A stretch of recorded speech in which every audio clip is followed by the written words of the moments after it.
Soon, but not yet.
Just taking care of some technical details so that things move smoothly once we start.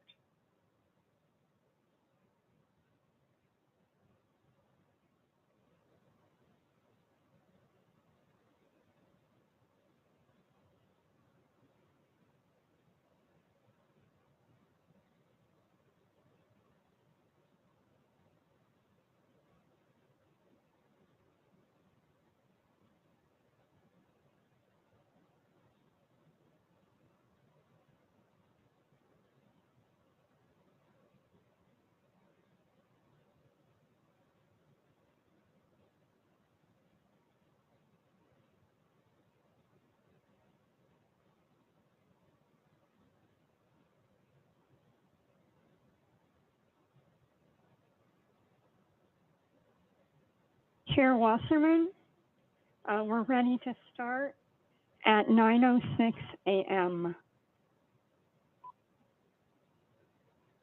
And are we Recording in recording? progress. Good morning, all, and welcome to another hybrid BCDC Commission meeting. My name is Zach Wasserman, and I am the chair of BCDC. I can say this morning, many of our commissioners are located here at Beale Street at Metro Center, our headquarters. Other commissioners are participating from other remote locations. Each of those locations has been noticed on our meeting notice. For commissioners who are here, I want to remind you to please do 5 things. First, please make sure that you are always muted unless you are actually speaking. Second, to ensure that you are muted, please click on the up arrow on your Zoom meeting audio setting at the bottom of the screen and click on the Leave Computer Audio. Third, please ensure that your computer speakers are off.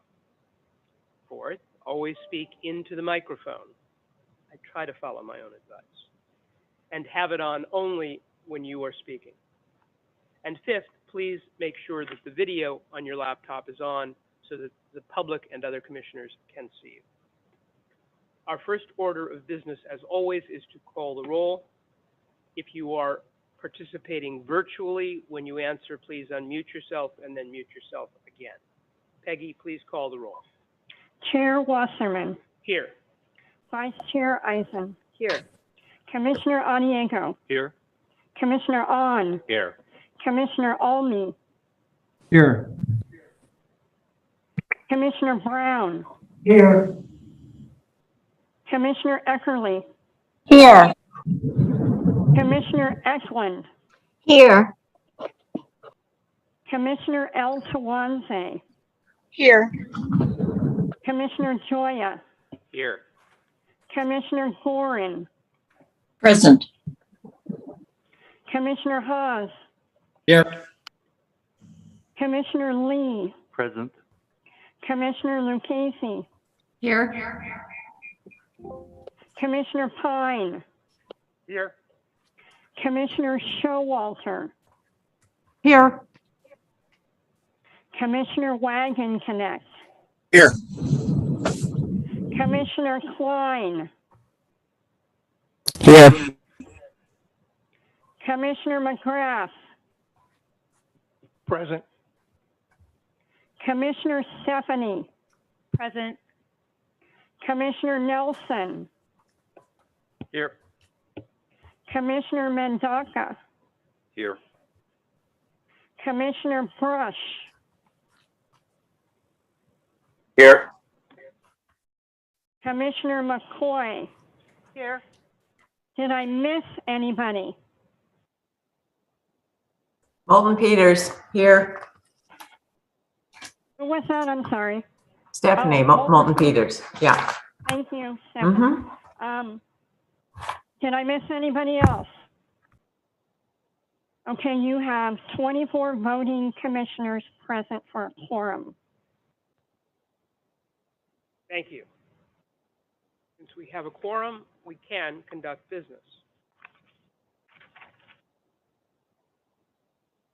Now, I want to quickly share some instructions on how we can best participate in this meeting so that it runs as smoothly as possible. First, and this applies to everyone, make sure you have your microphones, computers, or telephones on mute to avoid background noise. Commissioners should turn your cameras on so everyone can see you.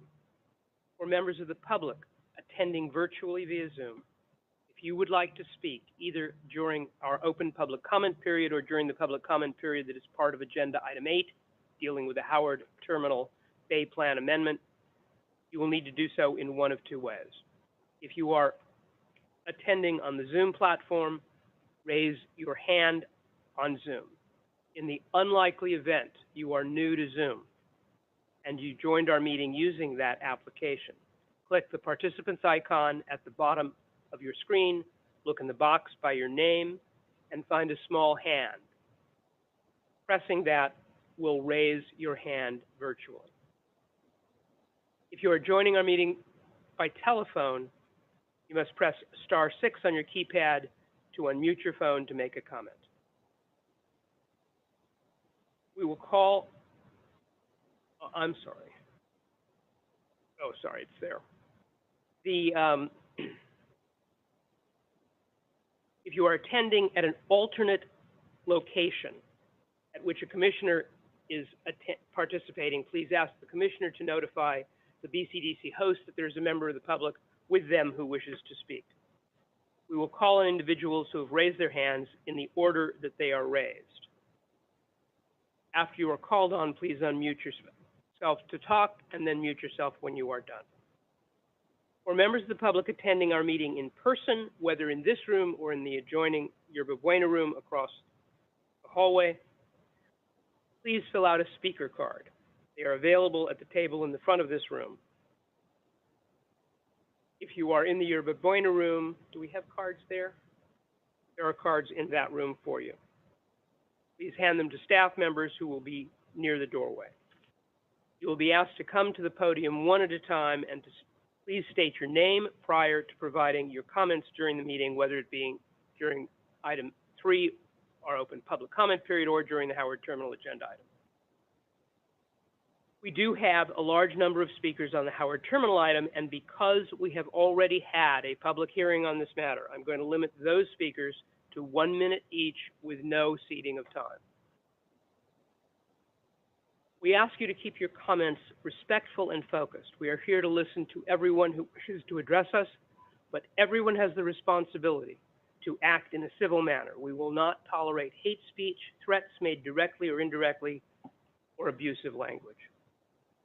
Every now and then you may hear me refer to our meeting host. That's our BCDC staff who are acting as hosts for the meeting to ensure that technology moves the meeting forward smoothly and consistently.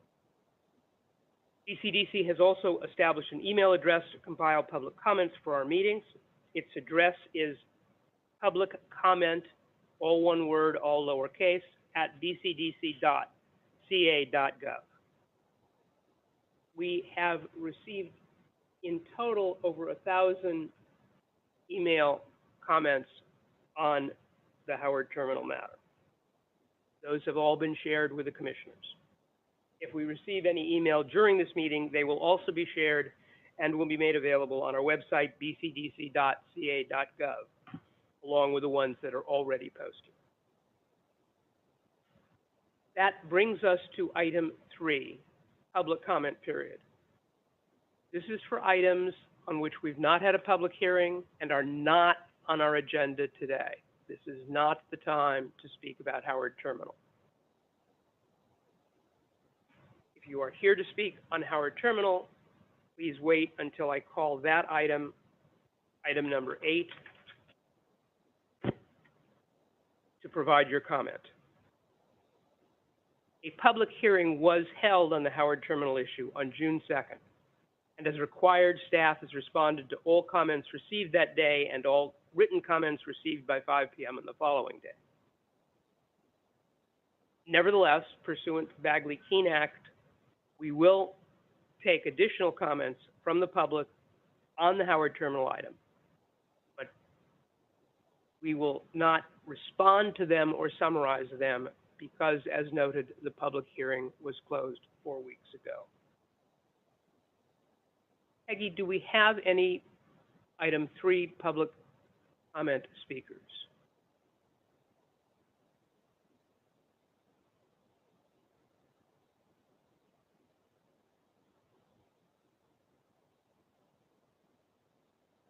Sorry, nobody in the boardroom.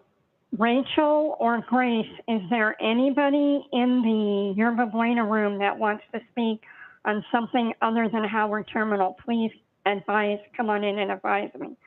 In the meantime, I have 7 hands raised on Zoom, and I'm going to echo what the chair said.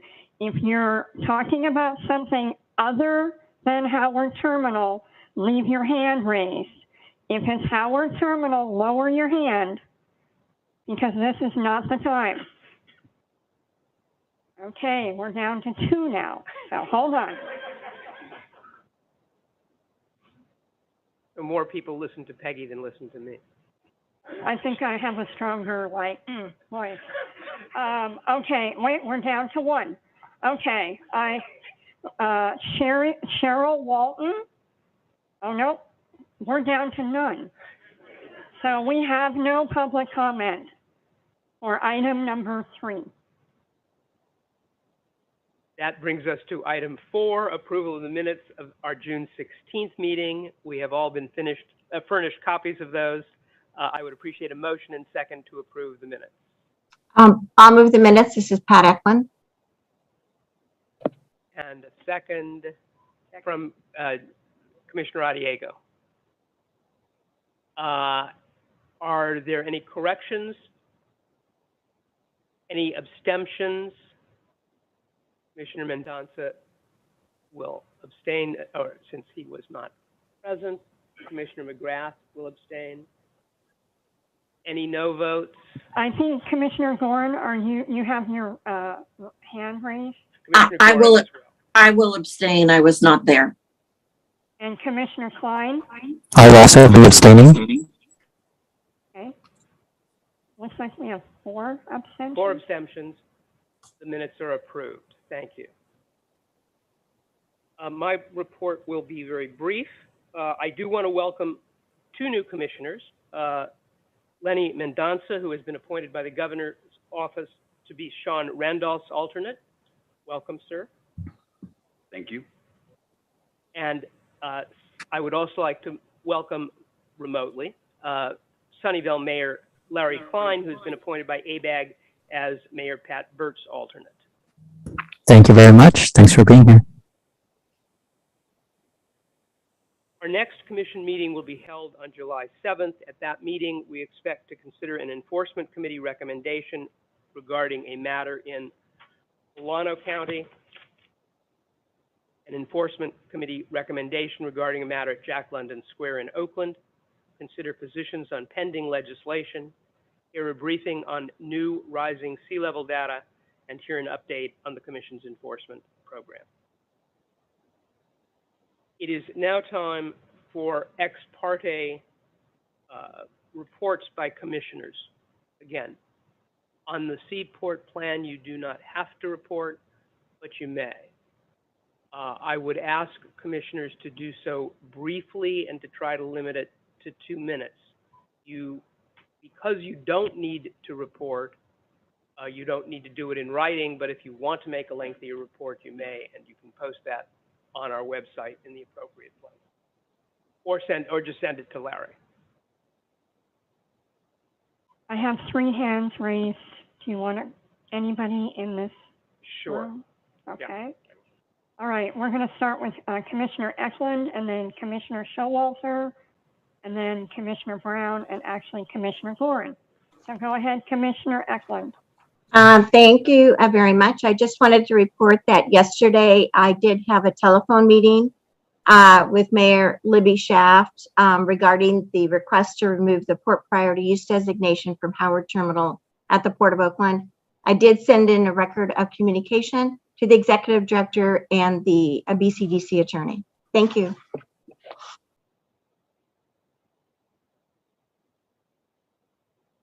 Commissioner Showalter, and then Commissioner Brown. Hi, I just wanted to report that I had a tour of the facilities with both staff from the Port of Oakland and port workers, and I would like to thank all of them for helping to educate me on this topic.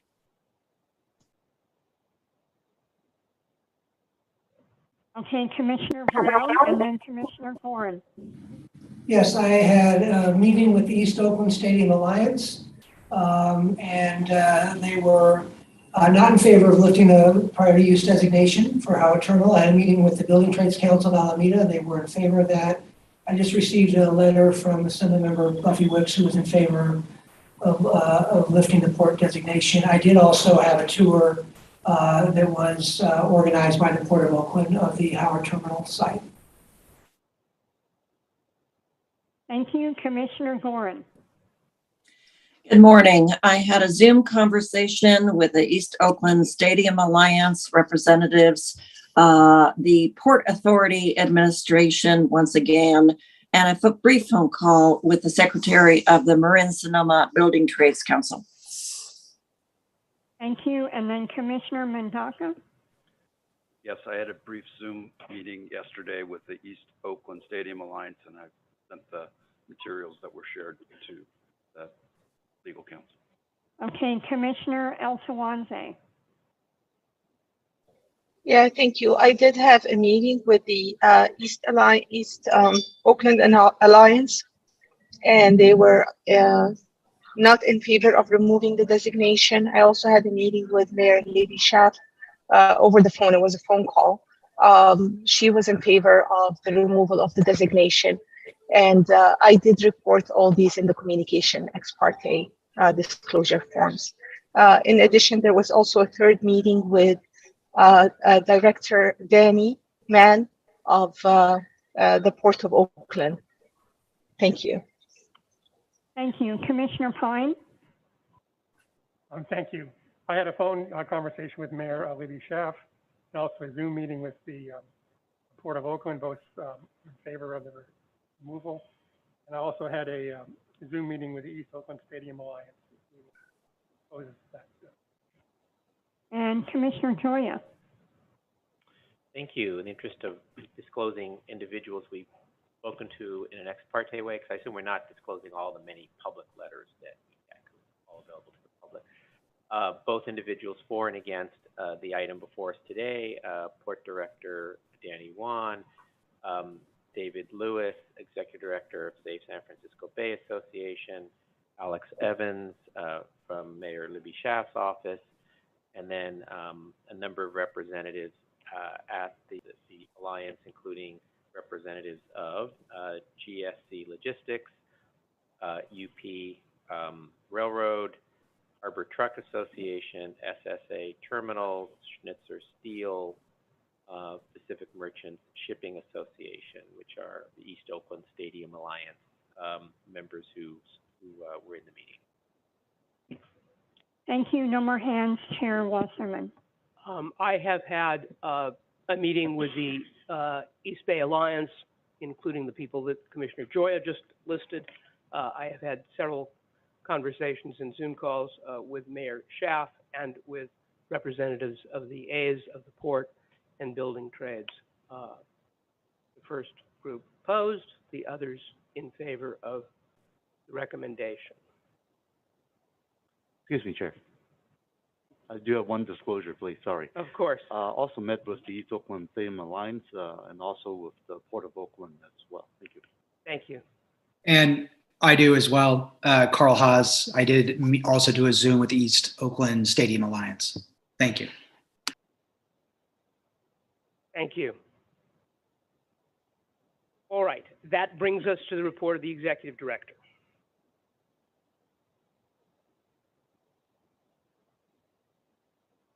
Thank you, Chair Wasserman. Just a few things today on the 84th anniversary of the publishing of the first Superman comic book. First, I'm very happy to announce that Jessica Fain, your planning director, has chosen Phoenix Armenta as BCDC's new environmental justice and community outreach manager, unless we hear from you otherwise. Phoenix has worked on environmental, racial, and social justice campaigns around the world, and we know Phoenix as an equity advisor to the Mycelium Youth Network, the West Oakland Environmental Indicators Project, BayCan, Resilient by Design, and BCDC's Bay Adapt program. Phoenix is a co-founder of the New Leaders Council Oakland, a professional leadership development organization, and is the project coordinator for the Oakland Shoreline Leadership Academy. Phoenix is a bison from Howard University, where they earned an undergraduate degree in anthropology, and is a golden bear, having earned their MA in energy and resources from Cal. We look forward to Phoenix joining us. Second, with regard to the state of California's budget, you will remember that BCDC's permit fees are deposited directly into the state's general fund. In the fall of 2019, the Commission voted to double those fees at the request of the state's Department of Finance, which had previously augmented BCDC's general budget to solve a previous structural budget problem. That increase was approved in 2 stages. And tomorrow, on July 1, 2022, BCDC's permit fees will move to the 2nd stage. That is, BCDC's permit fees will be double what they were prior to the initial change in 2020. A notice of this increase will be on the BCDC website's homepage tomorrow. And finally, as the state's fiscal year ends today, commissioners and alternates, please ensure to sign any expense reports today that need to be fulfilled. If you don't complete everything by the end of today, you will find that your bank account will be filled with kryptonite. That concludes my report, Chair Wasserman. I'm happy to answer any questions. Are there any questions for the Executive Director? Seeing none. We have no administrative matters to consider today, so that brings us to item 8, the matter that all of you are here for. Mr. Chair, although we're not, someone put in chat, and it was one of our commissioners, to please show him present, Richmond Mayor Tom Butt. I have a commissioner, Toya. Got it. Okay, just wanted to make Thank sure. you. This is the staff recommendation on the Oakland Athletics application to remove the port priority use area designation from Howard Terminal at the Port of Oakland. Before Corey Mann of our planning team presents the staff recommendation, I want to explain the ground rules that will apply to this meeting. First, with regard to commissioners in attendance today who did not attend the June 2nd meeting during which the commission held a public hearing, should inform their fellow commissioners and the public that they have reviewed the minutes and all materials associated with and considered by the commission at the public hearing on the Bay Plan amendment that day. I will ask each of you to do that when I finish my remarks.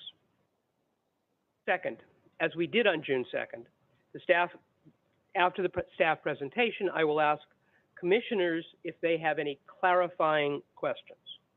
Remember, this is a clarifying question, not stating a position or debating the issues.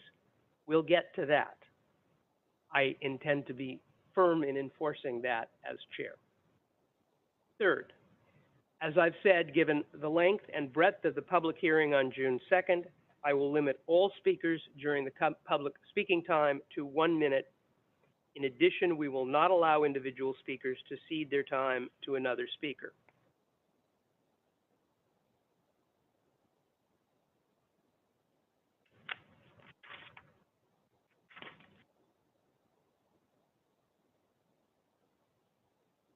Fourth, with one exception, we will begin the public comment period by calling on the members of the public who are physically present in our meeting room and then in the adjacent Yerba Buena room. Then we will call on the members of the public who are participating virtually. One more cautionary note. Any member of the public who wants to participate in the public comment period who is here must submit a card by noon today. And similarly, anyone wishing to speak virtually must raise their virtual hand no later than noon today. Let me repeat that. If you want to speak, submit your card by noon or raise your hand by noon.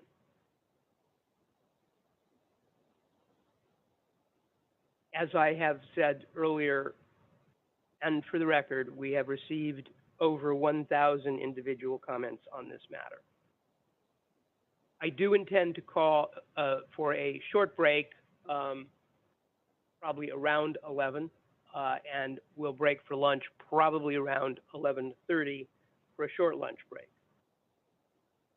Now, commissioners who were not present on the 2nd but are here today, I will ask you now to talk about your review of the record. And I'll start to my left with Commissioner Mendonça. Yes, I have reviewed all the materials. Thank you. Yes, I have reviewed all the materials as well. Thank you. Thank you. And that was Commissioner Stephanie, court reporter. Yes, thank you. I reviewed the materials. That's Commissioner Pine. I think everybody else in the room was here. Oh, Yeah, I'm sorry. actually- I apologize. That's okay. I've reviewed all the material. Thank you. Commissioner McCoy. And on the screen, I see Commissioner Almy. Go ahead. Thank you. I have reviewed all the materials. Commissioner Butt. I have reviewed all of the material. Commissioner Klein.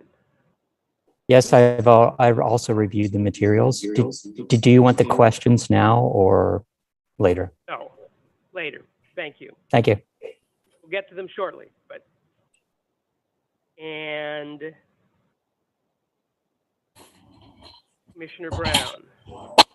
I attended most of the last hearing, and what I was not able to see, I did catch up and make sure I reviewed the materials. Thank you. Is there anybody else? Commissioner Lucchese. Oh, Commissioner Lucchese. I have reviewed all the materials. Thank you. Commissioner El Sawanze. Yes, I have reviewed all the materials. Thank you very much. You're good. That's debatable, Peggy, but thank you. All right, now we are at the point of asking clarifying questions from commissioners. And I think Commissioner Klein, you sort of spoke up first, so I would recognize you. Thank you for that. So as I was going through, I apologize. Wait, I'm sorry. My mistake. I told you I wasn't necessarily good. Before we get to the clarifying questions, we're going to have the staff report.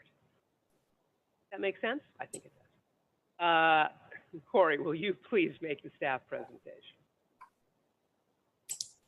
I'll take a moment to share my screen here. Yes.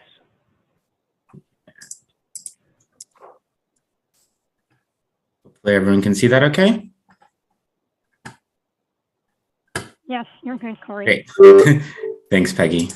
Hey, thank you, Chair Wasserman. And good morning, commissioners and members of the public. And thanks to everyone who's joined today. So today I'll be giving you a brief presentation regarding Bay Plan Amendment 219. And the purpose of this presentation is to summarize the staff's final recommendation in favor of BPA 219 to assist the Commission in making its decision. In advance of today's meeting, staff have circulated a report containing the final recommendation for BPA 219, along with 3 appendices. So Appendix A is a resolution that the Commission would adopt should it vote in favor of the amendment. Appendix B is a response to public comments that were received during the public comment period. Appendix C are the public comments themselves, and Appendix D is a revised environmental assessment. So I'll briefly summarize these materials in today's presentation, and I think my colleague can post a link to those in the Zoom chat too. So here's a brief preview of what I'll be presenting today. First, I'll provide a more condensed background and summary of the proposed amendment. Next, I'll quickly review the decision-making framework, just as a reminder. And then I'll provide a brief summary of public comments received during the comment period. Before finally, I'll go over a limited amount of additional staff analysis that was undertaken after the June 2nd public hearing, as well as the revised environmental assessment. And this presentation will take about 25 minutes. So we'll begin with a quick background and overview of BPA 219. And this will be an abridged version of what I've presented previously. So in January of 2019, the Commission voted to initiate BPA 219 at the request of the Oakland Athletics to amend the Seaport Plan and Bay Plan to remove the Port Priority Use Area designation from Howard Terminal at the Port of Oakland. If approved, BPA 219 would be the first step for the Commission to consider a future permit application for construction of a ballpark and mixed-use development on the Howard Terminal site. However, as I'll reiterate today, the scope of this proposed amendment and of today's meeting is to determine whether Howard Terminal is needed for regional port priority use. So first, I'll provide some context about BCDC and the purpose of the Seaport Plan as it relates to the agency's mission and the Commission's considerations about Howard Terminal. So BCDC is a state agency, but one with a regional focus that establishes land use policies in the Bay and along its shoreline through the San Francisco Bay Plan. Now, the Seaport Plan, which was established in 1982, is a more specific application of the Bay Plan. And the purpose of the Seaport Plan is to coordinate the planning and development of San Francisco Bay Port terminals in order to minimize bay fill. So critically, the Seaport Plan is reflective of BCDC's unique role as a regional agency with a regional perspective and responsibility to ensure that there are sufficient shoreline areas to accommodate that future growth in maritime cargo. The Seaport Planning Advisory Committee, or SPAC, is an advisory body to the Commission for Seaport-related matters, and the SPAC oversaw the creation of that original Seaport Plan, as well as its subsequent updates. And one of the most important components of the Seaport Plan are these port priority use designations. So areas that are determined to be necessary for existing or future port development are designated as port priority use areas, and they're reserved for port-related uses. And as you can see in this map on the right-hand side of the slide, there are 5 main port priority use areas that encompass the 5 Bay Area seaports. And those include the ports of Oakland, San Francisco, Richmond, Benicia, and Redwood City. And I should also note that many of the Seaport Plan's findings and policies, as they relate to these port priority use areas, are underpinned by a long-range cargo forecast. So with that context in mind, I'll turn back to the proposed amendment. Howard Terminal, which you can see on the lower right-hand side of the map on this slide, is an approximately 50-acre site located in Oakland's Inner Harbor on the Alameda Estuary. And the terminal is situated on the southeastern edge of the maritime port of Oakland. And it's located just east of Shinto Steel and west of the Oakland Ferry Terminal and Jack London Square. Now, Howard Terminal is designated as a container terminal in the Seaport Plan, and it's part of the broader Oakland Port priority use area, which you can see in purple on this slide. And the total area proposed to be removed is approximately 56 acres, and that includes Howard Terminal as well as adjacent properties owned by Vista and PG&E. So the Waterfront Ballpark District project that's being proposed by the Oakland Athletics would be on lands that are partially subject to BCDC's permit jurisdiction. And the project proposes a range of non-port uses at Howard Terminal that would conflict with applicable BCDC policies for that existing port designation. And thus, removing the port priority use area designation is a prerequisite for the Commission to consider a future permit application for construction of that ballpark project. So I know that many of you have seen this slide before, but I'm also going to quickly review the decision-making framework one last time. And first, General Policy 4 of the Seaport Plan informs the grounds or basis upon which the Commission should base its decision regarding BPA 219. And it reads, deletions of the port priority use and marine terminal designations from this plan should not occur unless the person or organization requesting the deletion can demonstrate to the satisfaction of the Seaport Planning Advisory Committee that the deletion does not detract from their regional capability to meet the projected growth in cargo. Requests for deletions of port priority and marine terminal designations should include a justification for the proposed deletion and should demonstrate that the cargo forecast can be met with existing terminals. So just to clarify how Policy 4 works in regards to the Commission's decision-making, this policy requires the applicant to make certain demonstrations and justifications in its request to delete a port priority use area. And the SPAC and BCDC staff have independently evaluated the information provided by the applicant in making respective recommendations to the Commission, but the Commission is the ultimate decision maker. And this policy is an integral part of the Commission's decision-making, but the Commission is not limited to considering information only contained within the cargo forecast. Rather, the Commission should consider all of the evidence before it that's relevant to a statutory, regulatory, or policy provision applicable to BPA 219. Additionally, the Commission should evaluate the consistency of the proposed amendment with the McAteer-Petras Act. So after a permit application is received, BCDC would be required to make a full review of consistency of the ballpark project with relevant Bay Plan policies. But for a Bay Plan amendment, the Commission must instead evaluate the effect that BPA 219 would have on any existing Bay Plan policies. So staff has not identified any effect that the BPA would have on any other existing Bay Plan policies not proposed to be amended. However, both the May 2nd staff report as well as the final recommendation provide a high-level analysis of BPA 219 in relation to Bay Plan policies, including, for example, public access, climate change, and environmental justice and social equity. And these are topics that would be analyzed in much greater depth during a project permitting process if that were to occur. So during the June 2nd public hearing, several commissioners asked questions about environmental justice specifically, and particularly how environmental justice issues should be considered in the decision-making process. Thus, the final recommendation includes a more detailed analysis about how environmental justice issues should be considered. So first, again, the commission will evaluate the consistency of the Ballpark project with relevant Bay Plan policies, including environmental justice and social equity policies, should a permit application be submitted for the Ballpark project. And BCDC applies these policies through the lens of the McAteer-Petras Act. And as a result, there might be environmental justice impacts or benefits that BCDC doesn't have the authority to address in that permitting context. But as is stated in the Bay Plan's findings related to environmental justice and social equity, the Commission, through its history and decisions, may have inadvertently contributed to adverse impact to low-income communities of color. As a result, the Commission's planning processes can't take place in a vacuum, even if some of the environmental justice impacts can't be addressed through BCDC's authority. So Bay Plan Policy 1 on environmental justice and social equity does apply to Bay Plan amendments, and it states, the Commission's guiding principles on environmental justice and social equity should shape all of its actions and activities.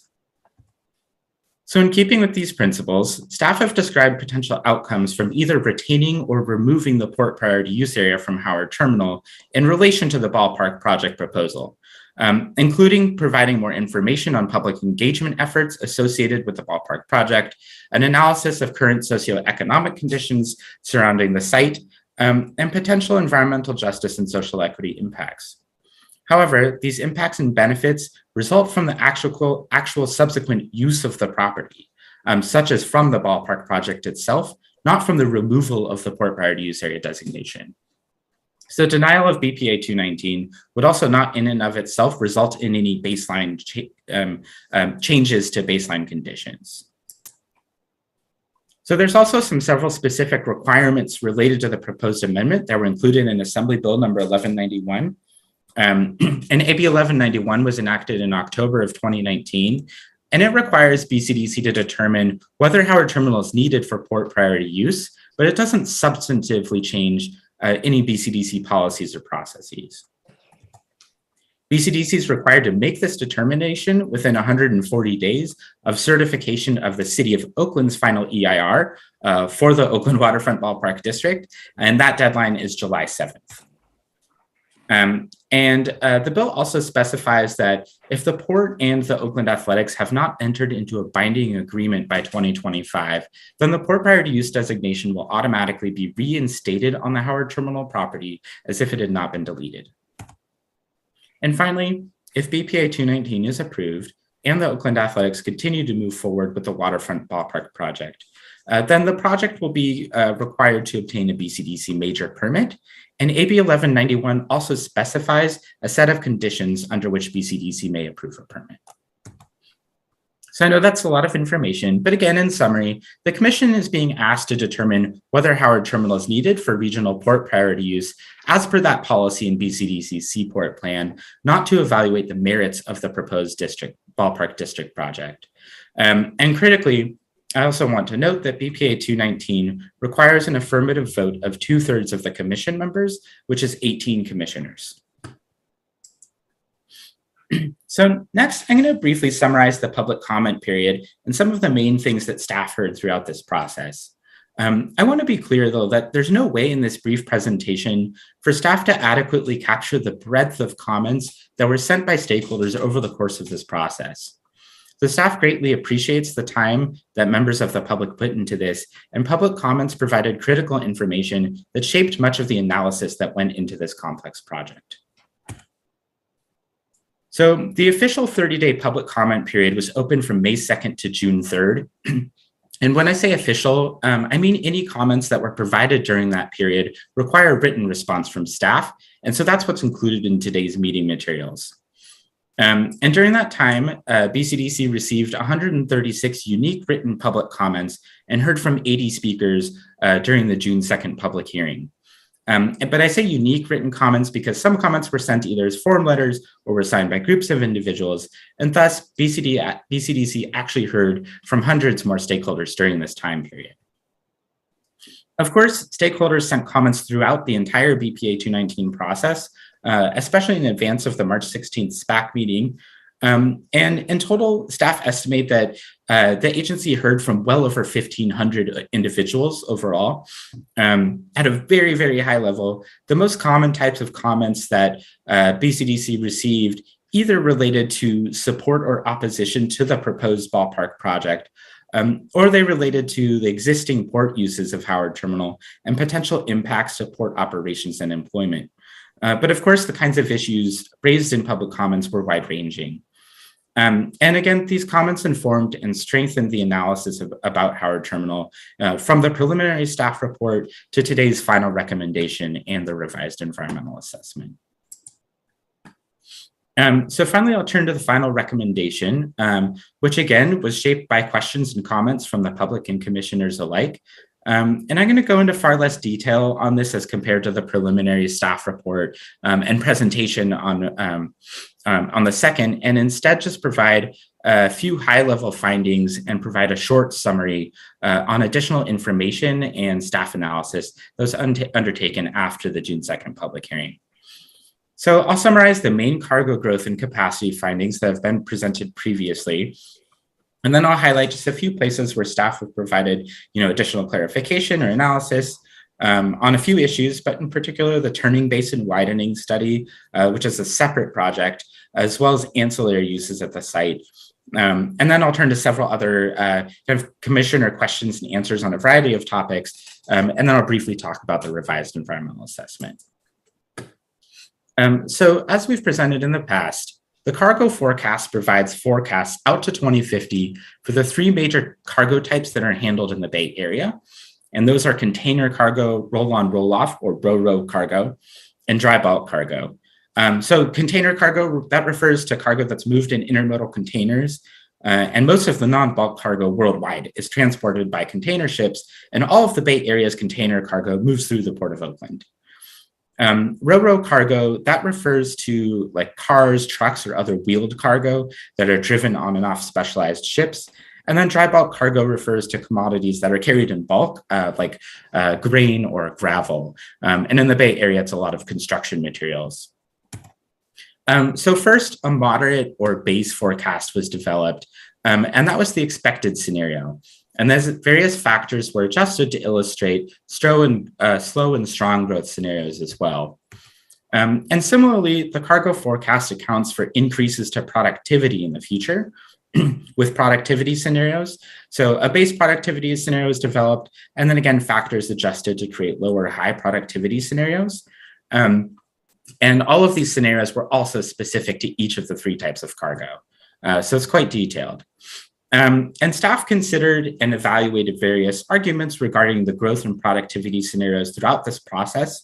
But ultimately, staff concludes that the moderate or base forecast that was approved by the SPAC is appropriate and reasonable for all three cargo types. And staff recommends its use in general for evaluating the proposed amendment. So here are the main findings from the cargo forecast and subsequent staff analysis. And again, these assume moderate growth with those base productivity improvements. For container cargo, the Bay Area region will need somewhere between 136 to 166 additional acres by 2050.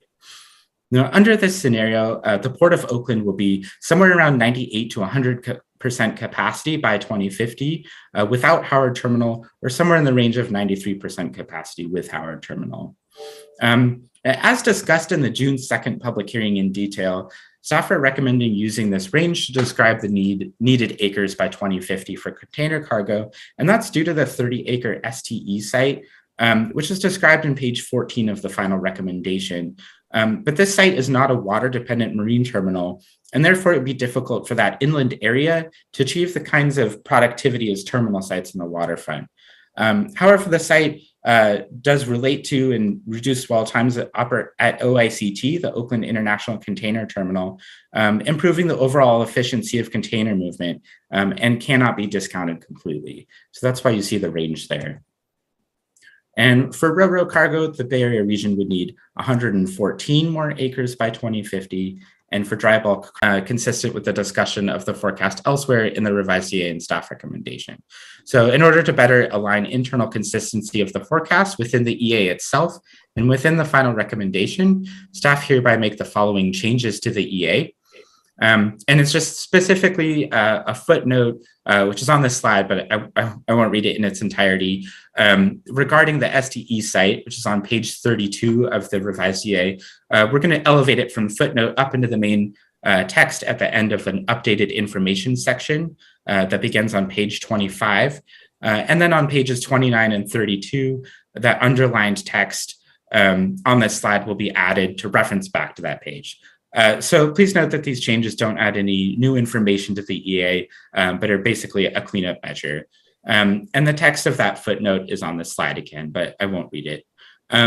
So staff is correspondingly amending resolution number 2022-02 for adoption of BPA 219 on page 2, where the environmental assessments referenced to include the following language: incorporating the errata corrections presented by staff on slide 23 of staff's presentation at the June 30th meeting. Apologies, they're so text heavy. Upon reviewing the cargo forecast, the materials provided by the applicant, the Port of Oakland, and the City of Oakland, the recommendation of the SPAC, and of other relevant information, staff finds that the Oakland Athletics have demonstrated that removing Howard Terminal from the Port Priority Use designation would not detract from the region's capability to meet the projected growth in cargo, and has demonstrated that the forecast can be met with existing terminals. Therefore, staff recommend approval of BPA 219. And Resolution 16 establishes the boundaries of the Bay Plan Port Priority Use areas around the entire Bay Area. And in amending the Bay Plan and Seaport Plan, Resolution 16 would also need to be amended to reflect the official boundary change. And the revised Resolution 16 text is up on this slide, as well as an existing and proposed Bay Plan maps that reflect the removal of Howard Terminal with that the red circle. And Appendix A of today's meeting materials contains the specific information about which Bay Plan maps and Seaport Plan tables and maps would need to be revised to reflect the removal of Howard Terminal. And I believe that's it from me. Thank you. Thank you, Corey. And thank you for making your time estimate. All right, now we have come to clarifying questions. And as I said, I will start with Commissioner Klein. Thank you, Chair, and thanks to staff for the presentation, and the public comments and staff response was pretty impressive. I had a question about the Seaport Plan, especially considering all the new cargo forecasting to 2050 and the other evaluations that were done, like port capacity evaluations for the Howard Terminal discussion. As staff said today, the Seaport Plan was originally approved in 1982. I see it was last amended when I was, trying to come up to speed in 2012. Is there a plan for a comprehensive update with, especially considering all the work that was done for today's discussion, or for the, let's say, the June 2nd discussion? Yes, thank you for your question, Commissioner Klein. I didn't mention it today, but there's a separate Bay Plan Amendment, Bay Plan Amendment 119, that is exactly that. It's a comprehensive update to the Seaport Plan, because as you know, it was last amended in 2012. And BPA 119, that general update, along with this specific Howard Terminal Amendment, were actually both initiated by the Commission at the same time in 2019. And the cargo forecast was developed in order to inform both of those amendments. So staff are undertaking that as well. It's a separate amendment, and due to the timing constraints associated with AB 1191 and this July 7th deadline, BPA 219 went first, but after this is done, then staff will be working on that comprehensive update. Okay, thank you very much. I'm juggling a lot of things, trying to come up to speed, and didn't know all the work that's being done by staff. So thank you for that. No okay, problem. Thank you very much. That's all I had. Commissioner Butt. Well, first of all, I want to join in saying that the staff work on this was very impressive and very complete, and I congratulate them for doing such a good job. My questions concentrate on a table that's on page 16 of the staff report. Table 1, temporary uses at Howard Terminal and potential relocation sites. You know, we just saw in the PowerPoint presentation, there were 2 or 3 aerial photos of the existing site.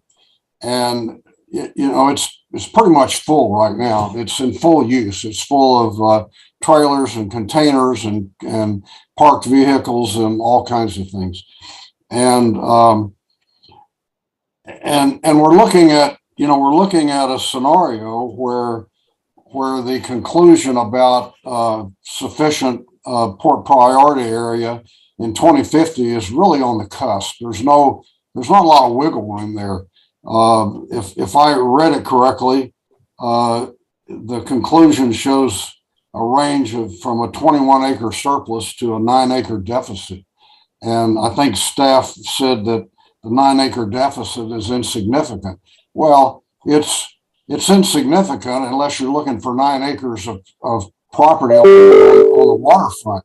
And that's kind of the basis of my questions. I'm a little bit concerned about the lack of specificity.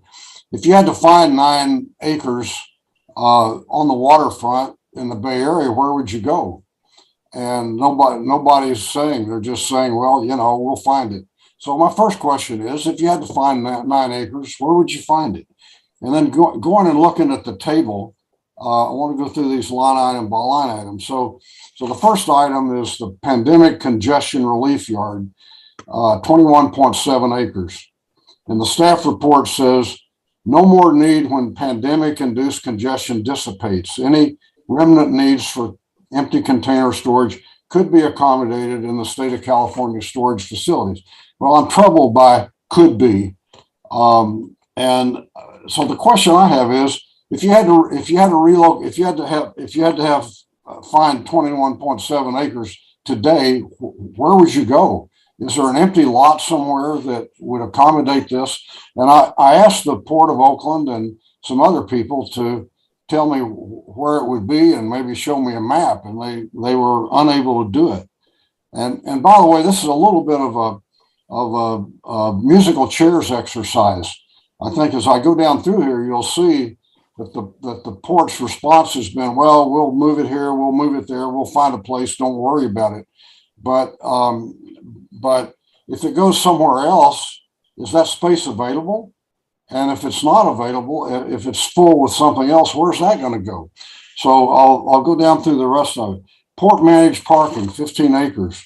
And the report says that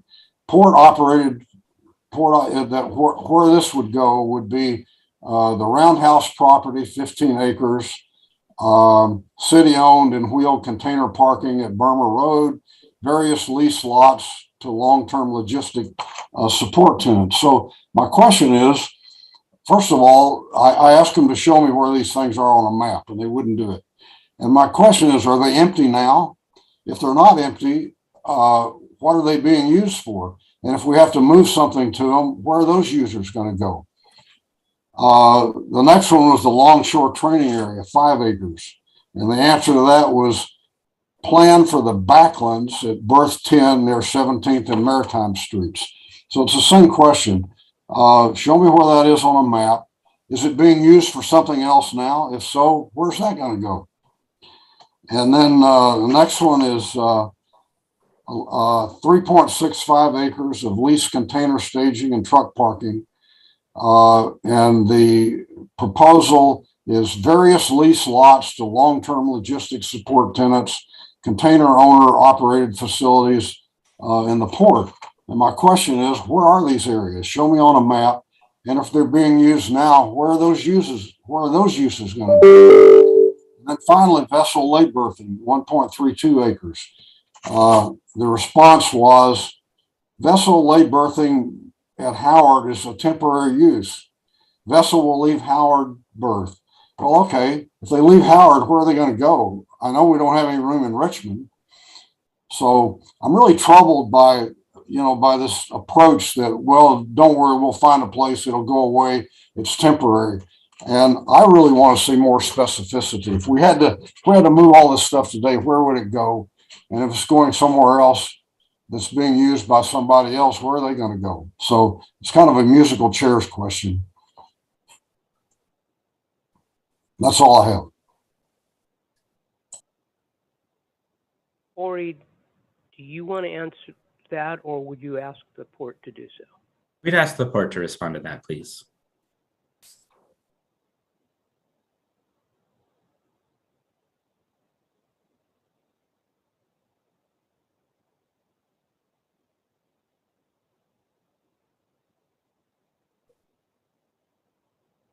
Going up.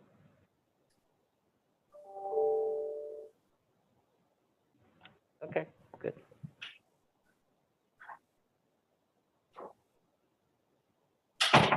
And if we could pull it up that we have a map on Google Map, huh? Yeah, let's get this set up. Great, thank you. Thank you, Commissioners. My name is Danny Wan. I'm the Executive Director of the Port of Oakland. Commissioner Butt, thank you very much for your questions. And we have a map in front of us that we will answer some of the specific locations. But let me just first premise my answers to the question by first saying that we are talking about where these things going to go by 2050, not tomorrow. That's the question that we're trying to answer today. And we have 305 acres of backlands that is available at the Port of Oakland for ancillary use. So first and most relevant to the decision before you, Commissioners should be confident that the BCDC cargo forecast makes clear that the acreage available for all ancillary uses in 2050 is more than they needed for the strong growth scenario.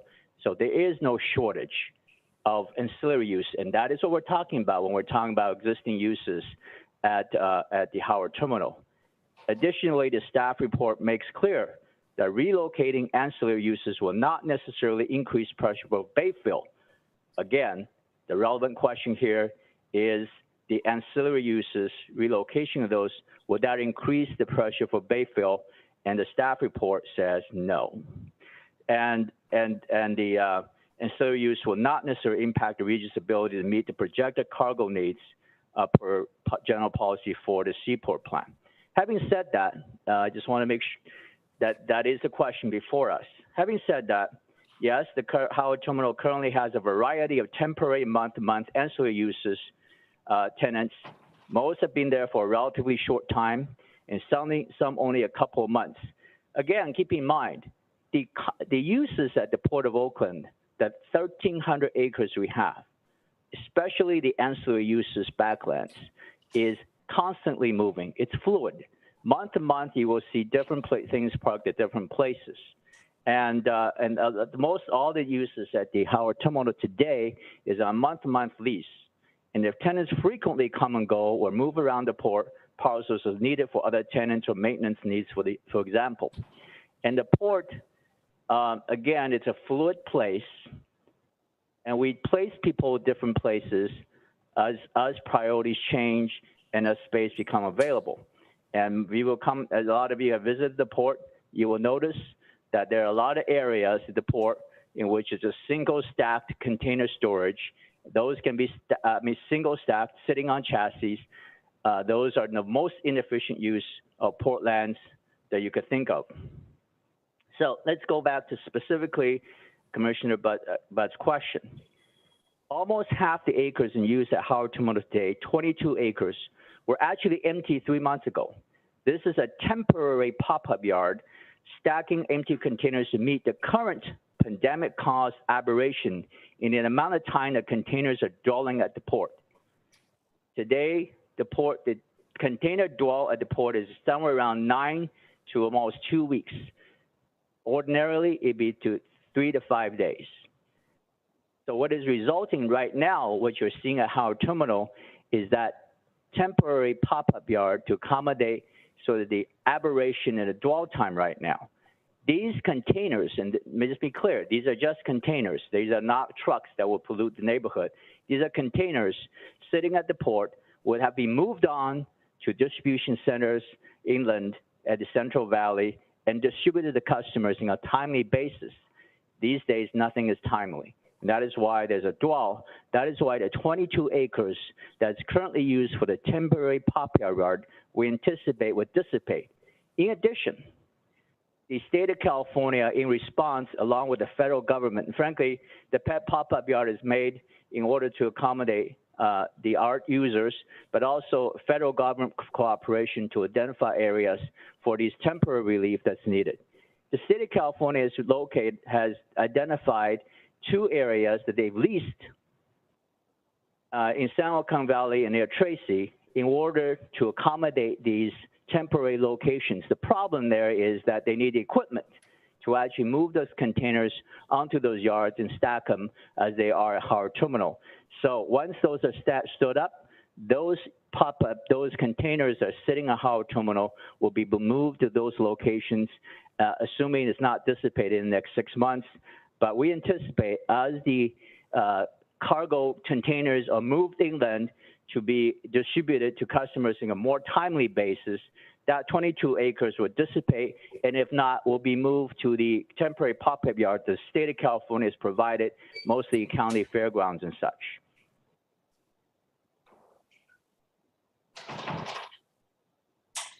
The second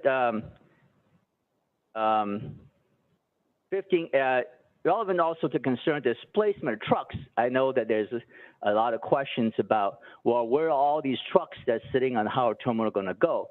And that is a relevant concern because trucks actually is the agent that might cause emissions of pollution if you move in somewhere else. So there's 15 acres operated at port for parking. However, today it is also mostly used for container storage, due again to the current dwell time. On any given day today, if you go look at it, in fact, we're taking lots of pictures. On any of the given days, there are only 25 to 30 trucks parking on a Howard Terminal. Not hundreds, as some you might be told.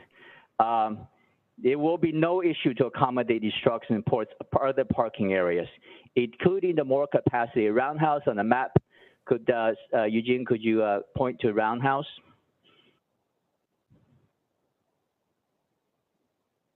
Okay, and can you blow that up so we can see what's there now? Currently, it is also parking, but we are going to use that more efficiently for truck parking. Now, mind you, the Roundhouse is currently available for that purpose, but also, yeah, we're blowing it up. So, oh, that's the empty yard. Okay.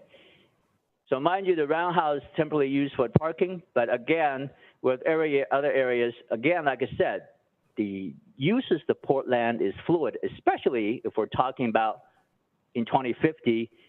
I challenge anybody to predict what will happen in 2050. So, so there's no issues to accommodate trucks in other parking areas, including the Roundhouse. There are currently over 5,300 trucks in the Port of Oakland drayage registry. Those are the people that register trucks that come to the Port of Oakland to use to transfer load cargo in and out. So you can see that a very tiny percentage of trucks are even at Howard. 85+% trucks do not live, nor do they want to park at the port. And this is not like a FedEx or UPS facility. They come to the port, they work, they mostly reside and or start the day elsewhere in the region. Now, in terms of trucks, I know there's a lot of concern expressed. Again, so like I said, there's not hundreds of trucks that are going to be displaced at a Howard Terminal. It is 20 to at most 50 trucks today on a daily basis. The port has a long history, deep engagement with truckers. And I want to reassure you that the community and the city, which has recently adopted ordinance prohibiting truck parking in neighborhoods to ensure compatibility. Also, the port and the city both have a permanent commitment to a total of 30 acres of truck parking. So the city's, Eugene, want to point to the city's truck yard as well, out at the,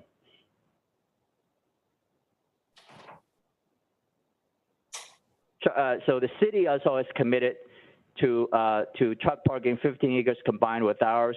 The forecasted need on the BCD strong growth scenario regardless of PPU designation. Longer term, in the longer term, the port plans to redevelop the second half of the old Army base as part of the Seaport Logistics Complex. Eugene, could you point to the undeveloped portion of the former Army base? So that's the area that is currently, that we inherited from the Army base that remains yet undeveloped in their old warehouses, and plans to redevelop second half the old Army base as part of Seaport Logistics Complex, where modern and efficient support facilities would include truck parking. And just to remind you again, there was a discussion, I think, in the last meeting about, again, the Horizons 2050. About what is the industry standard today in terms of efficiency. There was a debate about whether there needs to be truck parking garages building up, and today's standard, which the growth forecast is based on, will tell you that there's no garages necessary. I'm going to reassure you that by 2050, the efficiency standards will need to increase, especially in the urban areas like the Port of Oakland, and that stacking and parking and top of each other will be a standard, if not today. So that is something that we're going to be working on. Especially the Port of Oakland right now is very committed to electrification at the port, and along with electrification necessarily needs to be a new standard of efficiency for storing these things. There's another 5 acres that are used for ILW training area, which already been planned for relocation to Berth 10 backlands. Eugene, could you point to the Berth 10 backlands? Thank you. 3.6 acres of the container storage relocated, some to truck parking to other locations throughout the port. Again, we have plenty of space at the former Oakland Army base in the truck areas designated. 1.3 acres are for lay berthing, which is a temporary use of otherwise unused or unused berth. What lay berthing simply means is that a ship is temporarily parked there while it awaits some other use. Right now, there's one ship, military ship, that's parked there, and for them to wait to determine where that ship will go. It's not for cargo containers, not for moving containers. It's simply parked there. Lastly, a few thousand square feet are used for truck repair that will no longer need it as Howard and other activities are relocated. So a combination of people moving as the cargo system, as the supply chain system normalize, these empty containers will be moving to where they should be, which is to the cargo owners' warehouses, distribution centers, rather than using the port as, frankly, a lot of times free parking, free storage. That is not the use we want to use today. That will dissipate, and they will be available land on a temporary pandemic basis to deal with the storage that's currently sitting at Tower Terminal. That will move inland, as well as we have lots of space in terms of backlands.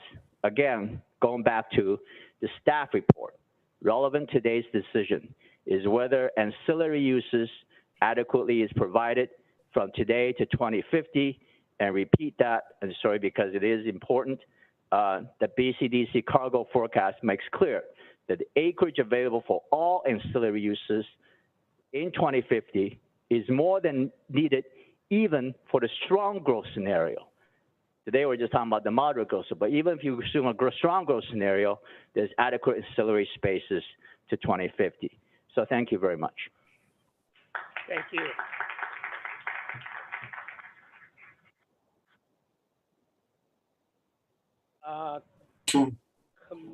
Commissioner. Could you put that map back up there, please, that you were showing us?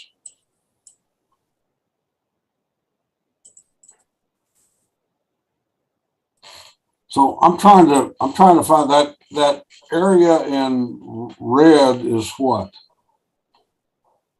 The area in It's red Howard, is Howard that's Terminal. Howard Terminal, right? Yeah, and the area. And then the blue, area I want to in denote that it's a the private area, property that is. okay, the separated area from in, Howard from Reston.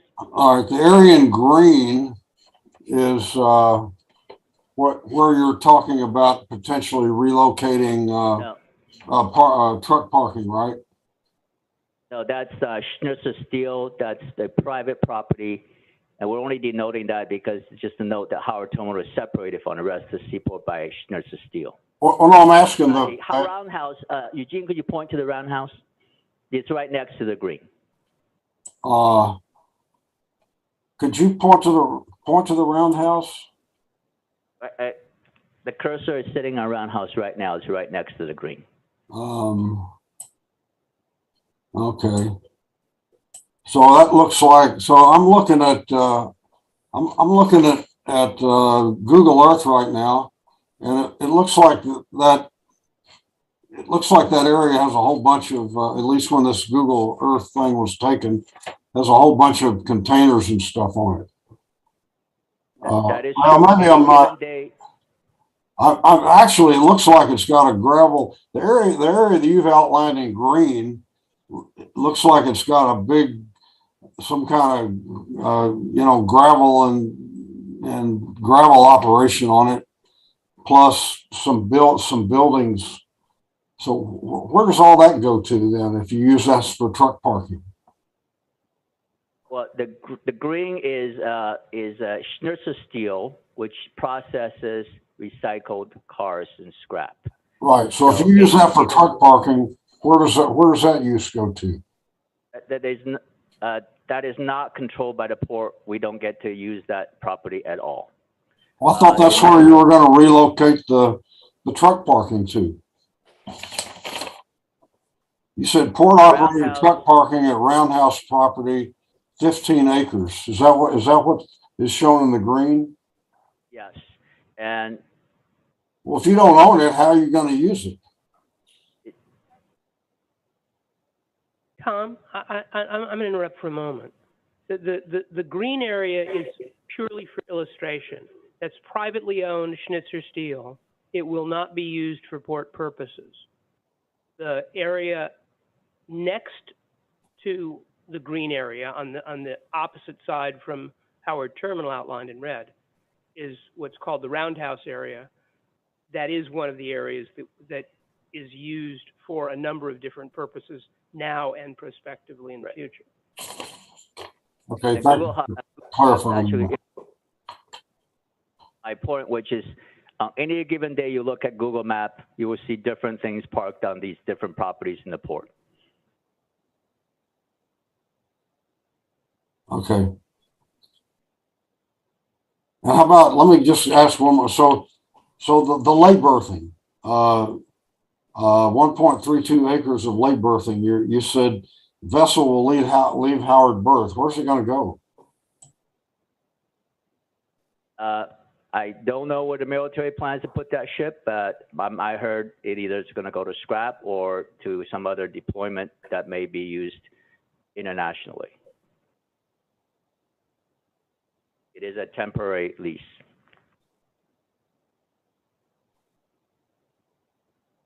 I think Commissioner Joya is up next in the queue. Okay, all right. I'm done. Thank you, Tom. Thank you. Just a couple questions to clarify. So as we know, there was a staff report that was presented to the Seaport Advisory Committee, and I think was it a 5-4-1 split vote out of the Seaport Advisory Committee. So the material, could you clarify the different report that was provided to the Seaport Advisory Committee upon which the members may have based their decision versus the information that has been presented to the commission? Because I know there was some additional work done between the Seaport Advisory Committee hearing and decision, and the earlier presentation here, some additional staff work done on looking at the cargo capacity issue. That can just be clarified. That's a Corey question. Yeah. Yeah, of course. Yeah, so I'm trying to make sure I get the dates right here too, but the SPAC meeting was on March 16th. And in advance of the SPAC meeting, staff sent a staff report for the SPAC meeting. It didn't contain a staff recommendation either way, but prior to that date, staff had asked for responses to a number of issues related to cargo growth and capacity and ancillary uses and other items, but hadn't really received a very great depth of information from the applicant and the Port of Oakland. So the report that was prepared for the SPAC meeting really summarized what was in the cargo forecast, because that was the best available information to BCDC staff at the time. Following the SPAC meeting, BCDC staff met with the applicant as well as the Port of Oakland and the City of Oakland, and they subsequently provided kind of an array of very in-depth materials supporting the application. That was sent in kind of multiple emails through March and early April, and then as basically a packet of materials on April 8th. And that got into a lot more depth about, issues like the physical and financial viability of the site, et cetera. So those were included in the new reports. I hope that helps to clarify. Right. And that was the additional information data upon which then you made your recommendation. Yes. Right. I think there's been some interpretation that, I guess it's clear that the SPAC made its split recommendation based on the information in the cargo report, what you presented, and then there's been additional analysis and further detail that was developed and which actually shed more light and allowed you to reach a conclusion that has come to us now. Yes, that's correct. Second point, actually I was going to ask this question and then Port Director Juan made reference to it, the whole issue of efficiencies and electrification. So I served for 7 years on the California Air Resources Board and voted for a number of state regulations that actually move ports toward moving towards zero emission and electrification to reduce pollution and greenhouse gas emissions, and the ports in the state are implementing that. And what one hears from a lot of individuals in the industry is that efficiencies and technology are going to change port operations as we go forward, and which in some cases would result in more efficient use of an acre of port land, so that presumably you would get more cargo through a port and have more operations efficiently with a set number of acres. So to what extent did this study that analyzed the need for additional port land, given cargo growth, take into consideration or analyze efficiencies and technology changes, 20, 30, 40, 50 years from now? Who wants to, from the staff? It's a Corey question. Sure, I can have an answer. So, in a methodology kind of way, the Tioga Group worked directly with the ports themselves to develop the kind of information that goes in the FAST and that went into the cargo forecast, including the types of productivities that might be needed. But actually, the cargo forecast is not specific in the types of technology improvements or productivity improvements that would need to be made. So the way that it was calculated in a broad way was to look at some averages of other highly productive terminals currently. So there's some examples in the US and Australia to indicate how terminals might need to improve productivity in the future, but it's not specific to what types of technologies would be used or anything like that. And of course, those decisions would be made independently by different terminal operators. Right. It seems to me that while we can't quantify it, we know there will be efficiencies and technology changes that will result in more efficient use of port land as we go forward. As you say, there are some ports around the world that may be more efficient than Oakland, but even those ports are going to undergo future efficiency changes. So I guess what I'm trying to also understand and grapple is what's the additional cushion or room if, with additional efficiencies and technology changes, and how that affects need for additional port land. In other words, whether it would actually require less port land because of these efficiencies and changes.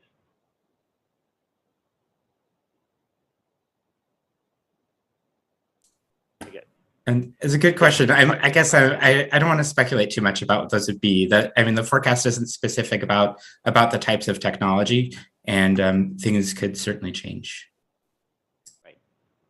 Okay, that's just a factor I think to be aware of. I think given the sort of the march of efficiency and technology in ports. The last question, just more for timing, so we understand, if the Commission changed the port designation, which allowed an application to go forward, what would the timing be of when a permit application would come to this Commission? And what's the timing? Just inform us of what's the timing at the City of Oakland with regard to their consideration of this project and any approvals they would grant. Go ahead, Larry. So let me answer that this way. You are not here to discuss the ballpark. We are here to discuss, or you are here to discuss, the Bay Plan Amendment regarding Howard Terminal. I have no idea. Nobody on our staff has any idea when or whether there will ever be a permit application, pre-application discussion with regard to BCDC and a possible ballpark project. Honest to gosh, if I could predict that, I'd go to Las Vegas right now and put a lot of money on something, because I'd be really good at predicting the future. So I would argue that it is best for this Commission not to deal with I get that, but I'm just saying, I get that. I understand the role we have, and that's what we're deciding on. But any member of the public, let's take us out of the picture, can go ask the City of Oakland, what's your timing for what you're considering on the application before you? So let me just pretend I'm a member of the general public, and I'm asking general knowledge out there, when is Oakland considering any consideration of the project before them with regard to the Oakland A's housing project? I don't know if any. I'm asking just as a member of the general public, not as a commissioner. I understand, John. I don't know whether anybody from Oakland is here. I know from newspaper reports that discussions between the Athletics and Oakland are ongoing. I don't know that they have a timing. I've not seen any report. I don't know if anybody from the port knows. Chair Wasserman? Yes. Chair Wasserman, representatives from the City of Oakland and the A's are both present and are available to answer questions if that would like to be directed to them. Molly Mabron and Dave Cavill. I'd prefer to take from the city at the moment. Right. Molly, if you want to give an answer to that. Sure. Can you hear me? Yes. Thank you, Chair Wasserman. Yes, we have not scheduled any public hearings at this time on the final entitlements and development agreement for this project, nor has the Port Board. We are hoping to take those actions later in 2022. But our timeline really is not dispositive of when the applicant would come back to BCDC. Those are separate actions.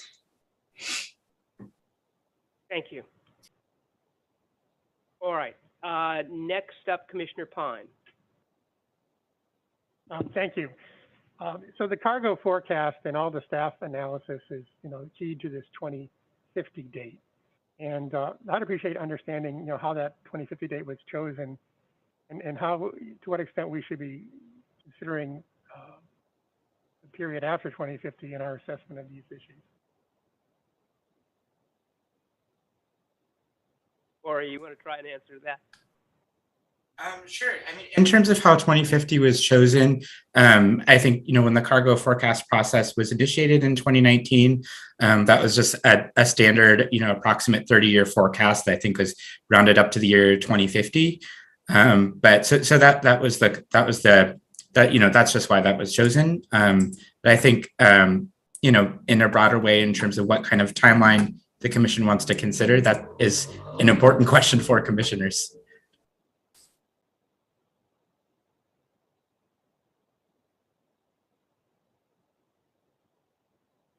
Up, Commissioner Eklund. Thank you very much, Chair Wasserman. Corey, I first wanted to compliment you and your whole team for doing such a comprehensive analysis, and it's been somewhat of a moving target there, and getting more additional information, and especially appreciate the turning basin analysis, because that really helped me quite a bit. There was one question that I asked the mayor, and I wanted, but that was whether or not the city or the port has property that they could set aside for a port priority use designation done by BCDC at a future time near the outer harbor for future maritime use. And she indicated that they have offered to BCDC to allow property owned by the city or the port to be designated by BCDC as a port prior use to offset the removal in part of the designation of Howard Terminal. Do you think that BCDC needs to make that additional designation at some time in the future in order to preserve some of the land that, and again, it may not be all the land that's needed, but in order to preserve that acreage for maritime use? Hi, Commissioner Eklund. I'm Eric Beeman. I'm the Long Range Planning Manager, and I can answer some of that. I'm not quite aware of an offer to include more priority use area, and that's not something that was applied for or part of the application for this BPA. So it's not something that we considered. We did, when we initially reached out to the port and the city and the Oakland Athletics back in September of last year, talked about that as a potential, because we just hadn't had any information regarding to support the removal of the PUA. So we didn't know if it was going to detract from the region's ability to meet the cargo forecast or meet projection and growth in cargo. But it's not something that was ever proposed. And so based on our analysis, in the staff recommendation, Howard Terminal Port Priority Use Area could be removed without detracting from the region's ability to meet the growth in cargo based on the information that we have. And so we didn't think it was necessary to include some kind of offset or mitigation, or I don't know how you want to frame that, to make that recommendation. Does that help? Yeah, it does. Thank you. Thank you, Commissioner Eklund. Commissioner Gorin is up next. Thank you. Great questions, great staff report. I have a question regarding the tidal basin and future expansion, improvements of the tidal basin. So maybe you're not going to want to answer that, and you did address it, sort of, but maybe removing the port designation to allow certain projects to move forward and additional activity in that channel with small boats. Have you considered, or is it appropriate to consider that in recognizing that the Army Corps and other user groups may not want to invest in improvements in the tidal basin, the turning basin, because of the potential conflicts?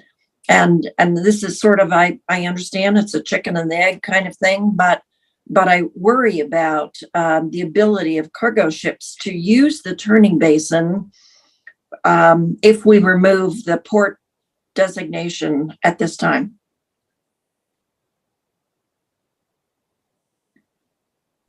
I guess I'll try to answer that, and maybe someone else can have a better answer. So the Turning Basin project is still, we're still in preliminary, it's still being studied.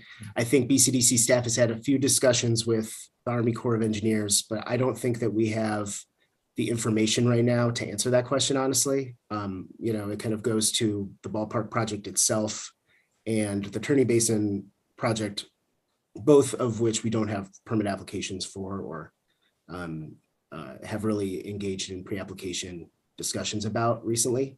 So unfortunately, I don't really know the answer to that. And somehow I thought that was going to be your response, but I would enter that as a possible note for consideration in any project moving forward.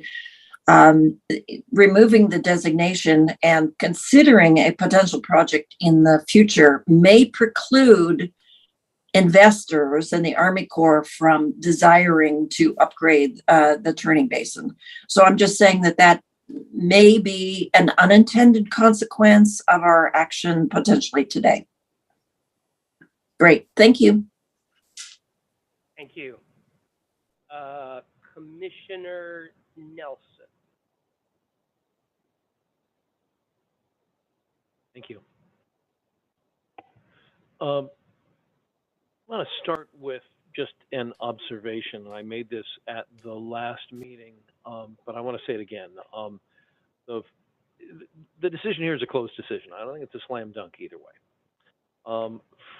We just heard from the city that the city doesn't have a final enforceable agreement with the A's, and there's no clear timeline yet for moving forward on the ballpark. So that means from that perspective, there's no tremendous rush for the commission to make this decision, which means under normal circumstances, if we needed more information or more analysis, we would have more time, but we don't.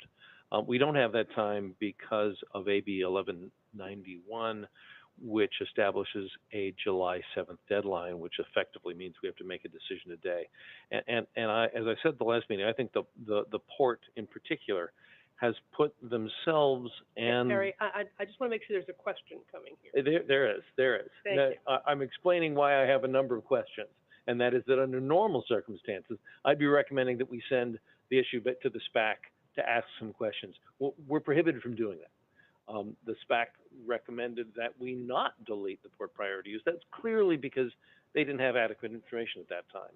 So I'm merely explaining where these questions are coming in from, and I will move to those questions. One area where I think there's been some clarification, I raised a concern about environmental justice at the last meeting, and I want to speak to that briefly and then get to the questions. My concern, the port has made significant progress in reducing diesel pollution over the last many years, a critically important issue. And I raised a question at the last meeting about whether deleting the port priority use designation would somehow undermine that progress. And when the current ancillary uses on the Howard Terminal side are changed, if that would somehow undermine progress made. I based on the staff report, information from the port and so forth, I'm now pretty convinced that that's not the case, that those ancillary uses can be moved, that making a decision to de-designate the port priority use designation here, to remove, doesn't create serious environmental justice concerns from that perspective. I raised that issue, and I wanted to thank the staff and the port for providing information on that front.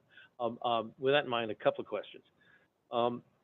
First, the port has provided more information and the staff's analysis of the need for additional acreage by 2050 for the roll-on, roll-off cargo has changed a bit. And I thought at the last meeting that actually the RoRo issue was one where there might be the most compelling case that Howard Terminal was needed. So staff, can you walk through the recent changes to the RoRo estimates and the staff's current assessment of the need for additional RoRo acreage and sort of how we're doing in meeting that need by 2050?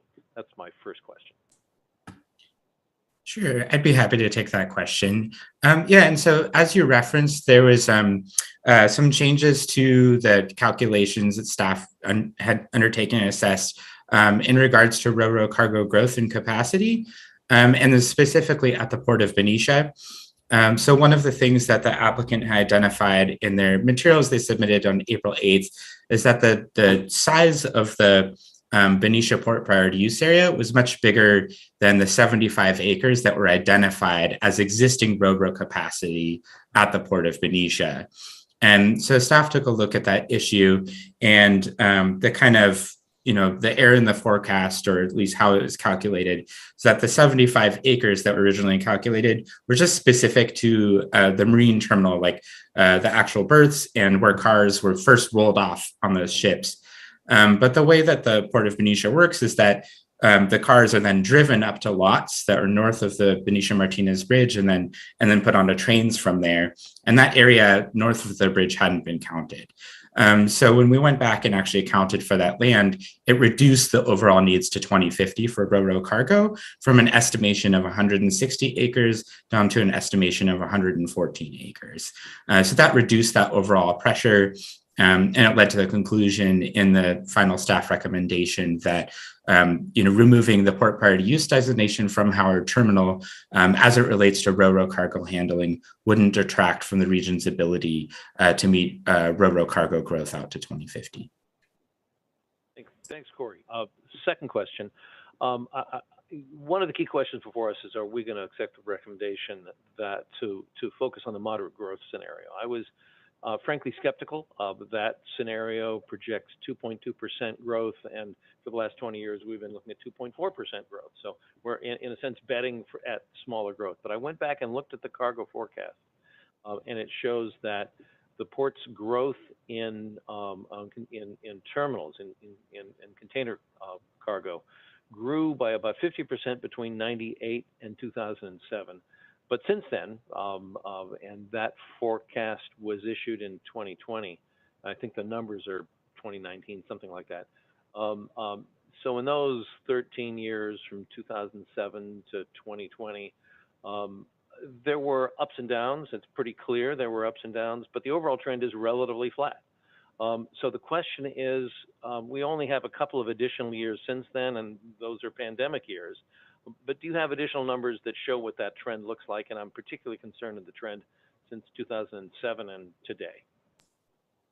Yeah, thanks for that question. And this is something that the Port of Oakland has raised in their application materials too, regarding adding a lot of port priority use area to the port, I think around 2005, and growth rates since then. And we had asked the Tioga Group previously to look at that too.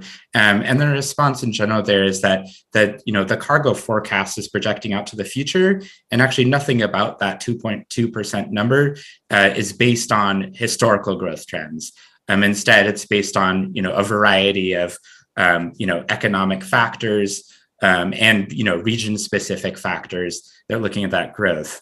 And then I think the other thing that the Tioga Group pointed out is that, and I'm sure the port would also point out, is that there are very few years where you have anything that looks like a normal growth rate. I think maybe 2 of the last 20 years were in that 2 or 2.2% range. Instead, you have spikes and you have drops.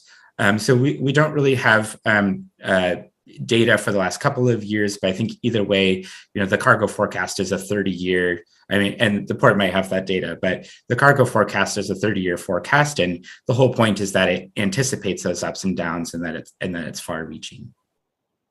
And I recognize that it's not based; those aren't based simply on past performance, but it helps me feel comfortable with that moderate growth scenario. That it's consistent. It's actually more aggressive, I think, than the port's growth since 2007. Next question, following up on Commissioner Gorin's question about the turning basin, I want to make sure that we don't find ourselves in a position down the road. One of the things the cargo forecast makes clear is that ship size is growing and may continue to grow, that the trend towards average ships is getting bigger, which means the need for that turning basin is growing stronger.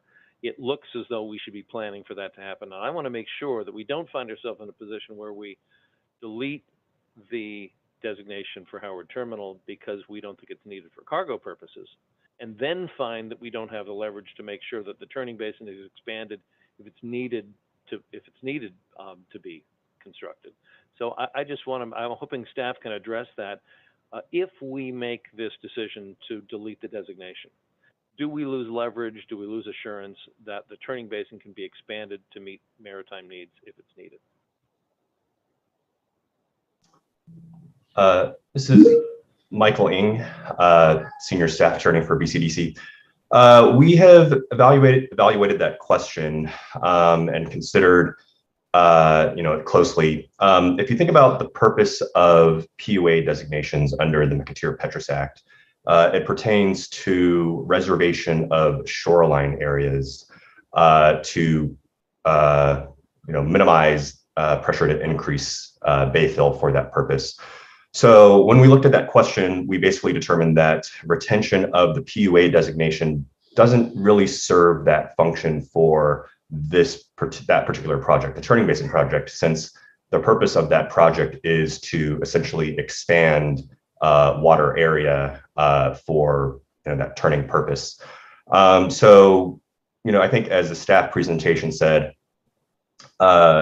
realization or furtherance of that project is not contingent upon the port PUA designation being retained or not, and removal of it would not preclude the ability of the commission to allow that project if and when an application is submitted for that. I just want to be clear that I want to make sure, and this is a message as much to the port and the A's as to the commission, that I want to make sure we don't find ourselves in a position where we remove the designation, the port and the A's move forward with a proposal, and then the Corps says we need to expand the turning basin, and the A's and the port are resistant to that. I think we need to make sure as a commission that we highlight that concern now, because I want to make sure we don't find ourselves in that position. Two questions about the viability of Howard Terminal. I think that's a key question. Let's assume for a moment we get to 20 years from now and we need additional acreage. We're growing a little faster than we expected, or productivity is not increasing as fast. There's a key question there about whether, under those circumstances, Howard Terminal meets those needs. Howard Terminal is a viable terminal at that point in time, because we're probably looking at 20 years or more. So if the turning basin happens, that significantly reduces the berthage available at Howard Terminal. That's one constraint, and the staff report talks about how that could be addressed up to a certain extent. But it would still limit even improved, that would still limit Howard Terminal to smaller vessels, not the largest vessels currently calling at the port. There is some discussion at the staff report, there was at the last meeting, about smaller vessels currently being used at the port. It isn't clear to me, and I'm hoping that the staff can clarify this, whether that trend towards larger vessels is inexorable and it's going to simply continue over time, or whether there's a niche for these they're not small, these medium-sized vessels, and that niche is going to continue over time, and maybe Howard Terminal would be just fine for them. As if we're inexorably drifting towards those larger vessels, we could find that we need more space, but Howard Terminal just doesn't meet the need. So can you talk about that trend in ship size? Corey, my thought would be to have Danny answer this question. Yes, please.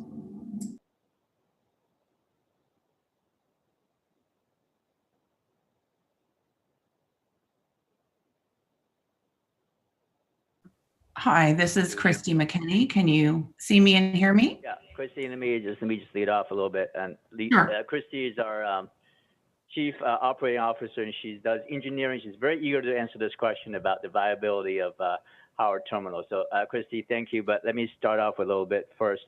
First of all, on the turning basin, I just want to be clear that the turning basin is needed. The enlargement is needed today. The ships are already big, and they're doing some very tricky maneuvers to get into the estuary and turning around. So we don't need, frankly, no leverage needed to, no more incentive than we need to maintain that business today. Even to maintain that current level of volume, we need the turning basin, and the Oakland A's and us in our contract clearly understand that. and there's no no ifs or buts about that. And it is the process of the Army Corps is proceeding in a way that the Army Corps is also very excited about the project itself. On the viability of the Howard Terminal, I will let Christy, I just lead off to saying that the Howard Terminal is not a functional as a cargo terminal. It would require, and even a small terminal requires substantial cost prohibitive investment to be a functional terminal to serve future forecast demand. Some of you have visited with us. I have an outer harbor that is functional as a terminal, and yet we need investment there. If I was given $50, $100, $200 million, that would go to the outer harbor, not the Howard Terminal. At 38 acres, which will be the Howard Terminal after the turning basin is taken out, Howard would be smaller than any other container terminal, whether it's big ships or small ships. We require in the United States, and that's identified in the cargo forecast. And the investment in that will be highly prohibitive. And so with that, the trend toward big ships is already here. It's here to stay. And I just want to also point out that historically, the Howard Terminal was used for domestic shipments to Hawaii, which tend to be smaller ships. Even with that, the terminal operator decided to end the lease of Howard Terminal and move next door to OICT, the SSA, big 300 terminal space in order to achieve the efficiency they need over there. So, Christy, you want to supplement my answers to those on the Howard Terminal? Sure. I mean, I think that does definitely convey the nut of it. The non-viability of Howard as a container terminal is exactly why we're here today. If it was viable, then we wouldn't be here today. So honestly, as Danny said, even in the Seaport Forecast Report, it makes clear Howard would be the smallest terminal in the United States at 38 acres. At a major seaport, that's simply not going to happen. And as we look into the future, so I think we've demonstrated clearly it's not viable today. I do think that it's clear that in the future, as we progress and as we grow out Outer Harbor, as we grow out the other areas of the seaport to expand our container activity, this will become increasingly diminished as even a possibility. There is just simply no way somebody's going to come in and invest hundreds of millions of dollars, new cranes, new wharf structure, all the infrastructure to handle what will amount to about 75,000 boxes. Really, because that 38 acres after you do the turning basin, which we fully are pursuing with the Corps, and they are as well, will literally be more usable like at 30 or so, because you have to have a rectangle, and having that arc is going to diminish it even further. And even further is the roadway network. If you go and look at the actual viable major terminals in the world and at Oakland, you'll see that there's 2 miles of 5-lane roadway in front of them. That is an essential component of their operation. They can't live without it. And that is where those trucks queue as they go into the gates and then exit. So Howard doesn't have that. It's in, early 1900s terminal, and it has city streets. It literally has retail, restaurant, condos, and the like right at its front door. So it's just simply not operationally viable nor financially feasible. And if it's not today, it's not going to be in the future. Even if it's literally the last acreage here, it will be more viable for these companies, which are all for-profit companies, to either squeeze those last boxes into existing terminals. As Danny said, we want to be investing in modern, large terminals with the land that we have, or they're going to go somewhere else at the end of the day. If there literally is no more space, that is what will happen. And cargo flows freely, not just around the United States, but internationally. Some of the US's cargo goes to Canada because that's where it's more efficient for them to go. So this is a very fluid business. So we feel very strongly that Howard is not viable as a container terminal, and that's why we're here. We wouldn't be here if we thought it was. Christy, you might want to stand. I have one more question, both for staff and Christy for you about that last issue. I was born in Oakland. I'm well aware of the surface rate constraints around Howard Terminal, as well as the rail constraints. I'm not familiar with the city's long-term plans for that part of town. I assume that that's going to become a more dense area and that those surface constraints, surface street constraints will become more serious. Sorry, thought I turned that off. Can you clarify that? Can you explain, and maybe this is a question for staff as well, the extent to which you've looked out, you or the staff have looked out into the future at the land use plans of outside of Howard Terminal, and what that means for conflicts with the potential for trucks queuing trying to get on and off Howard Terminal over time? Yeah, I don't know if you want to, Corey, but I'm happy to answer that as well. Oh, go ahead, Christy. Yeah, this has been a huge issue, right? Thinking about what goes on Howard is critically important to us in terms of making sure that our actual operating seaport, which has 3 main entrances, Adeline, 7th, and Maritime, remains fully functional no matter what happens at Howard. And again, as a terminal, the roadway network will completely collapse because it is just old-fashioned city streets, and you need this long, straight length of queue space for trucks. So it doesn't work from that perspective. So what else can be there? Well, this is when we looked at putting potentially commercial real estate, one of our other business lines, in that location. Is it more viable because it's adjacent to our commercial real estate areas? That is far more viable, of course, because you don't have the same, you have traffic issues, but different kinds of traffic issues that can be solved differently, and they can be solved inside of a city network. One of the good outcomes, and it's really only happened in the last 6 or 9 months of this project, is the EIR came forward. It has an enormous amount of mitigations related to offsite, is a huge benefit, we believe, for the port, which is the city does intend to remake this area considerably. And as part of that, there will be significant roadway improvements. There will be grade separated access points that don't exist today. There will be additional rail safety improvements that don't exist today, helping us solve problems, as you point out, that we have today. And very importantly, it includes significant improvements from 880 to Adeline for one of our primary access points. So we're actually looking for some subsidiary benefits of all of this work, and it's been a good collaboration. Corey, anything to add to that? Not particularly. So just to say that basically this is not something that wouldn't be part of the Bay Plan amendment process, but it's really about the function of the subsequent use of the property.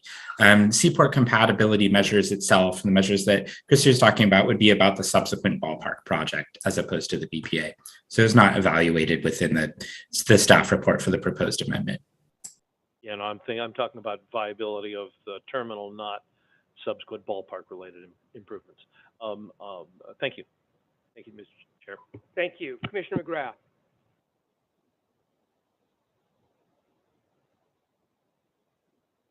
You got to juggle things. I have just a simple question. Howard Terminal has been, well, the area has been in maritime use for about 100 years, I believe. But Howard Terminal was constructed, I believe, with a Bcdc permit. And if I remember the facts correctly, that permit allowed 17 acres of new fill. Is that correct?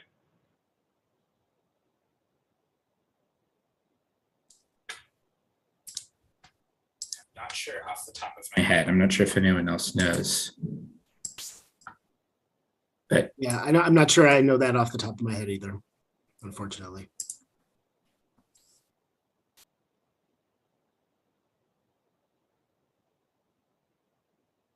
Okay. Thank you. I apologize there isn't an answer, or at least that we don't have it at the moment. Commissioner Eisen. I have, I think, 3 questions that might evolve. With respect to the ancillary use that folks have been asking about, where are these things going to go?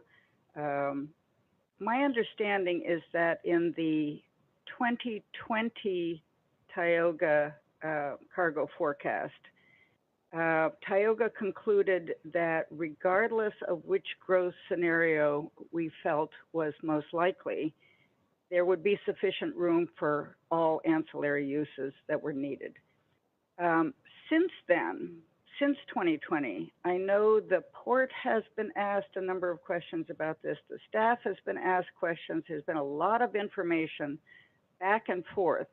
And I just want to be clear and understand from the staff, has there been any change in that original statement that regardless of which growth scenario we determine is most likely, there will be sufficient acreage to handle all the ancillary uses? Is that accurate, Corey?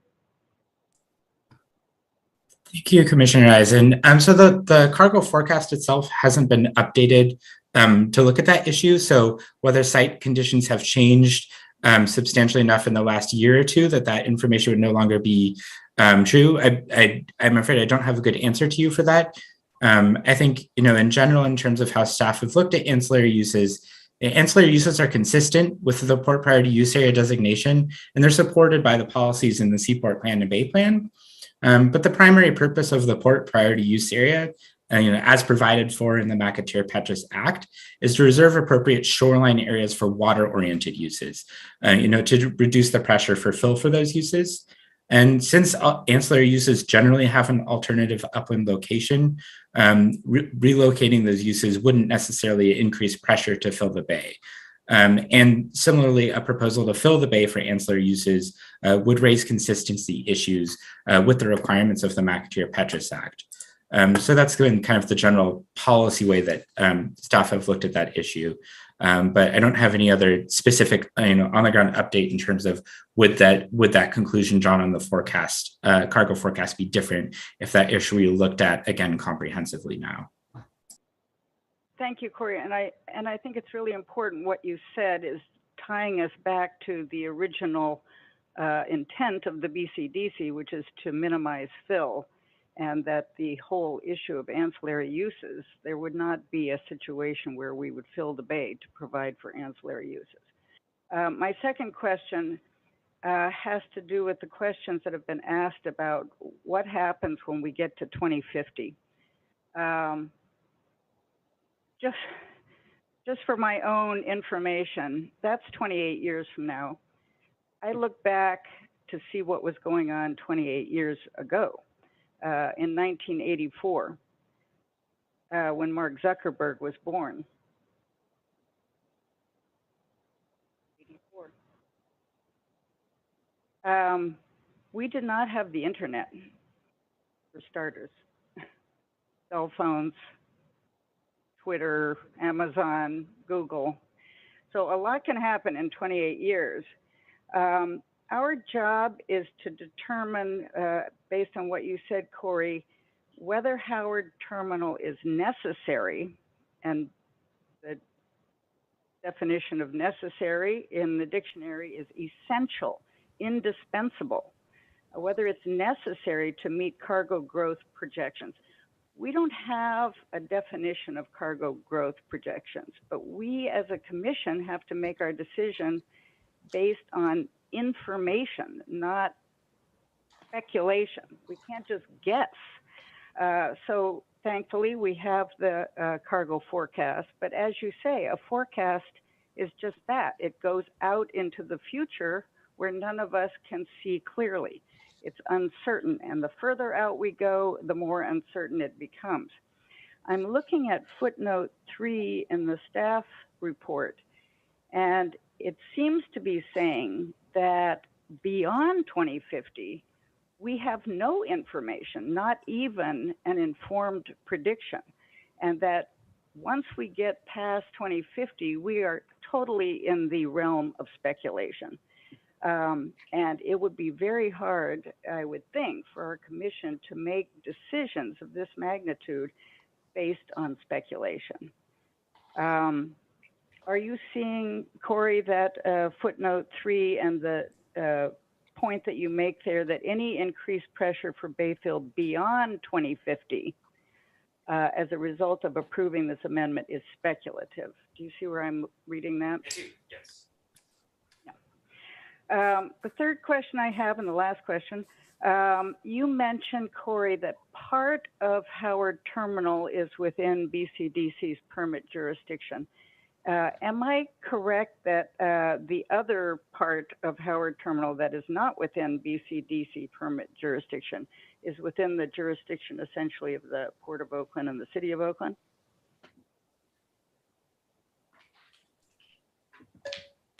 I can answer that question again. Michael Ng, Senior Staff Attorney. If you're asking for permitting purposes, it would seem to be the case that yes, the entire Howard Terminal site is both within the City of Oakland and the Port of Oakland's jurisdiction, because the City of Oakland is the CEQA lead agency for that project, and the Port of Oakland is a responsible agency for that project. So they'll both need to provide entitlements for that project. So our jurisdiction extends through the fill and up to the 100 shoreline band, and beyond that, which is the other half of Howard Terminal, essentially, is beyond that jurisdictional line, right? That is correct in terms of our state law permitting jurisdiction under the McAteer-Petras Act. I think this staff report and prior staff reports have made the point that obviously the Port PUA designation has significance under our Bay Plan, and through our Federal Coastal Zone Management Act authority, there is independent significance of that designation for our authority under that law. So that's how it's also still relevant, even though you are correct about our state law permitting jurisdiction. Thank you. Thank you, Michael. I believe that finishes the clarifying questions, and that means we're going. I assume, Eric, you're. Yeah, I just wanted to go back to Commissioner McGrath's question. Sure. We did some quick research and. Well, actually, I'm going to ask you to hold that. Okay. Commissioner McGrath is not here. Oh, okay. To hear your I can't. answer. All right, sounds good. But we'll come back to you. We're going to take a 5-minute break. Sorry. At 11:25, we will reconvene. 11:26.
Recording stopped.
Thirty-second notice for everybody.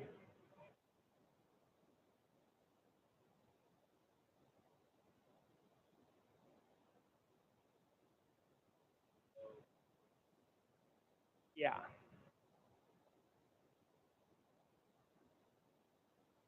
I would ask the commissioners to take your seats, please. Peggy, can you ask them because they're not listening to me? Okay, guys, in your seats. Come on. You too, commissioners. Come on. And now you know what it's like to be a member of the staff of BCDC. Recording in progress. Welcome back. Eric, now you can give your answer, and then we will go to public comment. We will start with Mayor Schaaf. Yeah, I just wanted to address Commissioner McGrath's question. And Corey's pulling up a slide. I thought Commissioner Eisen might be interested in it too. That shows the Bay jurisdiction. We did some quick research, and Commissioner McGrath was correct. It's approximately 17 acres of fill over time. The permit record is a little unclear because some of the permits were from the late 70s or early 90s, but we estimate around 17 acres. Thank you. We will now start the public comment period. One, I want to remind everybody that if you have not submitted a card or are remote and raised your hand by noon, we will not recognize you. Everybody's going to have 1 minute, no seating time. After I call on Mayor Schaaf, I'm going to call on Mike Jacobs, Nick Davoff, and Con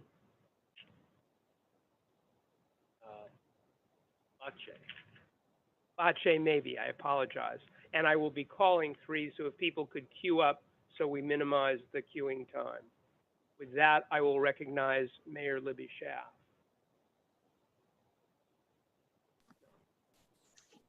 Thank you, Chair Wasserman, and thank you to all the commissioners for your incredible public service. You have heard from your staff unequivocally and with deep research that Howard Terminal is not needed for future cargo growth. You have heard from the port that Howard Terminal cannot currently nor in the future ever be used as a seaport terminal. And I just want to commend you for your attention and your commitment to environmental justice and equity. And through this commitment, I ask that you give Oakland its shot to allow this project to proceed, to allow us to explore what incredible community benefits may come from it, is to allow Oakland to have its chance. And I, for one, envision a day in the future where I sit with my grandchildren, surrounded by the beautiful diversity of Oakland, in a beautiful public park looking out at that bay, seeing the mighty Port of Oakland thriving and successful, watching workers that are union members that have a great living wage. Libby, I don't want to set a bad example. Your minute is up. I'll give you 2 more. Well, I will conclude. This is Oakland's shot. I ask for your approval today to remove Howard Terminal from port use. Thank you. Thank you. Mike Jacob. Good morning, Chair Wasserman, members of the Commission. Mike Jacob with Pacific Merchant Shipping Association. I'd like to thank you, also thank the Bcdc staff for all their work on this over the last several years. We've submitted extensive public comments, so we wanted to limit our comments today to responses to those that were in the final staff recommendation, and to implore you to use some discretion today. First of all, what you'll hear from basically everyone in the audience on both sides of this equation is commentary about reasonably expected outcomes as a result of this decision. Environmental analysis, the rest of the staff determination that you're going to be looking at and making determinations on turns a blind eye to that. It doesn't analyze those impacts. Those impacts are reasonably foreseeable. You know what they are, and they should be evaluated. This is your point for discretion. At your permitting phase, you do not have as much discretion as you have now during planning. It's imperative that you take the opportunity to expand your turning basin, and by doing that, you collapse the port priority use area designation that's being requested. Please do not include that 10 areas for maritime reservation area removal of priority use area. Thank you. Thank you. Nick Davoff.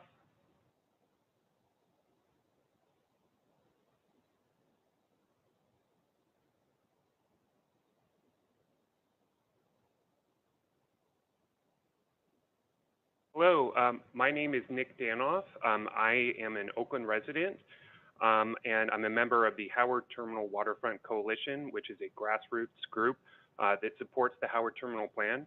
I want to talk with you today about waterfront access. I live about a mile from the Howard Terminal site. I've got a picture here of my 2 children. This is Jordan, who's 5, and Jason, who is 2. We love going down to walk around Jack London Square, taking walks there, but after a couple blocks, the waterfront abruptly ends, and the green space there is pretty limited. The rest of the waterfront for miles and miles is restricted to industry use only.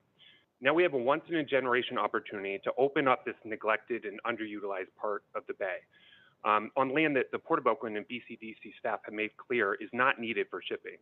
We have a chance to give my children an opportunity to play and explore right by the waterfront with 18 acres of waterfront parkland, a performing arts space, and yes, a place to bond over Oakland A's games.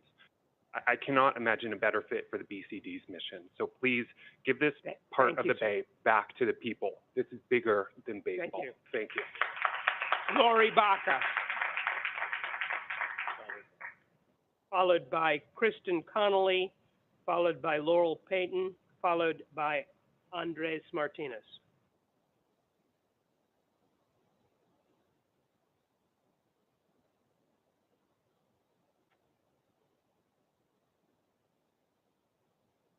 Lori Baca? No. Then Kristen Connolly. Well, she's not here. You want to speak? Now is your time to speak.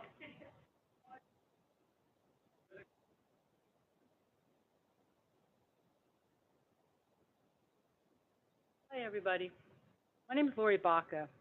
As of today, Howard Terminal produces $70,000 per year in property taxes. Once Howard Terminal project is complete, that will produce $10 million in property taxes per year, and this money will be invested back into Oakland. These taxes do not exist now, nor will they exist unless this project is approved. Howard Terminal will provide the community with waterfront access to be enjoyed all year round. There'll be new parks. Howard Terminal will produce 25,000 union jobs, not to mention the jobs of the hotel, retail shop, restaurants, and the ballpark. The Port of Oakland supports Howard Terminal.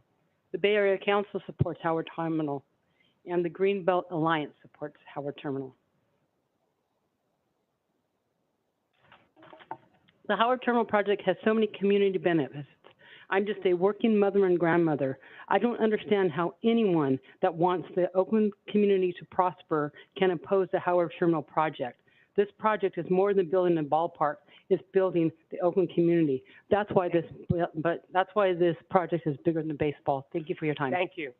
Kristen Connolly, followed by Ken Miller. Good morning, Commissioners. My name is Kristen Connolly. I'm President and CEO of the East Bay Leadership Council. We're a regional business advocacy group that represents hundreds of employers in Contra Costa and Alameda counties. Everything about our policy agenda is premised on supporting improved economic vitality and quality of life. That's our mission. And I'm here today in strong support of the staff recommendation. I just want to highlight the distinctions that Commissioner Joya pointed out between previous reports and the report before you today and the staff recommendation. We as a business organization couldn't support something that would be compromising the port, but the Port of Oakland is here and they've made the showing that the capacity at Howard Terminal is not necessary and that we've reached the showing. I'm also here as part of the Howard Terminal Waterfront Coalition in support of jobs. You'll hear from a lot of us. It's fun to wear a t-shirt at one of these things instead of just a suit. So I strongly ask you to approve the staff recommendation today. Thank you very much. Thank you. Laurel Payton, followed by Andres Martinez. Hello, my name is Laurel Poten. Hi, I'm Laurel Poten, and I've been a resident of Oakland since 2013 and a lover of baseball my whole life. The community benefits of this project at Howard Terminal are insurmountable. I hope that you and all of the jurisdictions will move forward and approve keeping baseball in the city of Oakland because this is bigger than baseball. Thank you. Thank you. Andres Martinez, followed by Ken Miller, followed by James Ashcroft. Ken Miller. Good morning. Thank you for the opportunity to address you. My name is Ken Miller, business agent organizer for Ironworkers Local 378, and I urge you to follow the staff recommendation. Oh, yes. Thank you. Thank you. One more chance, Andres Martinez. No. James Ashcroft, followed by James O'Brien. I'm really going to ask as I call these names in advance for you to start moving up. James O'Brien, followed by Sean Kyle.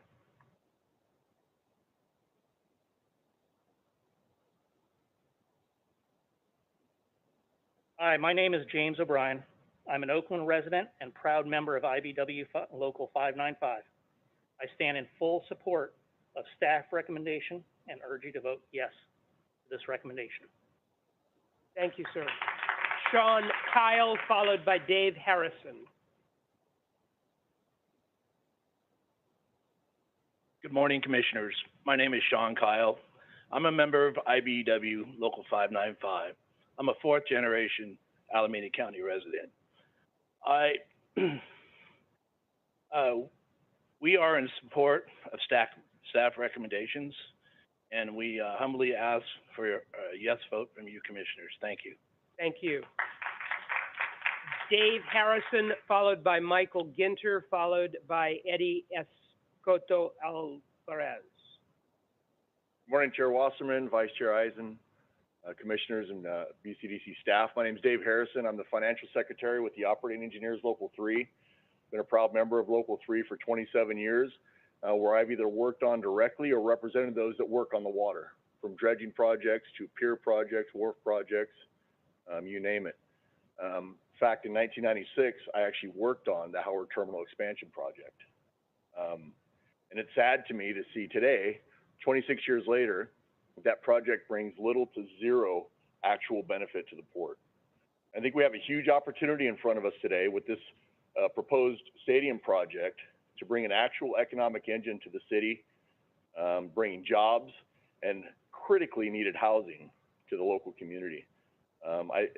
I would urge on behalf of Local 3's 38,000 members across our jurisdiction to support staff recommendation and vote yes on today's vote. Thank you. Thank you, sir. Michael Ginter. Morning, my name is Michael Ginter, and I'm a union representative for Operating Engineers Local 3. I'm speaking today to urge you to vote yes to approve the land use of the port and move forward with the Oakland A's Howard Terminal project. A yes vote will allow the port and Oakland to thrive by expanding the port's current portfolio and still continue to meet the needs of the region. The proposed housing and stadium project would create 6,000 union jobs with over 3,000 new housing units that will be built by the best trained local union force in the country. The project will also produce over 15,000 local long-term non-construction union careers with the hotels and restaurants. Please follow staff recommendations and vote yes. Thank you for your time. Eddie Escoto Alvarez, followed by David Calderon, followed by Augustine Ramirez. Thank you, Mr. Chair. For the record, Eddie Escoto Alvarez, business representative of the Alameda County Building and Construction Trades Council and the resident of the 4th District of Oakland. I stand before you today representing our 28 affiliated unions who, if you approve the staff recommendation, will build this project with the best locally skilled and trained workforce in the country. In working through our nonprofit partner, CTWI, we will continue to invest in pre-apprenticeship programs such as Cypress Mandela, Wright & Son, and the Oakland Unified to create a career pathway to jobs and the middle class, while at the same time putting local residents to work. I also stand today in solidarity with the Alameda Labor Council, in particular my brothers and sisters of Unite Here. My abuelita recently passed away. She had been a widow for about 20 years. During that time, she was able to collect my abuelita's pension from Unite Here, which she received for working the hotel circuit for over 25 years. While the amount was small, it reminds me of the opportunity that a family was given new to this country and the opportunity other families, such as ours, will be given for jobs for this project. I urge you to vote yes for staff recommendation. Thank you. Thank you, sir.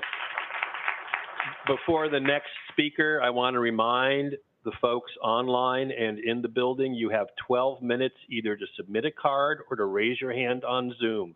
At noon, we will stop taking such requests. Thank you. And at 12:30, give or take, we will take our lunch break. David Calderon, followed by Augustine Ramirez, followed by Keith Salmonen. My name is David Calderon, bricklayers, allied craft workers, Local 3 of Northern California, an Oakland resident. Oakland's a beautiful city. The city and its residents need this project. I urge you to vote yes on the staff recommendation. Thank you. Augustine Ramirez. Augustine Ramirez, Keith Salomon, followed by Carla Collins. Good morning, Commissioners. My name is Keith Salmon, and I'm a third-generation Oaklander, the producer of A's Fan Radio, and a member of the Howard Terminal Waterfront Coalition, here to encourage y'all to endorse the staff's recommendation and vote yes to remove the port priorities from the Howard Terminal project. You've already heard a couple of them speak. You're going to probably hear a few more of them speak before the public comments over with, that being the union members that potentially will be involved with the jobs of building not just the stadium, but the full build-out of the site as well, not to mention the other job opportunities that will be available to those out there over the long term of this project. As always, got to continue to stress, just one of the reasons why this is bigger than baseball. Vote yes to remove the priority use from Howard Terminal. Thank you. Thank you, sir. Carla Collins, followed by Sean Cochran, followed by Tom Trayer. Hello, I'm Carla Collins with Signet Testing Labs in Alameda County, an executive board member with Construction Management Association of America of NorCal with 1,200 members, associated with Town Business, a group of Oakland business leaders to promote economic and civic development, and also the Howard Terminal Coalition. And these groups support the A's Ballpark at Howard Terminal and urge you to vote in favor of the port priority use. About 10 years ago, I was part of Think Big, a similar community and business council which fought to keep the Kings in Sacramento. Everyone came together to build a new entertainment and sports center. And there are a lot of similarities between what's going on here in this region and in Sacramento. Various agencies had to come together with a bigger vision, make tough decisions, and have hard votes to clear the way to build a new arena in a very controversial location. 5 years later, post-opening, we've doubled the estimated ROI on the project.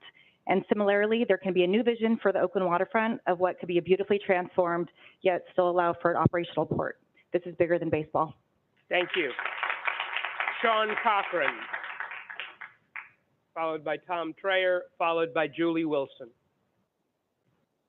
In 1989, the Bay Area was rocked by the Loma Prieta earthquake that collapsed the Oakland side of the Bay Bridge. After too many years of debate, it was finally replaced with something safer and more beautiful, complete with a pedestrian walkway so that everyone can enjoy it.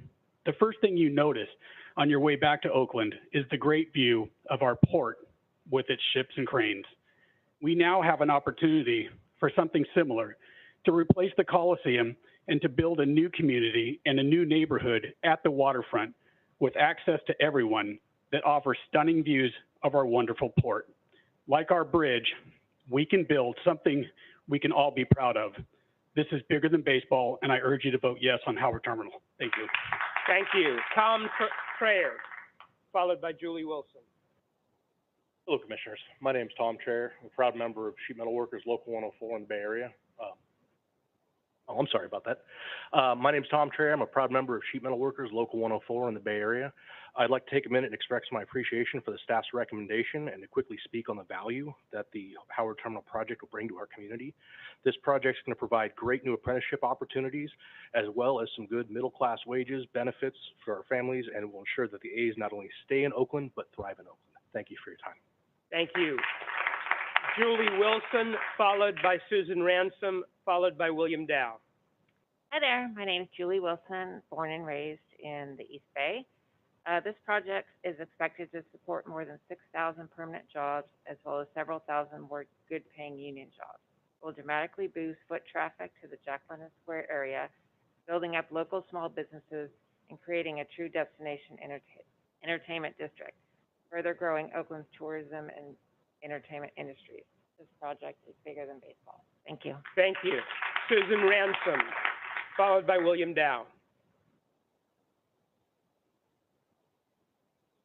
Morning, everybody. Susan Ransom, SSA Terminal, born in Oakland, live in Oakland, and work in Oakland. Thanks for making my case on the turning basin. I don't think I need to say any more other than please remove that 10 acres on the decision today. I think we've got enough people commenting that the turning basin will get done, so no reason to have that land in there. Howard Terminal is full. Doesn't need to be maritime at this time, but it could be in 30 years. There are small ships calling Oakland, coal, transfer, bow. They are contracted with us, and they are calling Oakland, and they will continue to call Oakland, as will more. San Joaquin Valley, not a good option. Exporters, be tough on them getting their exports to the terminal. The Roundhouse is full of containers, not truck parking. Shippers Transport is not maritime land. It is a truck yard full of imports, and yes, they are stacked. The whole area is full of containers. SSA is currently at 91% capacity. When we balance out, we're going to open our doors and more cargo is going to come in. Right now, we are turning business away. So I would ask that you remember John Driscoll's words in the letter that I read at the public hearing. He got it right. It's important that the BCDC maintain this important asset. Who knows what's going to happen in 50 years, and to project 1% Thank you, Ms. Ransom. growth. Your time is up. Thank you very much. William Dow, followed by Todd Schwenk, followed by Jennifer Arbuckle. Good morning. My name is Bill Dow, Local 6 ILWU. We urge, of the ILW and the maritime industry has addressed our concerns to the Oakland City Council, Port of Oakland, and the BCDC numerous times.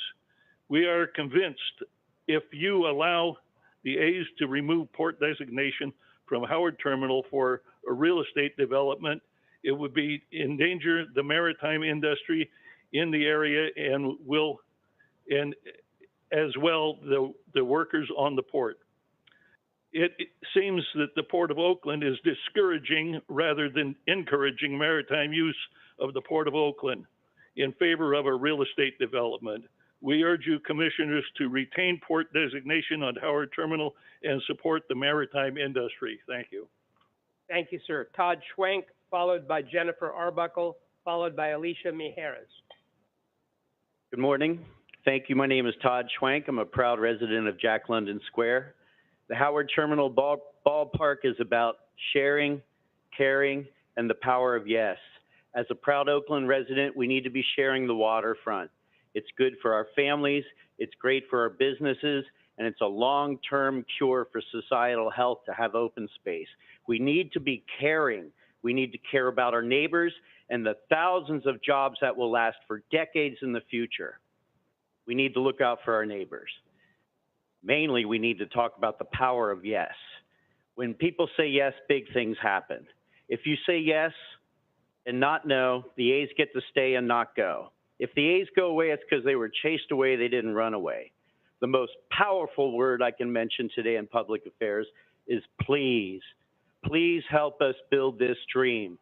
This is good for not only the East Bay, but the entire Bay Area and the state of California. Thank you. Thank you, sir. Jennifer Arbuckle, followed by Alicia Mijares, followed by Josh Valles. Hi, my name is Jennifer Arbuckle. I'm a District 3 resident of Oakland since 2012. I support this project. I encourage you to vote yes because of jobs, both union jobs saved and union jobs created, including formerly homeless and formerly incarcerated folks. This project is bigger than baseball. I encourage you to vote yes on removing port priority use. Thank you. Thank you. Alicia Mijares, followed by Josh Valles, I hope that's correct, followed by Christopher Christensen. Good afternoon, or good morning, Commissioners. My name is Alicia Mijares. I'm a proud member of Sheet Metal Workers Local 104. I would like to express my support for staff's recommendation and the proposed project at Howard Terminal. This project would create much-needed economic growth in the East Bay after what has been several years of uncertainty due to the brutal COVID-19 pandemic. This is a responsible development that will generate a significant amount of middle-class careers. I ask that you please support staff's recommendation and move this forward. Thank you. Thank you. Josh Valles, followed by Christopher Christensen, followed by Jason Lindsay. Good afternoon, Commissioners. My name is Josh Valles. I'm an East Bay resident and a proud member of Local 104 Sheet Metal Workers. In front of you today is an important decision that will impact the greater Bay Area for generations. By supporting staff's recommendation, you will move the A's ballpark to Howard Terminal one step closer to the finish line. This project will have a monumental positive impact to the city of Oakland and will be an economic driver to an area with significant potential.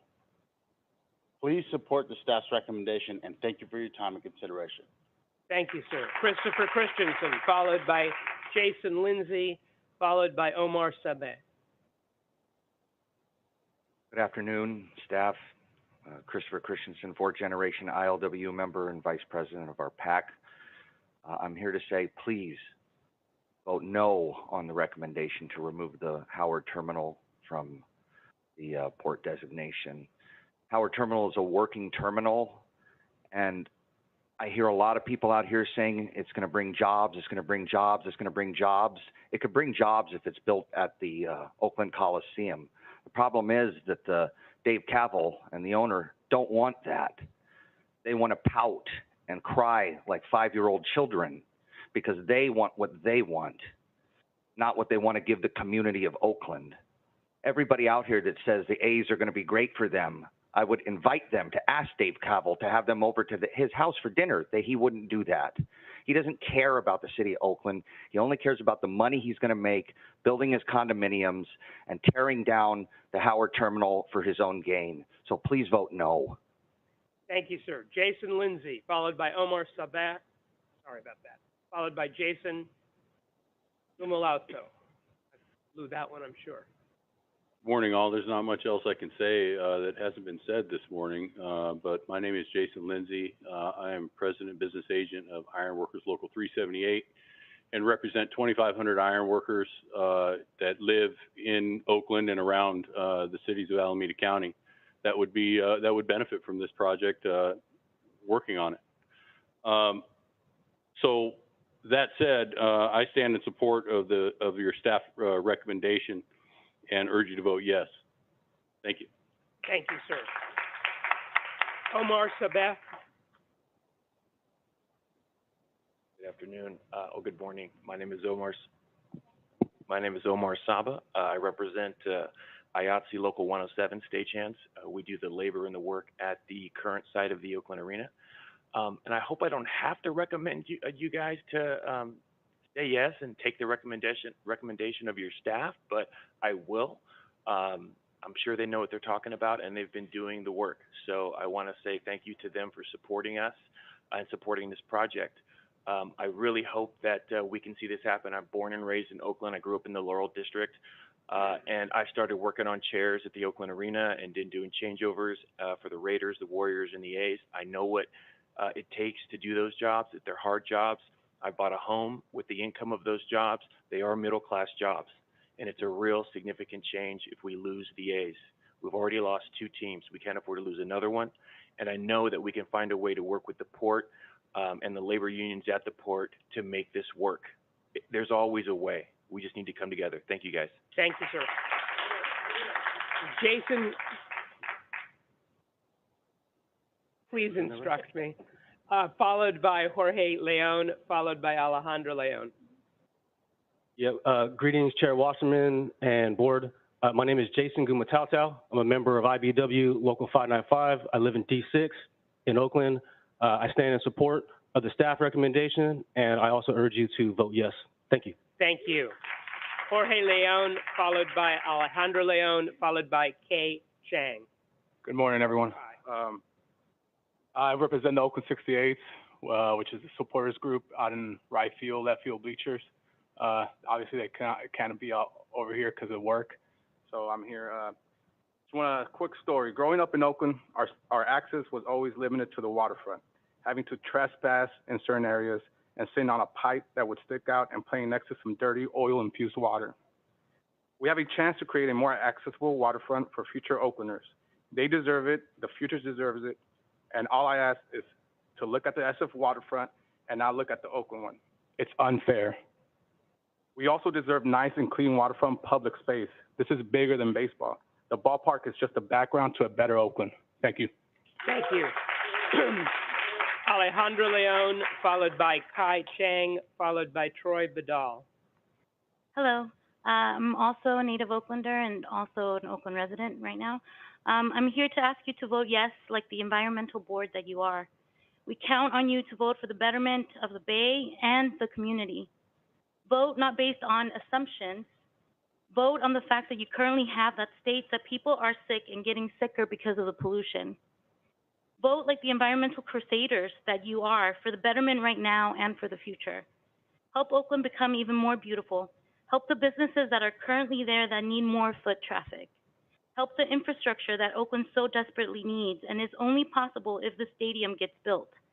But most importantly, help West Oakland residents that are getting sick now. This is just the beginning. Vote yes. Thank you.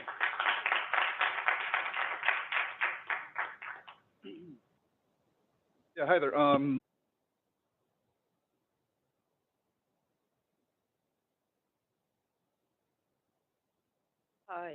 Hi. My name is Barb Edwards, and I work at the Oakland Coliseum, and I've been working in there for 18 years as a suite attendant.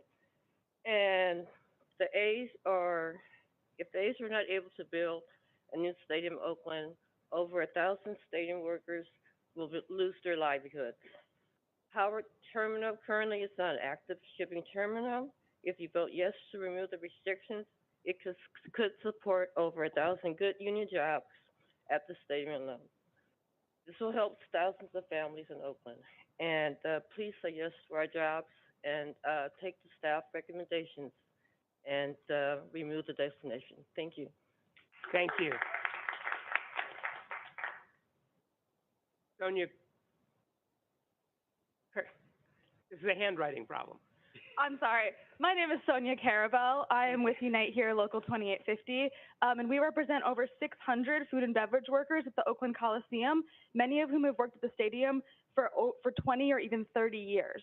They're long-term residents of Oakland and elsewhere in the Bay Area. The majority are African American, and the vast majority are people of color. They and their families depend on the good wages and benefits that these jobs provide, that they have fought for, and in sharp contrast with most jobs in the food service industry. Howard Terminal is not currently an active shipping terminal, and the Port of Oakland has explained why it is not likely to become one again. If you vote yes to remove the port priority designation, Howard Terminal could support over 1,000 good union jobs at the stadium alone, not to mention in the rest of the proposed development. This will help thousands of families continue to live and thrive in the East Bay. We also have been advocating to ensure that there's plenty of affordable housing on site and job protections, including fair chance hiring, local hire, and targeted hiring to expand good job access to those who need it most in the area. Please vote yes. Thank you. Thank you. Dolores Beasley, I believe it is, followed by Robert Preston, followed by Demetrius Williams.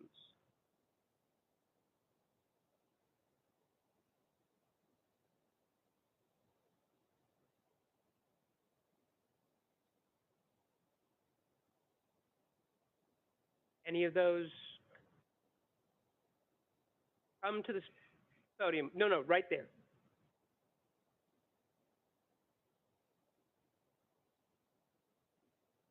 Good afternoon.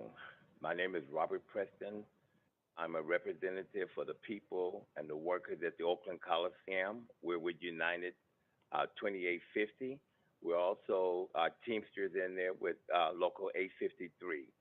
The jobs that can be saved for the people of Oakland are tremendous. A lot of these people need these jobs to continue to live affordably. Also, you have restaurants, hotels in the area. You have gas stations, stores who are supported by these people who work. So we need you to vote yes in order to preserve a lot of these jobs and help a lot of these families survive. So please vote yes. Thank you, sir. Demetrius Williams, followed by Mark Plubel, followed by Anthony Viscuso. Demetrius Williams, not here. Mark Plubel. Yeah, good morning, Commissioners. Thanks for having us here. I just want to encourage you to vote for this change.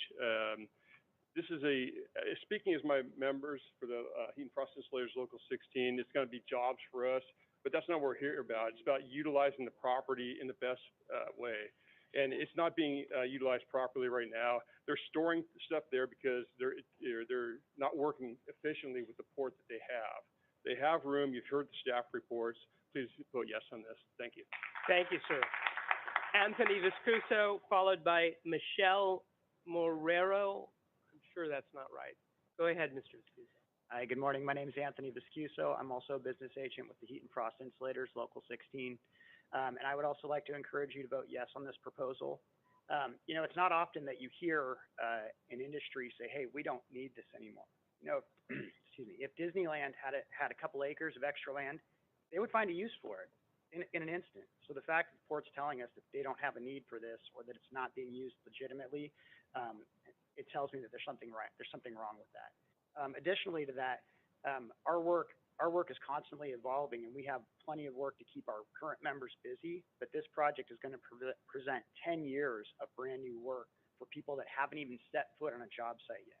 We'll have apprentices that'll take out their very first tape measure and measure their very first piece of material 5 years later, there'll be a journey person with a full-time middle wage job in this area. So please vote yes on this. Thank you. Thank you. Michelle, and help me here. Hi, it's Michelle Moreira. You almost got it. Basically, I want to say is that it's not about saving Oakland. It's about seeing Oakland thrive. It's about having a vision for it. It's about supporting its residents, supporting its workers, and supporting everyone else that supports that. I believe that having this recommendation go forward would help with that. I also been a resident there for a while, and I've noticed that there's been a lot of changes politically, and I feel like giving a voice to these other workers, specifically from the Coliseum and people who live there, is actually moving forward with the future. And I feel like personally for me, I would like to see Oakland thrive. You know, San Francisco got a chance to do that. Why can't Oakland? And so thank you so much for hearing me today. Thank you. Bert Boltuck, followed by Reginald Knighton, followed by Melvin McKay. And before you start, Rachel, we are now starting on the first blue cards, so please bring over the second group of blue cards. Those people are Trent Willis, Aaron Wright, Mike Henneberry, Zitali Sanchez, and Patrick Boylan. Good afternoon, Chairperson Wasserman and the rest of the commissioners. My name is Bert Boltuck, and I speak here today in favor of the staff recommendation.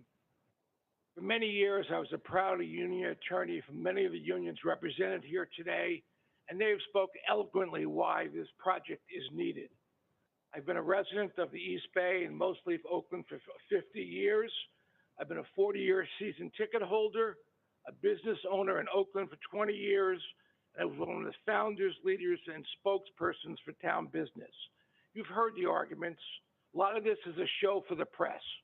I know each of you are intelligent, you've read the staff recommendation, you've read the documents. Don't be swayed by the ILW and Schnitzer.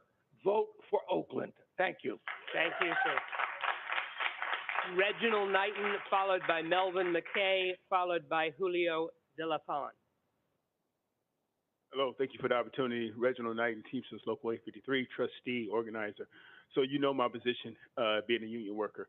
So I'm going to let you know that my family has been a part of the city of Oakland for years well over from World War II, years beyond World War II.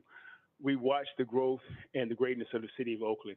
And here's an opportunity to make the city of Oakland even greater. Every now and then you have an opportunity. You have an opportunity to progress, to rebirth yourself. And this is an opportunity for Oakland's rebirth. And I want to be able to tell the next generations that got to experience what I got to experience when they built the Oakland Coliseum, how great we were and we are for the next generations to come. Please vote yes. I encourage you to vote yes. My city needs it. My city needs this. Thank you. Thank you, sir. Melvin McKay, followed by Julio Villafon, followed by Greg Trevise. Thank you, Commissioners. Melvin McKay, ILW Local 10. I'm voting no, and hope you guys do. And I really appreciate the democracy here. Everyone needs a job. I've been on the waterfront 30 years. My son's here. My grandson's here. One thing I do know about Howard Terminal, it is a working terminal. It's not a working port. Okay? If it wasn't for those containers, they come off the vessels. They are throughput through Howard Terminal. You guys got to understand, if this land is taken, we got nowhere to go. The ships are not getting smaller, they're getting larger. The capacity of the vessels now are 18,000 TEUs. When I started on the waterfront, they were 7,000. We need land to put those containers. Los Angeles is at its capacity. Port Arthur is at its capacity. Portsmouth, Virginia is at its capacity. And when China releases those containers over there, we got nowhere to go. This is where our goods come from. Okay? It's the import-export. And that's all I got to say is please, leave it as it is. Thank you, sir. Julio Villafon, followed by Greg Trevise, followed by Trent Willis. Julio Villafon. Greg Trevise.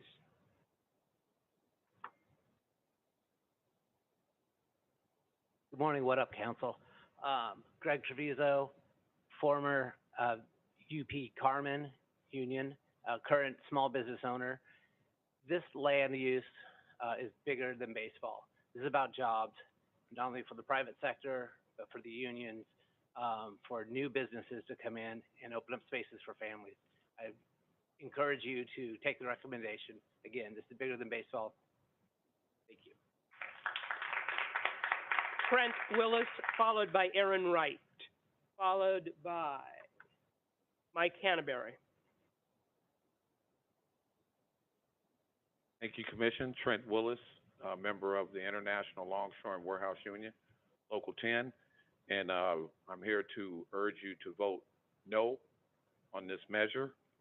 I just want to remind this commission that what we are facing here is a land grab and a billionaire's attempt to get access to public resources. That is all that we are looking at here. When you talk about a comprehensive analysis, from looking at your slideshow, there was no comprehensive analysis here. Analysis is supposed to be done by facts. What you heard here today was not facts. You had made up information to make the case for allowing this property to be accessed to a billionaire for profit. This is what we're looking at. We are completely against this. The facts that, the misinformation that you heard that this terminal is not being used for maritime access is false. Thank you, sir. Your time is up. Thank you. Rachel, the next 5 to come over, please, are Elizabeth Mitos, Ron Zampa, Danny Campbell, Carmen Sandoval, and Melody Davis. Good morning, afternoon. I'm Aaron Wright, ILW Local 10, third generation longshoreman. No doubt this commission here is indicative of how important our seaport is. Shockingly, at your June 2nd meeting when questioned, your staff asserted they had communicated with Maritime. In fact, they had not. We absolutely know the maritime stakeholders were not consulted by your staff, so we could not be considered in the recommendation for you. After 3 years fighting this, I can tell you maritime community is unequivocally opposes this project. Everyone with a working brain knows the loss of Howard Terminal, the building of houses on an industrial zone is going to have a huge negative impact on our operations and lead to a downturn and degradation of our seaport. Our port is busier than it's been in my 33 years. The volume is unprecedented. To put it simply, your staff report is ridiculous on its face. Howard Terminal is being used. We need it for our operations. We are using it. We have been using it. Every day there's a mile-long line of trucks coming out of that. One last thing. Thank you, sir. Mike Hannaberry, followed by Chitale Sanchez, followed by Elizabeth Mitos. Mike Hannaberry, Teamsters Local 853. We represent concession vendors at the Coliseum. We work side by side with members from USWW, Unite Here, and IATSE. These members represent the possibilities for service workers that will be borne out by the building of the Howard Terminal. Our local also represents cement truck drivers. They stand in league with the thousands of building trade workers that will benefit by the building of Howard Terminal. I'm going to quit flapping my gums and cut the BS and just request that you vote yes on the staff recommendation. Thank you. Thank you, sir. Chitale Sanchez, followed by Elizabeth Mitos, followed by Ron Zampa. Good afternoon, Commissioners.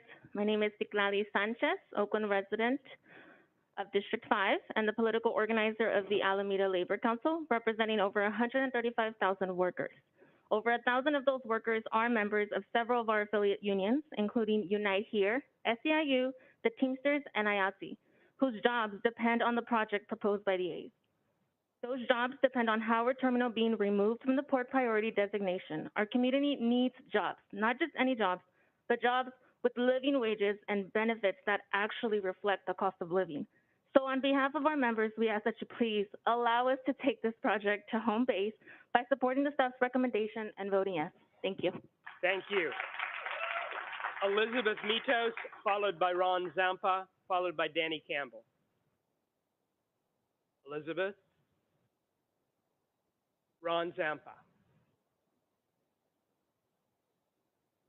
Danny Campbell. Before Mr. Campbell, can you please bring over Araceli Rueda, Jose Luis Pavon, Tim Brown, Steve Zeltzer, Patrick Fahey.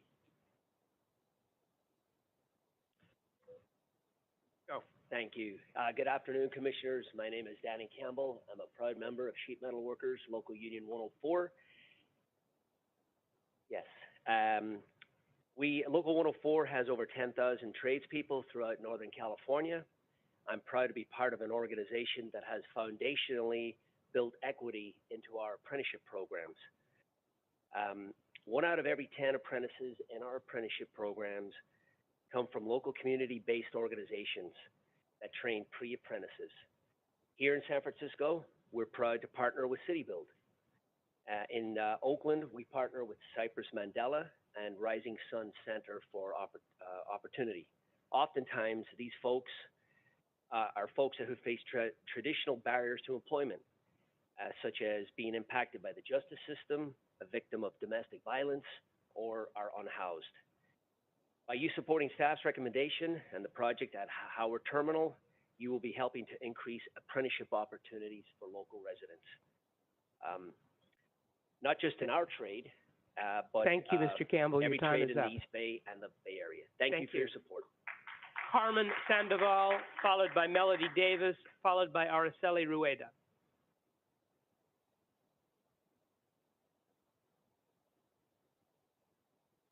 Carmen would like to speak. She works at the Oakland Coliseum, but she asked me if I can translate. That's fine, sir. Go ahead. Buenas tardes, mi nombre. Speak into the microphone. Sorry. Mi nombre es Carmen Sandoval. Yo trabajo para los Oakland A's por 23 años.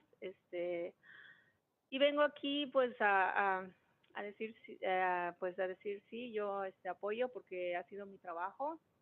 Let him translate. Hi, this is good afternoon. This is Carmen Sandoval, and she has worked at the Oakland Coliseum for the Oakland A's for over 22 years, and she's here to say that she supports the project. Keep speaking, Ms. Sandoval. Go ahead. Estoy apoyando porque pues somos muchos como inmigrantes también. Es nuestro primer trabajo. Bueno,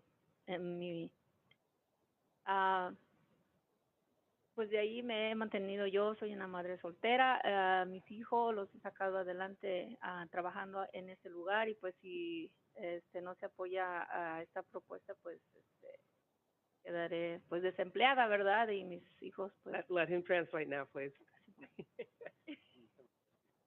So Carmen says that she supports the project and because this was she's an immigrant and there are many immigrant workers at the Coliseum. It was her first job when she arrived to this country. She's a single mother and she depends on this job, and if the A's leave Oakland, that she will be out of a job. I'm going to let you say just a little bit more. Go ahead. Y también no nada más sobre mí, también mis compañeros de diferentes uniones que estamos aquí apoyando la propuesta y pues a mí me encanta mucho mi trabajo.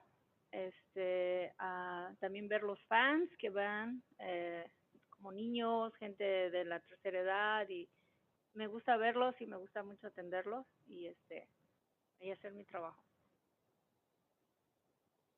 So Carmen says that she's not just speaking for her, she's speaking for other workers at the Oakland Coliseum, as well as all the other unions represented here, and that she loves her job and she loves seeing the fans, and and she thanks you for letting her come to speak today before the commission. Thank you very much, Ms. Sandoval.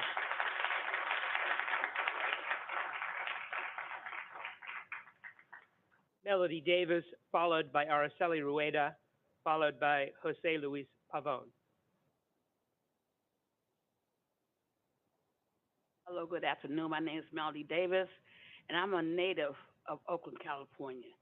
But I stay right now in West Oakland, but we all still the same. All our lives matters. I'm asking you to vote no. Keep the Port Authority use where it's at Howard Terminal. We have came here. I have several reasons. One reason is that jobs could still be at the Coliseum, okay, where Mr. Fisher has already brought it at a steal, but $85 million. So there'll be no job loss there. If he keeps it like the Seattle Seahawks, they built on the same area, state of art. Now, why Mr. Fisher can't do that? Keep jobs there. I have a funny feeling that he's doing that because he wants to put a round screw in a square box. Because you guys already know there's no room over there. The shifts are not, they're getting wider. They're not going to be able to go through there. He's stealing all the stuff. Ms. Davis, your time is up. Thank you, ma'am. My minute's up already? Your minute's up already. My God. Well, you know what I said, though. Y'all got it right. But I want to say one more thing real quick. I see there's some intelligent people up here. Please make the right decision. But I don't see one black person. Thank you. Thank you, ma'am. Araceli Rueda, followed by Jose Luis Pavon, followed by Tim Brown. Hi, good afternoon. My name is Araceli Rueda. I'm a political organizer with SEIU USWW. We represent janitorial workers like Carmen. Many of these workers are people of color and immigrants, and voting yes on this recommendation will ensure job protection for these workers and communities. Most of these workers also live in Oakland, and as Oakland residents and workers, their opinion and their voice needs to be taken into consideration. Thank you. Thank you. I apologize. Rachel, if there's anybody left in Yerba Buena, please bring them over. Go ahead. Okay. Hi. My name is Jose Luis Pavon. I am a political organizer for SEIU USWW. Our union represents custodial staff, groundskeeping crew, security officers at the Oakland Coliseum, and it is our union's official position to support the project and to save jobs, save these jobs, and ensure that days don't leave and that the jobs are secured and the better benefits and better pay are secured at the new development. But I would like to say to all of our labor family that although, you know, with all due respect to the longshoremen, that although we might be on different sides of this issue, we're all still family, we're all still labor, we're all still in the same struggle. And so, yeah, that is our official position. Thank you. Thank you, sir.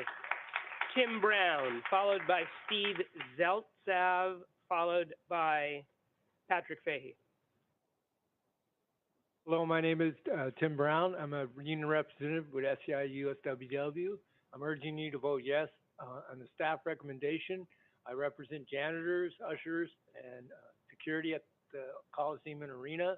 We have many diverse ethnic people there working, and most of the people rely on that job. Some of it is their full-time job, and some of it is supplemental. And we have majority of people there have been there for 20, 30. We have even some security people who have been there 50 years working at the Coliseum.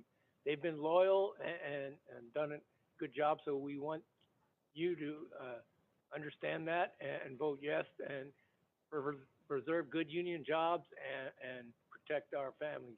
Thank you. Thank you, sir. Steve Zeltsav, followed by Patrick Fahey, followed by Bradley Wiedmeyer. I'm Steve Zeltzer with Schools and Labor Against Privatization. And I think that this is a privatization of a public port. And you, as commissioners, have a responsibility to protect the maritime uses of the port. This is a destruction of the maritime uses. Your vote for this is a destruction of the port as a maritime working port.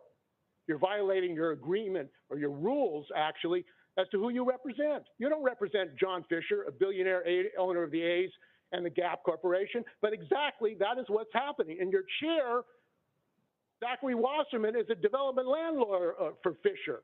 So why is he even here?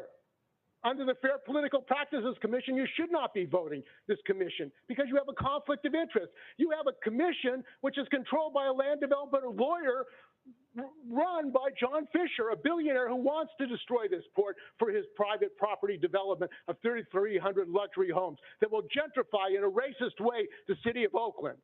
That's who you people are voting for. So let's be clear here what's going on. This is corruption. This is the political domination of this commission by a billionaire, not for the purposes of protecting maritime rights, trade, but for his profits. That's what this commission is all about. Your time is up, sir. Thank you. Patrick Fahey, followed by Bradley Wiedmeyer, followed by Ty Hudson. Well, following up on that, my name is Patrick Fahey. I'm a retired mathematician and educator, and is me statistician for Hewlett Packard. You know, I was really encouraged by some of the commissioners, Rebecca Eisen and Barry Nelson, that they had collected data and they concluded that this commission does not have the information necessary to move forward on this recommendation. And that's appropriate from a statistician's point of view. I also wanted to point out to also the people pro and con that this project includes landfill to accommodate these new buildings in an earthquake territory, and that John Fisher, is indemnified against loss on this project. The taxpayers will be on the hook in case he does not make money on this project. I want you to think about those things, okay? Thank you. Thank you, sir. Bradley Wiedmeyer, followed by Ty Hudson, followed by Mark Kennedy. Good afternoon, Commissioners. I want to remind you of your regional duties that outweigh the local speculative real estate development must be taken into consideration. I urge you to stand with the Seaport Subcommittee. Downgrading the Port of Oakland and allowing it to languish eventually will cost us all more money. Coos Bay in Oregon is building a 1 million container port. And when that extra land transportation, 500 miles, gets tacked onto our imported things, people will be wanting to come back and get the money returned to them.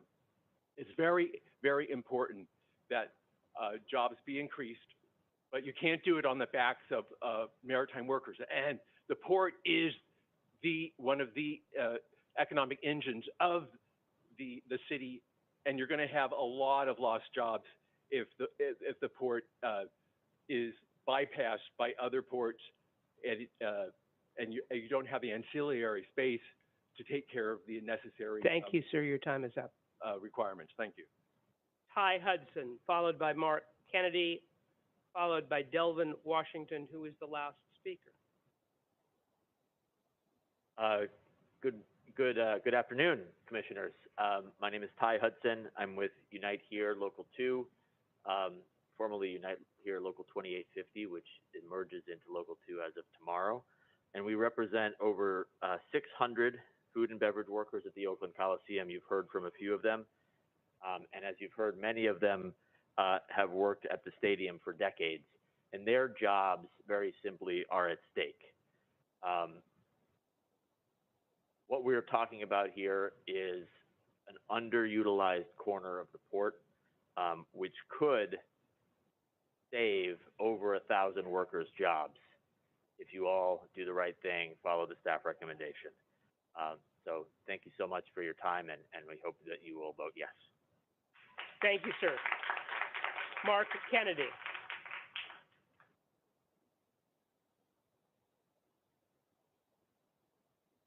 Good afternoon. My name is Mark Kennedy, or ILWU Local 10. I'm here to ask you to vote no against this project. The 17-acre fill-in will slow, if not stop, our ships, which is crucial to the economic cycle. Today, we heard facts that were no definite foresights on what exactly or what could be done right now or in the future. And speaking of the growth of an accurate growth to try to predict how the economic and import, export, and commerce will progress is virtually impossible, but you know for a fact that it will continue to grow as it has since these berths were created. Ballpark access, the cargo, all of this is going to be detrimental to everything that's already in place. You have a ballpark, you can keep those jobs, we can keep our jobs, and we can all grow together. Thank you. Delvin Washington.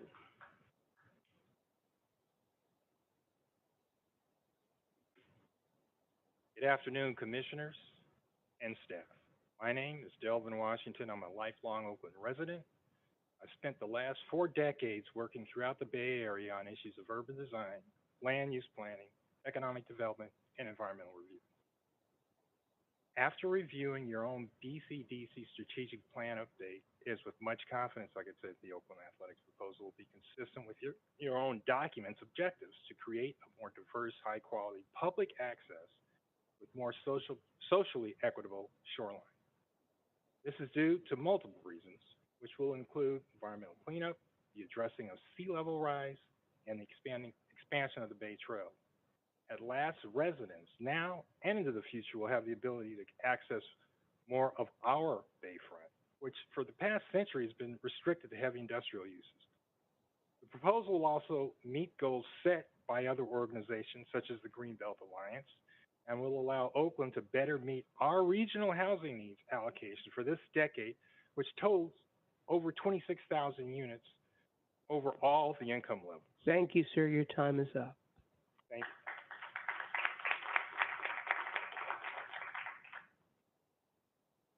Sorry, Mr. Chair. Patrick Boileau, I think my card was skipped as I was walking over from the flow room. Go ahead, sir. Thank you, sir. Patrick Boileau, Operating Engineers, Local 3, Deputy Political Director. On behalf of our 38,000 members, including the thousands who live in Oakland and in Alameda County, we'd like you to remove Howard Terminal from the port priority, accept the staff position. Thank you very much. Thank you very much. So I apologize, I might have misled people a little bit. That was the last speaker present. We do have remote speakers. We have 56 remote speakers. We're going to take a lunch break. We will reconvene at 1:30. Thank you all for your patience and your attention.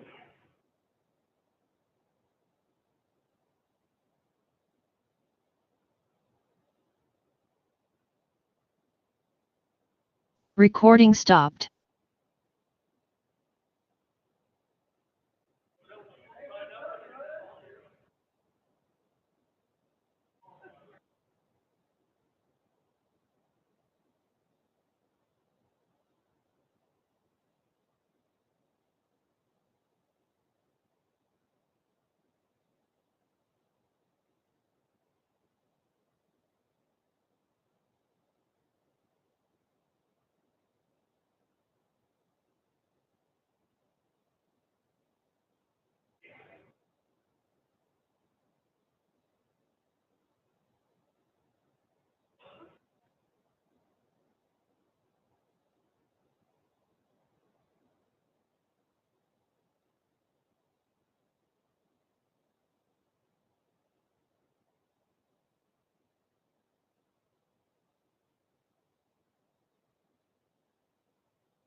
Commissioners, can you turn your cameras on, please?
Recording in progress.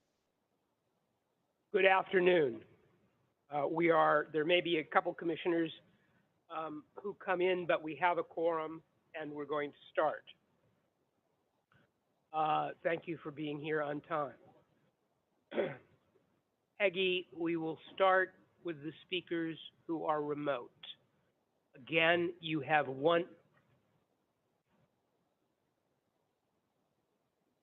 Oh, sorry. Yes. Go out.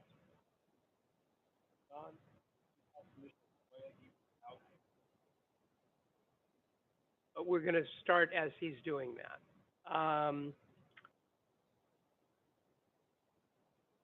Okay, I'm gonna let the folks on Wait. No, I just want to tell who. Go ahead. Okay, I'm just giving heads up and people in the queue so you can get ready. West Oakland Culture Action Center, Michael Keogh, Cheryl Walton, Amanda Brown Stevens, and can I multitask here? Hold on. Scott Taylor, you're going to be the first 5 people when Chair Wasserman gives me the cue. Unless there are any speakers who are with commissioners in their remote locations. Are there any commissioners who have speakers in their remote locations? If so, please raise your hand. I do not see any. Now, you can start calling on the remote speakers in that order, remembering that you have 1 minute to speak. Okay, first up is West Oakland Cultural Action Network. Go ahead and unmute yourself, state your name for the record. This is David Peters, the board president of the West Oakland Cultural Action Network. Commissioners, you've heard the staff recommendation. In addition, environmental justice and social equity for the West Oakland community must be a driving principle for the future use of the Howard Terminal property. My family has lived and worked in West Oakland since the 1940s, and while we have heard much about the shipping and ancillary industry's opposition to this HT project, it is the residents that have lived with the negative impacts of these companies' operations for decades in terms of traffic, groundwater contamination, and air pollution. But little of the positive economic benefits to the region have trickled down to the community that resides outside of the Seaport's gates. As part of this project, the port will be able to fund transportation infrastructure improvements that will relocate truck parking inside the port proper, reduce the truck traffic pressure in our community, and improve the port's operational effectiveness and safety. It will give the community access to the HT waterfront and build new public parks for our families. We must be, as documented in the baseline racial equity indicators report, the bill for generations of redlining, disinvestment, urban renewal, and environmental racism by local governments is long overdue. I urge the BCDC to remove the PPUA designation in the name of environmental justice and social equity for West Oakland. Thank you. Thank you. Okay, Michael Keogh, you're up next. Go ahead, unmute yourself, and you have a minute. Good afternoon, Commissioners. I'm an Oakland resident, and I'm here to urge you to vote to remove Howard Terminal from the Port Priority Use designation. Your staff has concluded that Howard Terminal is not necessary to accommodate the port's future needs. And I want to focus on that word, the future, because I think that's what this all is about. My son has lived in Oakland his entire life. Granted, he is 2 years old, but I am so excited to raise him here and for him to grow up in an Oakland with a strong port, acres of waterfront parks that have been returned to the people, and a world-class waterfront stadium. I thank you for your hard work and consideration in this matter, especially thank the BCDC staff, who I know have spent a lot of time on this. Please vote to remove. Thank you. Thank you. Okay, Cheryl Walton, go ahead. Unmute yourself, you have a minute. Cheryl Walton, Oakland residents. Mayor, residents are bigger than baseball, and this is a shot in the dark for Oakland. We need more data. Vote no on staff recommendation. Please be bold enough and have the courage to not be influenced by campaign funds and building trades whose jobs will not be impacted by not having a development at Howard Terminal. They can build and retain jobs at the Coliseum. Don't be paid off or given to the pressure of who appointed you or port staff who I don't trust. The lack of diversity is sad. I'm noticing there's not one Black commissioner on BCDC. Don't give in to personal connection of the A's, governor, Oakland mayor, state building trades, which most building trades don't even live in Oakland, but give into the principles and values of BCDC and the information you need. You are not to determine jobs. Protect our waterways for our children. What forecast data can we trust for 50 years from now? More studies and environmental review of water contamination and toxic impact of Howard Terminal needs to be done before changing the designated use. Vote no. Thank you. Thank you. Okay, I'm going to call on Amanda Brown Stevens. After Amanda, it's Scott Taylor, Millie Cleveland, and Ann Christie. Go ahead, Amanda. Good afternoon, BCDC Commissioners. My name is Amanda Brown Stevens. I'm an Oakland resident in District 2 and the Executive Director of Greenbelt Alliance. Through our Climate Smart Development Endorsement Committee, we review and endorse housing projects within the Bay Area that provide much needed homes for the region in locations that reduce climate-related impacts and increase resilience. Greenbelt Alliance has endorsed the Howard Terminal development as a great place for new waterfront access, as you've heard today, and over 3,000 units of new housing at various income levels. Projects at this scale are critical to ensure our region's largest cities do not just become wealthy enclaves for existing residents, and that our region's farmland and natural areas are not paved over for sprawl development. We urge BCDC to vote yes today and to work closely with all involved to ensure that this project is a model of adaptive urban shoreline development that will help create a more resilient and inclusive Oakland for all residents to enjoy. Thank you. Thank you. Scott Taylor, go ahead and unmute yourself. You have a minute. Thank you, Chairman Wasserman. My name is Scott Taylor. I'm the CEO and Chairman of the Board of GSC Logistics. GSC handles almost 20% of all the imports through the gateway. I'm here today asking the BCDC to protect the waterfront and the economic engine of Northern California, the Port of Oakland, and voting no.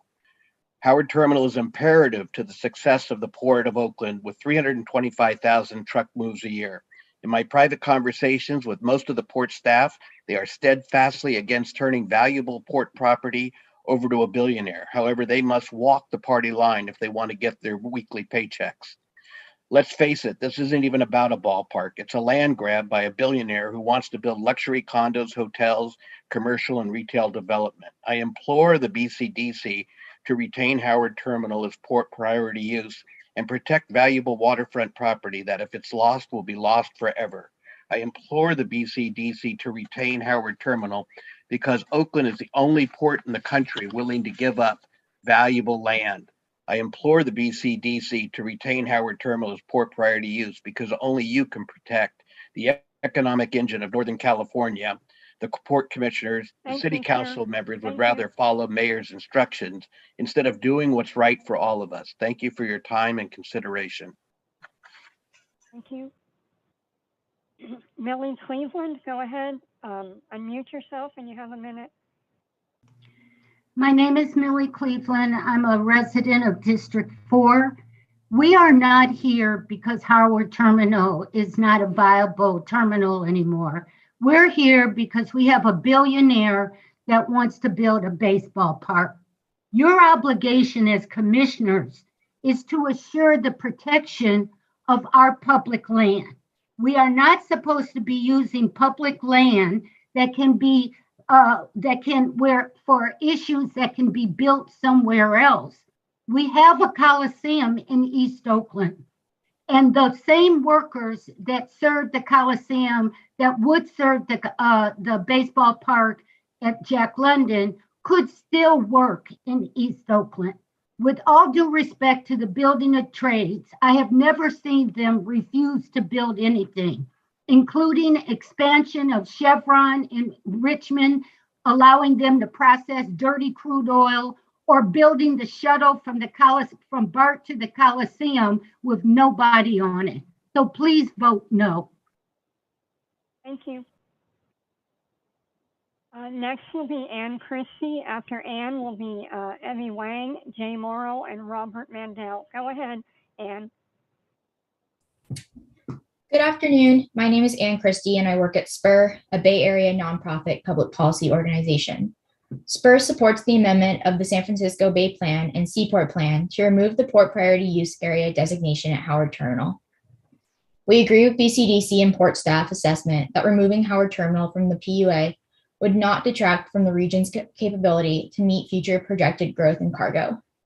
We also understand that the removal of this designation is essential for the proposed Oakland waterfront ballpark project at Howard Terminal to move forward.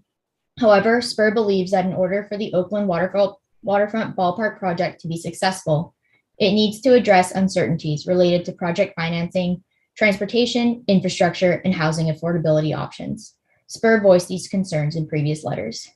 SPUR appreciates BCDC staff and commissioners for their attention towards this issue and commitment to the economic vitality of Oakland. Thank you for the opportunity to provide comment. Thank you. Evie Wang, you're next. Go ahead, unmute yourself. Hello, thank you for this opportunity to speak. As a port stakeholder, we are very concerned about the port's future and viability. Never mind satisfying seaport compatibility measures and not having to access non-Bayfield land is the responsibility of BCDC. Let's talk environmental justice. The A's dangles shoreline access, but reality is building private luxury condos will be a concern due to the private ownership of these condos and housing. To cite a development that has already happened in Massachusetts on the opposite coast, I would give a quote from Peter Scheller, Senior Counsel of the Conservative Law Foundation. It is an ironic circumstance of people wanting state money, but not wanting taxpayers to actually come and be able to benefit from their investment. For the sake of Oakland, please vote no. Thank you. Okay, Jay Morrow. After Jay Morrow will be Robert Mandel, Craig Gordon, and Emily Loper. Go ahead, Jay Morrow. Would you state your name for the record?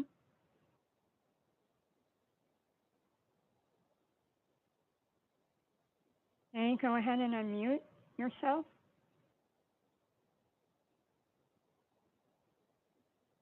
Okay.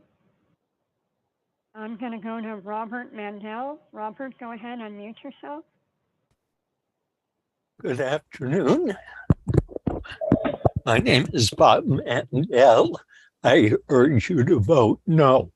What Loma Prieta showed is the vulnerability of the port.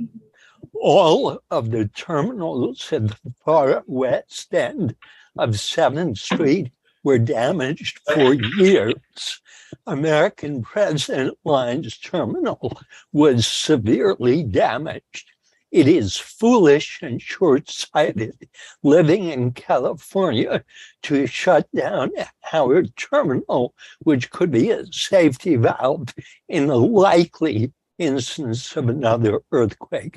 If Mayor Schaaf really wants to represent the city of Oakland, she should allow a vote on this matter as Council Member Gallo has proposed. That's real democracy. 70% of the people polled are against the ballpark plan. Thank you. Thank you. I'm going to go back to Jay Morrow. Go ahead and unmute yourself. State your name for the record. Jay? Yeah, I'm here. This is Jerry Morrow. So, go ahead. So everyone has talked about the economic gains by building this project, but no one has mentioned the losses. 2 weeks ago, 570 members of the Agriculture Transportation Coalition met. The port personnel heard an earful about why they should not do this with Howard Terminal. The losses have already started, and talking to those people there, they're already diverting freight away from Oakland down into Southern California. This is only going to get worse as we go along. So I beg you, please do not remove the port from the designation for the property. Thank you. Thank you. Okay, I'm going to unmute Craig Gordon, and after Craig is going to be Emily Loper, Deidre Snyder, and Alvirdia Owens. Go ahead, Craig, unmute yourself, and you have 1 minute. Hello, I'm a member of the Oakland Education Association, which opposes the Howard Terminal project. A new A stadium at the Coliseum would provide just as many jobs as one at Howard Terminal.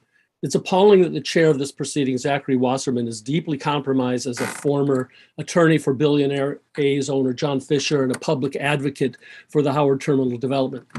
I don't have time to cite in detail the assessments from far more objective people for why Howard Terminal is vital to the current and future viability of the port, but I will say, as a longtime Oakland A's fan, that the actions of the A's ownership have never demonstrated any concern for its fan base, let alone for working class communities of color in Oakland.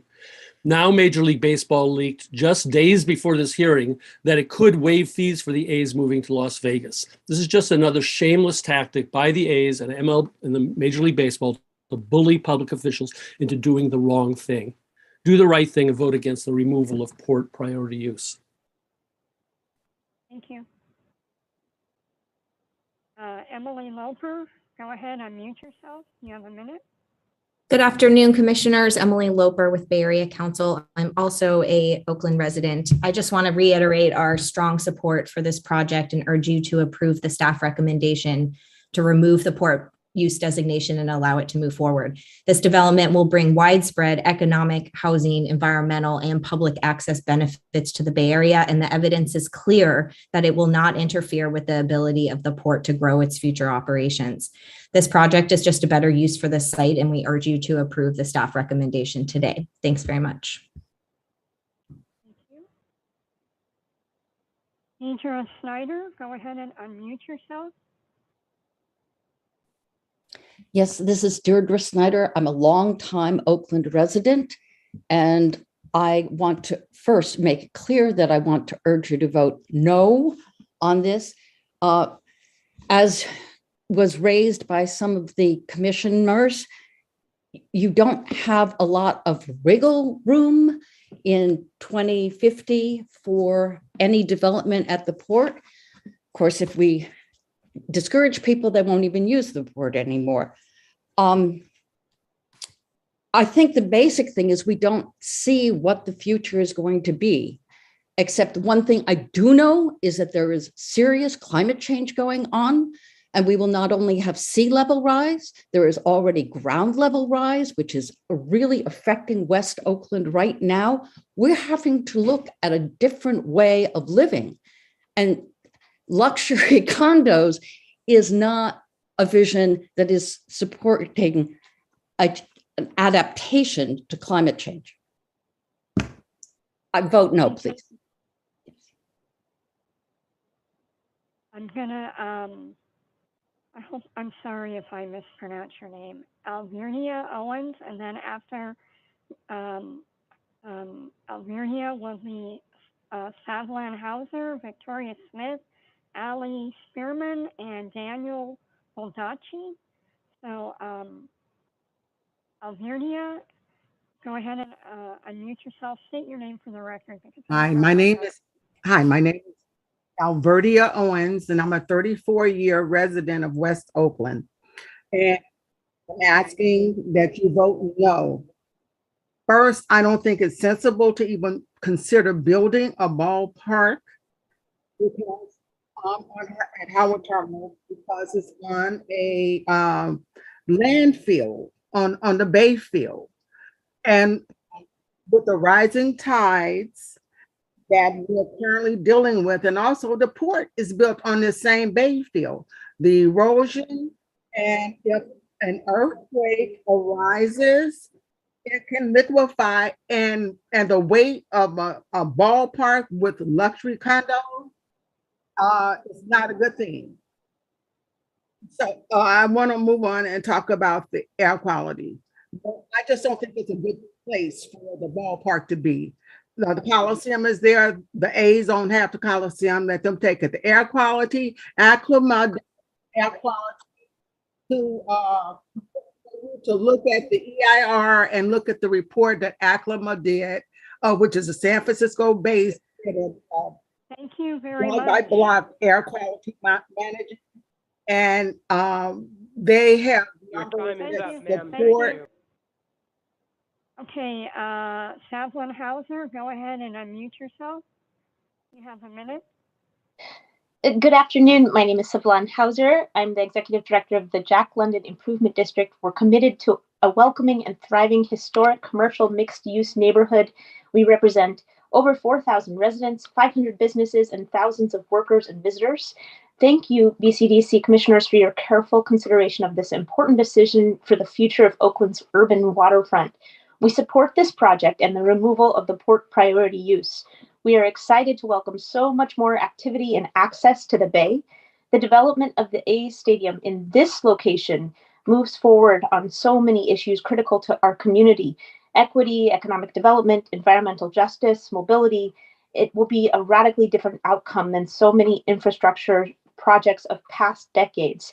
This is a tremendous opportunity, and we enthusiastically support this staff recommendation. Thank you so much. Thank you. Victoria Smith. After Victoria will be Ali Sieferman, Daniel Balducci, John Coleman, and Doug B., GSSS Superintendent. Victoria, go ahead and unmute yourself. Good afternoon, Commissioners. My name is Victoria Smith, and I am serving as the president of a nonprofit organization in the East Bay with a current application in our community to build 52 senior affordable housing units. So I understand the issues involved with housing. I know you all understand the incredible need for housing and the fact that this project will provide a huge number of housing units for our region, for our community, that will benefit everyone. So thank you for your time, commissioners. And I think I would just join with Mayor Schaaf and say it's time to give Oakland its shot. Thanks for your consideration. Thank you. Okay, Ali Saperman, I believe. Go ahead and unmute yourself. You have a minute. Good afternoon. My name is Ali Saperman, and I'm here on behalf of the Housing Action Coalition. We are a nonprofit that advocates for homes of all income levels.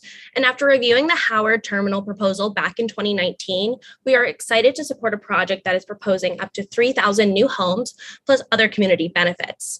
In order to solve our region and state's affordability and displacement crisis, we must address our housing shortage. This project has the opportunity to be transformative, and we encourage and support a proposal with a maximum number of homes and subsidized affordable homes. Thank you, and thank you for everyone's work on this. Thank you. David Baldocci, I hope I said that right. Go ahead and unmute yourself and state your name for the record. This is Daniel Baldacchi. I've been an Oakland resident my entire life, and I'm currently, I live in West Oakland. I want to thank all the people who are able to attend this meeting in person. I'm sorry I cannot be among you. I know how hard it is to get in when you are working, but I really appreciate each of you. And I'm calling in support of the staff recommendation and in support of the Howard Terminal project. We have the opportunity to create a point of local and regional pride in Oakland. Our underutilized waterfront has incredible potential, and this project would help us reach it. Every development of this magnitude will upset the status quo and creates challenges, but I believe Oakland is up to the task. Please do not be misled by the hundreds of thousands of dollars being spent by Schnitzer Steel on consultants, mailers, and digital advertising that is meant to mislead the public about this project. I ask you to support more housing, support more jobs, and support Oakland's future. Thank you. Thank you. John Coleman, go ahead and mute yourself. Good afternoon. This is John Coleman, the CEO of the Bay Planning Coalition, and BPC is very much in favor of the staff recommendation to change the designation for the Howard Port Terminal use. Be very quick. You need to listen to the experts when we're talking about the economic impacts. The Port of Oakland and the City of Oakland are in favor of this change. I cannot imagine that they would do anything that would put their economic harm of today or the future in jeopardy as a result of what they want to do and need to do. So I encourage you to please vote yes on the staff recommendation. Thank you very much. Thank you. Okay, next we have Doug B, GSS Superintendent. After Doug, it's going to be Jennifer with no last name, Manuel, I think it's Cunha, Nick Palmquist, and Jane Kwan. Doug, go ahead and unmute yourself. State your name for the record.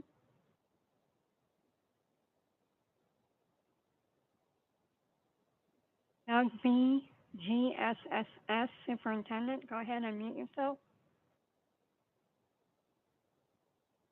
Okay. I'm going to go to Jennifer. I don't know your last name, Jennifer. Go ahead and mute yourself. State your name for the record.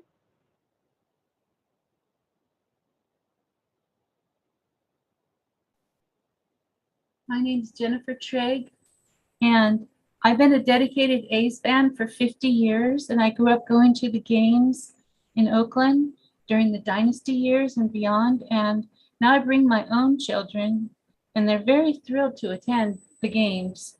I'm hoping someday to bring my grandchildren and continue the tradition of the Bay Area and Oakland. And I hope that A's stay and the jobs with the stadium offerings will help the community thrive, and the morale will be up, and the pride of the people and their city as well as an inspiration to achieve in the future.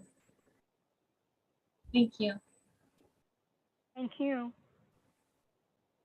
Okay, I'm going to give Doug B one more shot. Doug, go ahead and unmute yourself. Going once, going twice. Okay, Doug, sorry. Manuel Cunha, I believe that's how you pronounce it. Go ahead and unmute yourself. State your name for the record. Great. Can you hear me? Yes, I can. Go ahead. Great. Thank you. Manuel Cunha, president of the Nisei Farmers League based in the San Joaquin Valley. And on behalf of Will Scott, the president of the African American Farmers of California, we would ask that the commissioners, with several questions by commissioners about the acre availability of parking, storage, and agriculture, we're 43% of the Port of Oakland's containers. The most important thing for everybody today, nobody mentioned the most vital thing when that was food. Everybody spoke, had blood, muscle, and vein, everything in their body, and they came from one thing, not computer chips, not from no baseball stadium, but it's from food. The buyers around the world want to ensure that the food is being delivered safely. A lot of our containers are out of the port area, makes it very difficult because of refrigeration, the infrastructure, and all of that. So I would ask the commissioners to please do not lift the Terminal Howard designation. It is important for food for this world and this country. Thank you. Thank you. I'm going to go Nick Palmquist. After Nick will be Jean Kwan, Cameron Kong, Cynthia Billings Rowan. Go ahead, Nick. Unmute yourself. You have 1 minute. Hello, my name is Nick Palmquist. I'm a teacher in Oakland schools and a lifelong A's fan. And I urge you to vote no on this vote. We don't need this deal at all. We already have a much better location for the stadium at the current location in East Oakland. We can build there, including much needed low income housing. And all of this would still provide construction jobs and keep long-term port work. There are major questions to how the port will grow. This is not a shot for Oakland, as some people have said. Instead, as another speaker said, it is a shot in the dark that endangers the port and its future. And beyond simple port uses, it's impossible to ignore the racial and equity benefits from investing more in East Oakland versus a current proposal for market rate housing, which will only lead to more gentrification in West Oakland. We have heard this is bigger than baseball, which I agree with, which is exactly why we can't give away public land and public tax money to a billionaire. There's no way to paint this picture as benefiting Oakland more than reinvesting in East Oakland. How many stadium deals have we seen go wrong across the country? Even just locally, the Raiders and Warriors have saddled Oakland with continuing debts after they've left. And I ask everyone here, what lesson are we teaching our kids if we let the billionaires essentially extort tax dollars and public land from us with their threat to leave? I too want to keep the A's in Oakland, but they should stay in East Oakland. Vote no. Thank you. Jean Kwan, go ahead and unmute yourself. You have a minute. Okay, I'd like to say thank you to my former colleagues, many of you, and to the Athletics Nation for sticking in there for this final vote. I want to remind the commission that Oakland turned over 400 acres of the Army base. Some people wanted it as a casino or for other kinds of developments, but we turned it over the port to expand it. That's 400 acres. So we're dedicated to the health of the port, and that's where most of the food goes out, quite frankly. Your report makes it clear Howard Terminal is too shallow, too small, obsolete.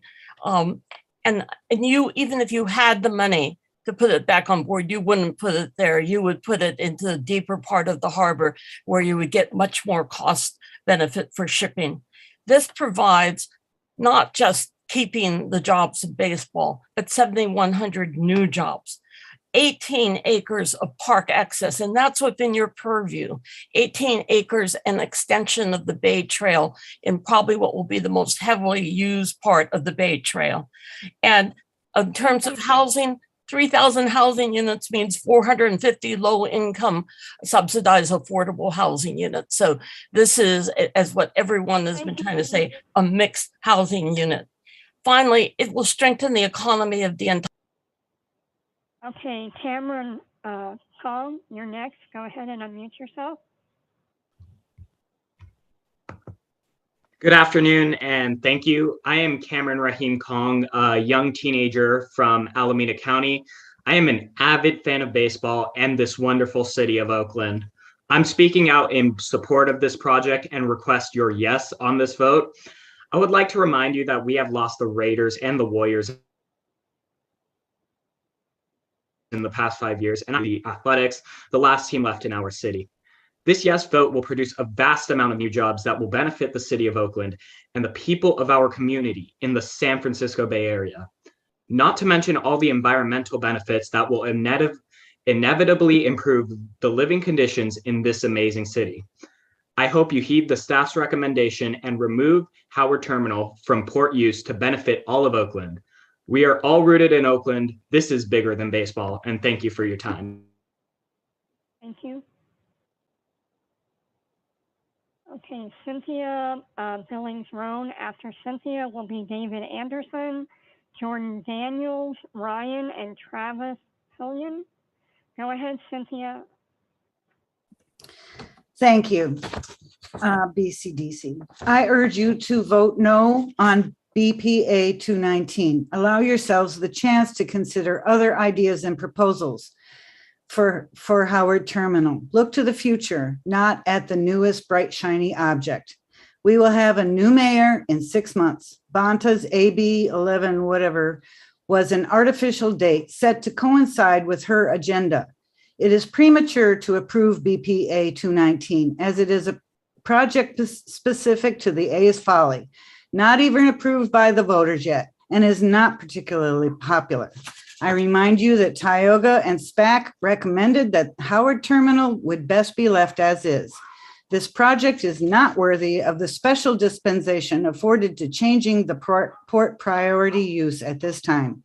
Before BCDC considers punting forward this catastrophic monstrosity, as all the other agencies have done so far, at the very least, let the 3 lawsuits against the City of Oakland, Port of Oakland, and the A's to play out before irreversible decisions of this magnitude are made. I don't think people realize gentrification will not increase our access. Please vote no at this time. Thank you very much. Okay, David Anderson, go ahead and unmute yourself. You have 1 minute. Hi, I'm David Anderson. Please vote yes on the staff recommendation. It would be devastating if Oakland lost all of its sports teams. Oakland is only known locally and nationally negatively, and this project will bring positivity to the city. This project will bring much needed housing, jobs, and open the waterfront. The Warriors were allowed to move to the UC San Francisco Medical Center in Mission Bay.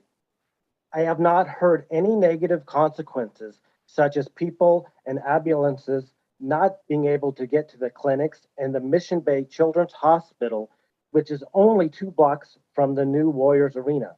It worked out for the Warriors in their new location, and it will work out for the A's at Howard Terminal. Thank you.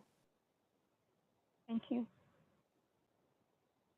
Jordan Daniels. After Jordan will be Ryan, Travis Pillen, Christopher Dobbins, and Amy Worth. Go ahead and unmute yourself, Jordan.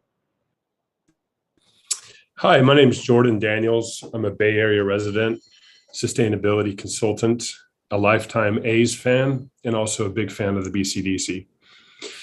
I'd like to encourage the commissioners to accept staff recommendations and vote yes on this amazing opportunity.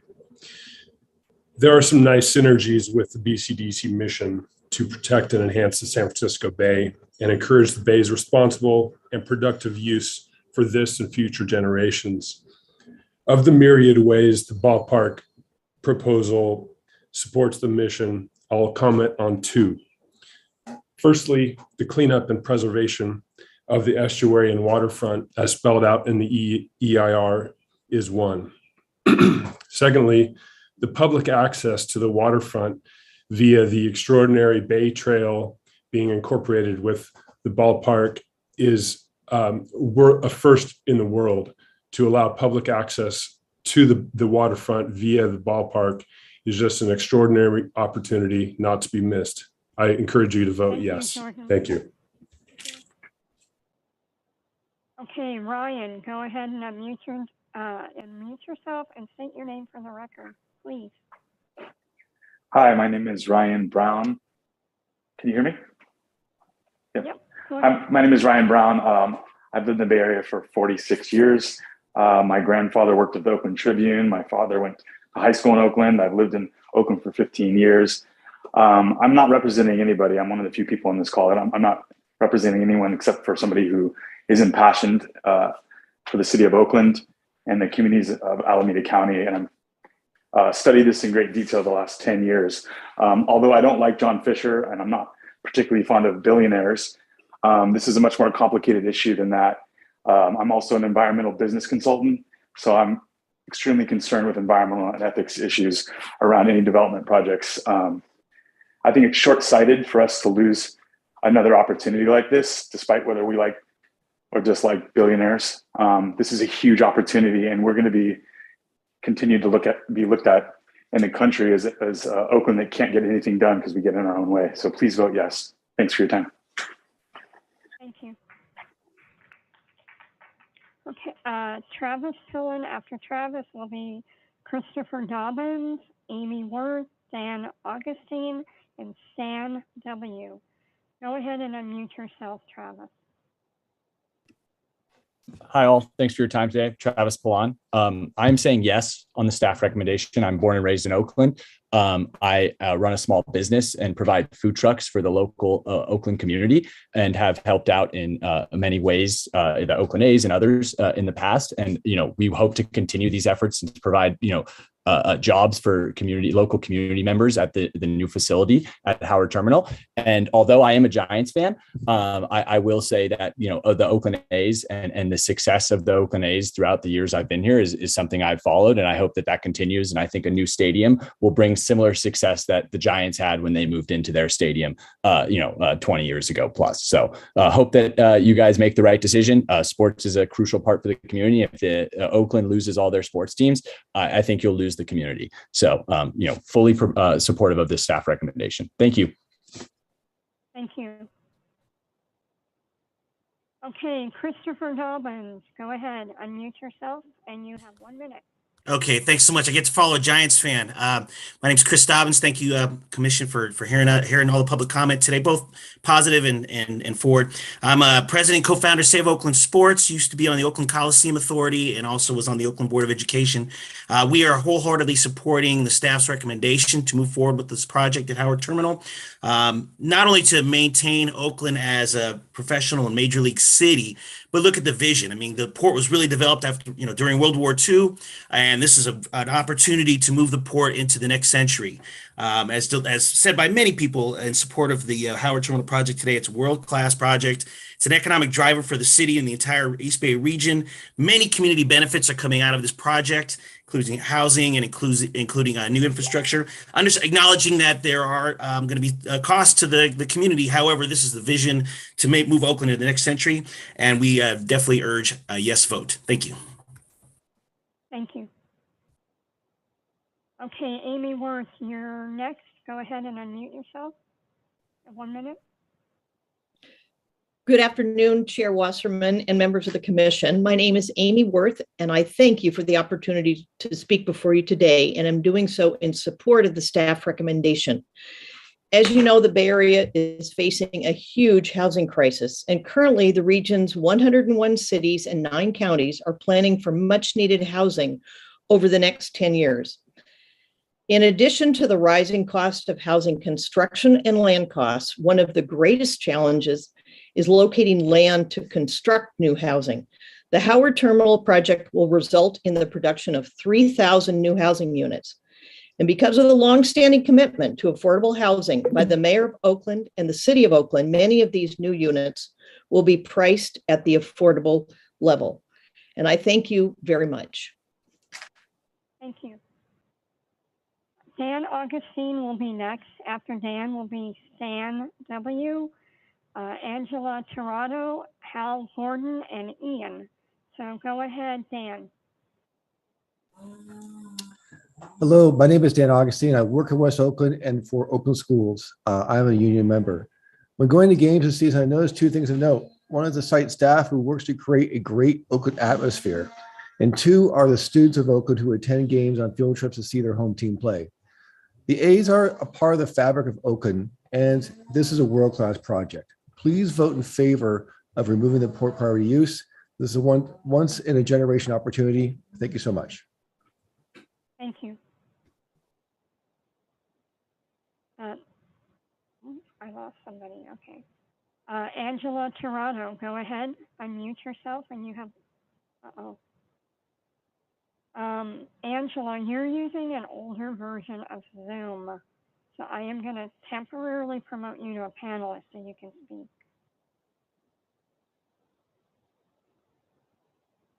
And you see Angela, hold on.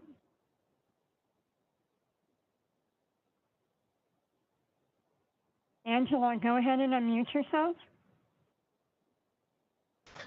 Thank you. Can you hear me now? Yes. Okay, great.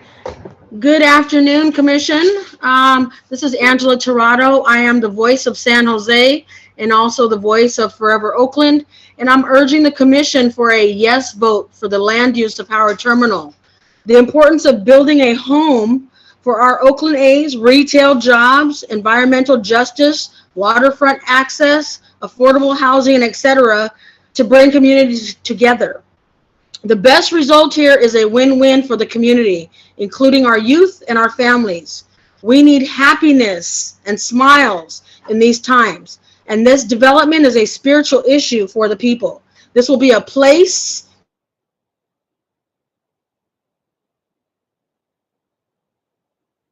Angela? Angela? Okay, Angela.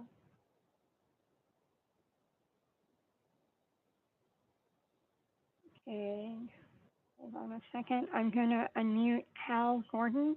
Go ahead, Hal. Unmute yourself. You have 1 minute. Hi, can you hear me? Sorry. My name's Hal Gordon. I'm a vendor, a hot dog vendor at Oakland Coliseum, along with about 40 other unionized in-seat vendors and about 1,000 other union service workers. I know a lot of commissioners have been frustrated this meeting that they have to make all these decisions about 30 years in the future.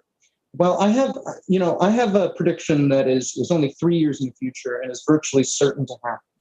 If you vote against your staff recommendation, my job, 1,000 other unionized service workers' jobs will definitely be gone within 3 years. That's a certainty. We don't have to wait until 2050 to figure that out. So, I'm urging you to follow your staff recommendation, protect my job, protect 1,000 other unionized service workers' jobs. In 3 years, they definitely will be gone. Just do the easy thing and follow the staff recommendation. Thank you so much. Appreciate it. Thank you. Okay. I'm going to read the list of names that are left to speak. We're almost done. We have Ian, Desmond Jeffries, Matthew Stotzi, Hugh, Matt Schrapp, Jason Baker, and I hope I spell this or say this right. Percival Archibald. You are the last speakers. After Percival Archibald, that will be the last caller. That was the last person who raised their hand at 12 o'clock. Okay, Ian, go ahead and unmute yourself. State your name for the record. Hi there. My name is Ian Wright. Thank you for letting me be here. I've lived in the Bay Area my entire life, and I've lived in Oakland, and I love it. And it's been sad seeing our sports teams leave. The Warriors went to San Francisco. The Raiders went to Vegas. The A's are all we have. And I know there's a lot of politics involved, but there's a team, and they did their job, and they produced a report, and the report recommends, removing the port from use. So I just advise the city council and everyone follow the team, their directive, and support your citizens, because that's what we want. We can't lose another team. Thank you. Thank you. Desmond Jeffries, go ahead, unmute yourself. You have 1 minute. Hi, my name is Desmond Jeffries. I am a resident for the city of Oakland. I'm asking the BCDC Commission to not approve and vote no on the removal of the Port Priority Use Area designation from the Howard Terminal. Do not jeopardize the economic engine of the Bay Area region. I want you guys to do your homework and look at the Bureau of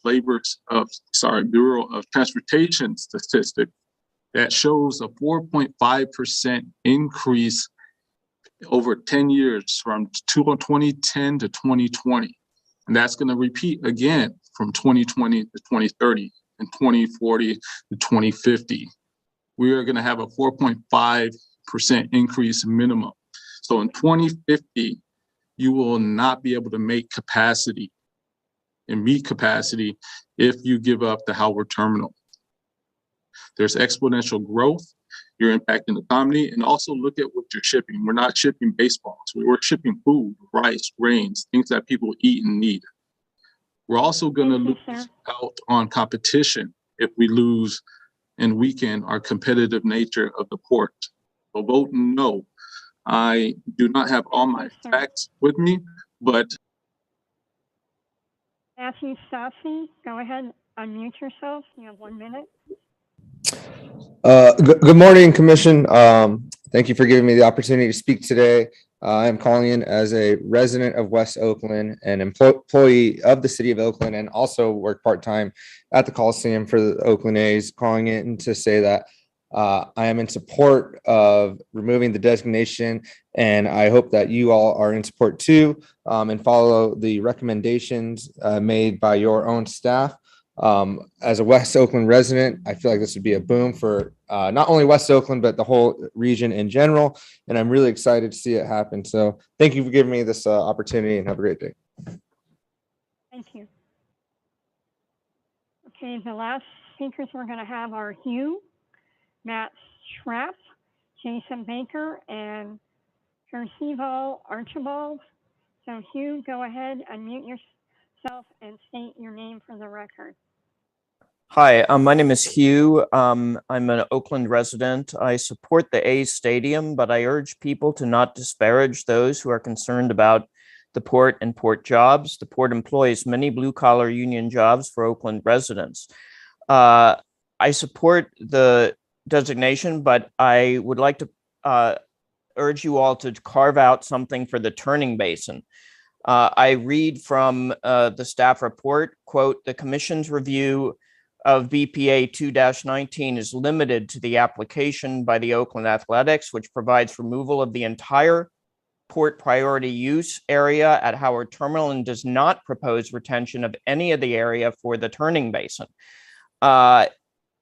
Furthermore, in a letter to the Corps of Engineers, and again, I quote, "The land rights are under the current term sheet that was signed in 2019 basically gives the A's rights to the land with an ask back after 10 years. This should definitely be the other way around, with the turning basin parcel left as maritime land.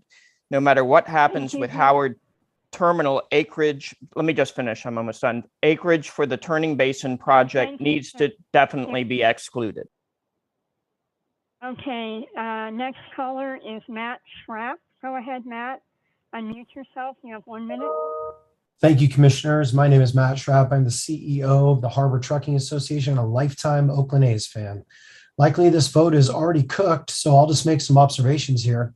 As you know and have heard today, there is not a single user of the Port of Oakland that thinks putting a ballpark and high-rise $3 million condominiums right next to a working seaport is a remotely good idea. These are the people who actually use the port on a daily basis. The game of musical chairs is not only moving around currently occupied ancillary support uses like a game of three-card Monte, it is also trading out one set of jobs for another set of jobs, pitting unions against each other, all because the owners of the Oakland A's has threatened to take his toys and go home if he doesn't get his way. Ironically enough, all the jobs that would be created by this project could already be thriving in a new development project at the Coliseum site, which would simultaneously support the 84,000 jobs that are currently buoyed by the Port of Oakland. We and our fellow Seaport stakeholders implore you to do the right thing and keep port priority use for Howard Terminal. It is an essential part of this economy. Once it's gone, it's never coming back, and likely it will take the port with it. Thank you.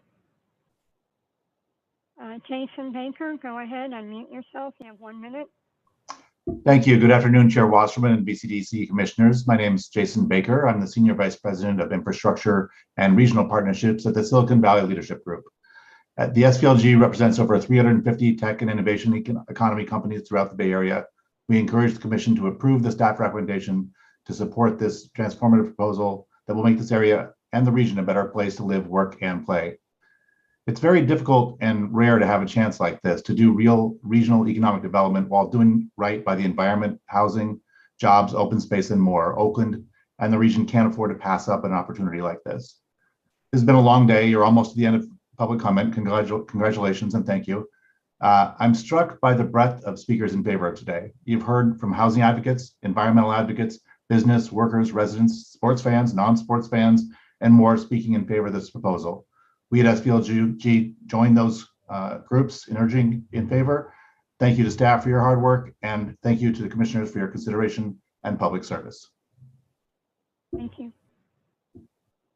Our last speaker is, and please state your name for the record because I'm not sure I did it justice.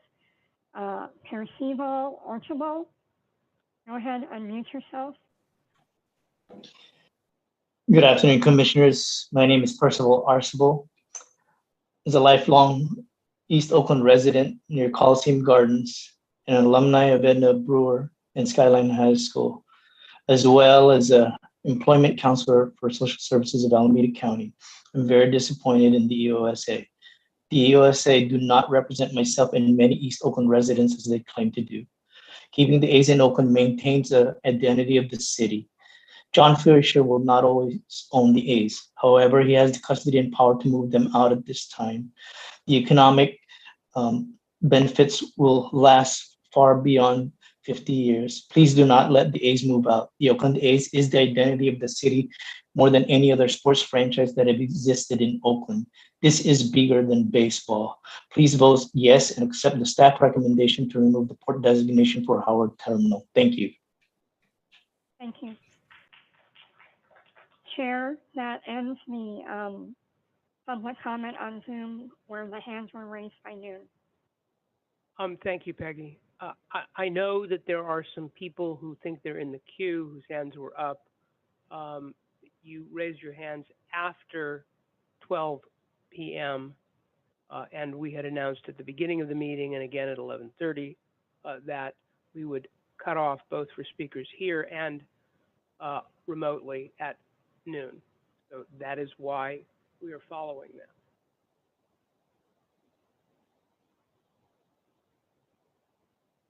I thank all of the speakers for sticking with it and for their sentiments. Now is the time for discussion by the commission. We'll have discussion before I ask for a motion. I want to say to the public and the speakers, and this is not so much to the commission because you know this, our decision today is not based on whether the proposal for the ballpark and the real estate development is a good thing or a bad thing. It is not whether the ballpark should be at Howard Terminal or at the Coliseum or anywhere else. It is what's within our jurisdiction and our mission, and that is whether Howard Terminal is needed for maritime uses or not. As the staff report focuses on and has indicated. With that, I would open discussion. I think Dave Brown had his hand up first. Thank you, Chair Wasserman. So I know this is a Bay Area issue. It's an issue for all of BCDC. And having said that, I do want to mention that a portion of Howard Terminal is in my district. I happen to live at Jack London Square, which is adjacent to Howard Terminal. And it's something I've been tracking quite closely for some time now, even as Chief of Staff to the late Supervisor Wilma Chan. And I mention that because she was heavily involved in discussions early on about the ballpark. And she had two issues she was concerned with. And number one is adequate affordable housing. And that's an issue between the A's and the City of Oakland. And I think discussions are ongoing. The other issue was the viability of the port. And I think if she had been able to be here today and having read the staff recommendation, I think she would see what I see is that there is definitely the necessary information to move forward on this project. Cargo forecast shows there's adequate acreage available by 2050 to lift the port priority use area designation. We've learned that Howard Terminal has limited utility for container cargo. We do know that there are viable alternatives at the port for container and truck storage. We have learned that there is sufficient acreage for ro-ro cargo Bay Area wide. And it's clear that the issue of the turning basin is not a part of our discussion for today and left to the future. The experts have a clear consensus, the Port of Oakland, who are there to protect the viability of the port now and in the future. believe the port designation should be lifted. And BCDC staff, who are to protect the integrity of BCDC, the mission and its values, also believe that. And I, for that reason, do support the staff recommendation. And Chair Wasserman, I would be very interested in providing a motion at the necessary time. Thank you. Thank you. I will recognize you at the appropriate time for that. Commissioner Butt. Was that, did he make a motion or not? Oh, okay. I'm not asking for a motion yet. I had two legal and procedural questions. The first one, there's been a lot of discussion about the turning basin. Would it be possible to adopt the resolution and leave the area plan for the turning basin, leave that within the port priority area so it would be preserved? Is that possible? I would defer to Michael Ang on that. Yes, Michael Ng, Senior Staff Attorney. Staff would not recommend a decision to amend the motion to retain the Port PUA designation solely for the Turning Basin project. I think we've discussed why a bit previously. One, it's not necessary for the Turning Basin project to be realized. And second, doing so doesn't really serve the policy basis for why PUA designations should be retained. Furthermore, the port has an option to exercise retention of the 10 acres for the Turning Basin project as a contractual matter with the athletics. So the retention is also not necessary to ensure that the port can pursue that project as it relates to the ballpark project. On the purpose, the cargo forecast essentially presumes that the Turning Basin project will occur.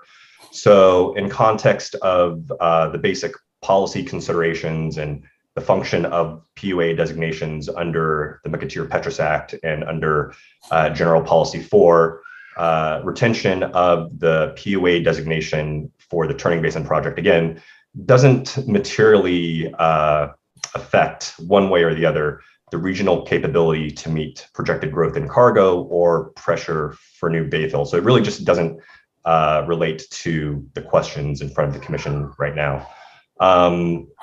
From a permitting perspective, we do not have an active permit application for the ballpark project or the Turning Basin project before us. So it's not appropriate. We don't believe that it's appropriate to be making determinations about the benefits or detriments of that project at this time through this process. How those projects work together, whether those projects should be allowed, balancing those interests, that will come at a later stage when permit applications are submitted for one or both of those projects. And we don't want to go into too much detail about how the commission may make a decision on either of those projects. But I suppose if it helps in the commission thinking about this, it's possible that as a condition of acting on the ballpark project, that there could be a requirement for the Turning Basin project. And as mentioned, the Oakland Athletics already have a contractual right to take back that acreage to pursue the Turning Basin project. So for those reasons, like I said, staff's view is that it's not necessary and it doesn't serve the policy purpose of PUAs to do that. I may add a little bit. You want to add to that? Tom, can we let us hear from Eric first? Right. So I understand your rationale, but we have no control over what Oakland and the A's do or what's in their contract. But I guess, are you telling me we cannot reserve the Turning Basin area as port priority, or there's a lot of arguments why we shouldn't do it? So is it no or is it hell no? So Commissioner Butt, I think right at this stage of the process where I'm going to say what you said, it's hell no. And that during the permitting process, you could at that point make it a condition that not that you reserve it for port priority use, but that there be a turning basin. So I think that would be the time to deal with those projects. It would not be right now.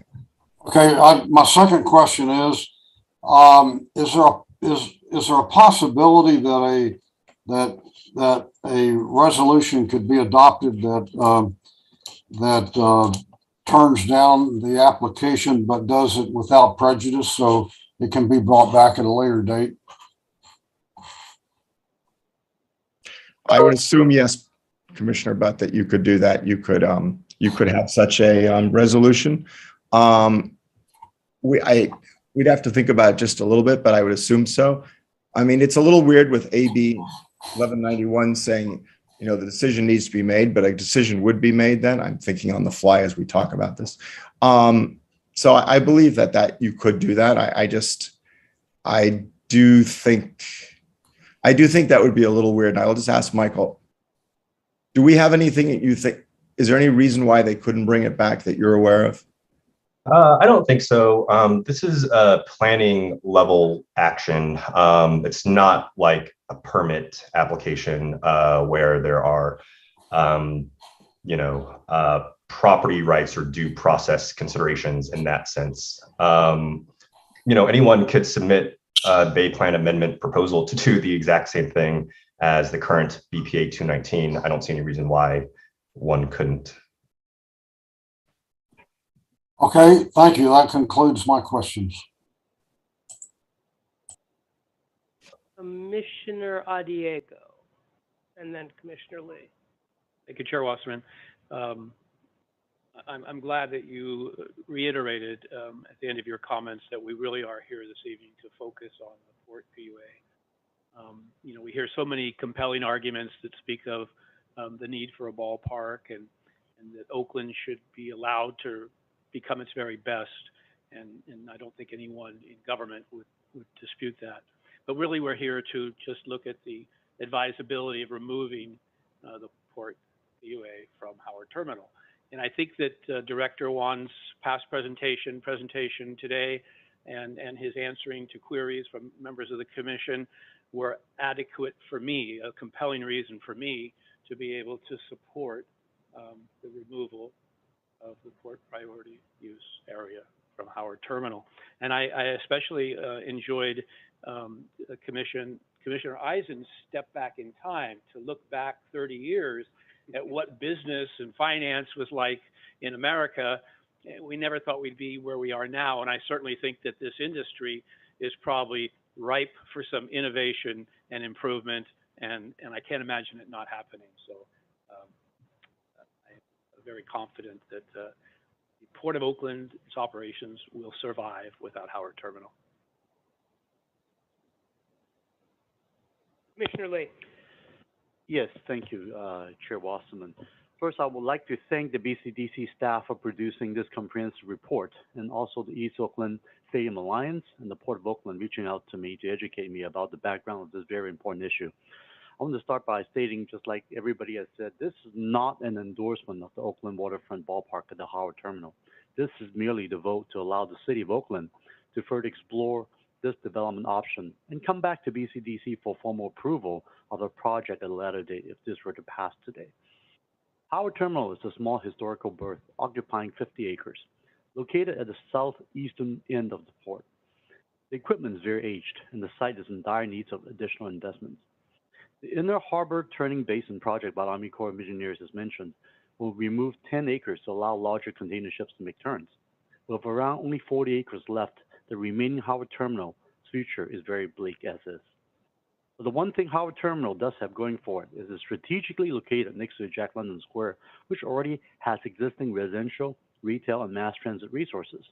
The expected improvement of Highway 880 connection to Adeline will significantly improve the traffic issues for the area in future port operations. Though I'm on this board representing South Bay, I actually grew up in Berkeley and remember many fond memories visiting downtown and Oakland Chinatown. Since the pandemic, this area has been further devastated and so many small minority businesses have closed. Downtown Sacramento and more analogous over Port City, downtown Long Beach have both been revitalized with significant investment of housing small businesses.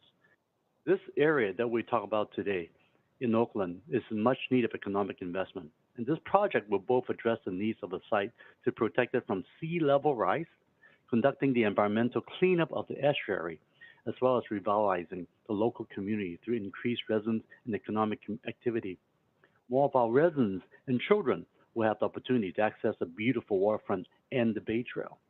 Wearing my ABAG, the Association Bay Area Government hat, and having listened to many, many days of RENA appeals, the housing potential of adding 3,000 new homes, at least 450 affordable housing, is seriously impactful to help solve our Bay Area's housing crisis. The potential investment will also help rebuild the Jack London Square community, bring back more small businesses, promote equity and environmental justice. And a very important question to ask is also why other parts of the port, such as the outer harbor area, those berths in 2226 on the north side, with deep drafts and a much longer pier with easier access by larger container ships, not inside the estuary, are not being used. It's just sitting there, and there's an utter shame. And I urge those supporting Howard Terminal's continuing operation, our stevedores, longshoremen, the farmers and food providers, to really work together and invest to make these deep water berths operational. And I do think that the Port of Oakland and City of Oakland would even be supportive of this as well. And for these reasons, I urge my colleagues here to vote yes to remove the Port Priority Use Area designation on the Howard Terminal so that we can further explore options to address the investment that the site so sorely needs. Thank you to everyone who came and spoke passionately about this issue today, because it shows that you really do care about the future of Oakland. And let's make this a win-win for everyone. Thank you. Commissioner McGrath. Thank you. This is not my first rodeo.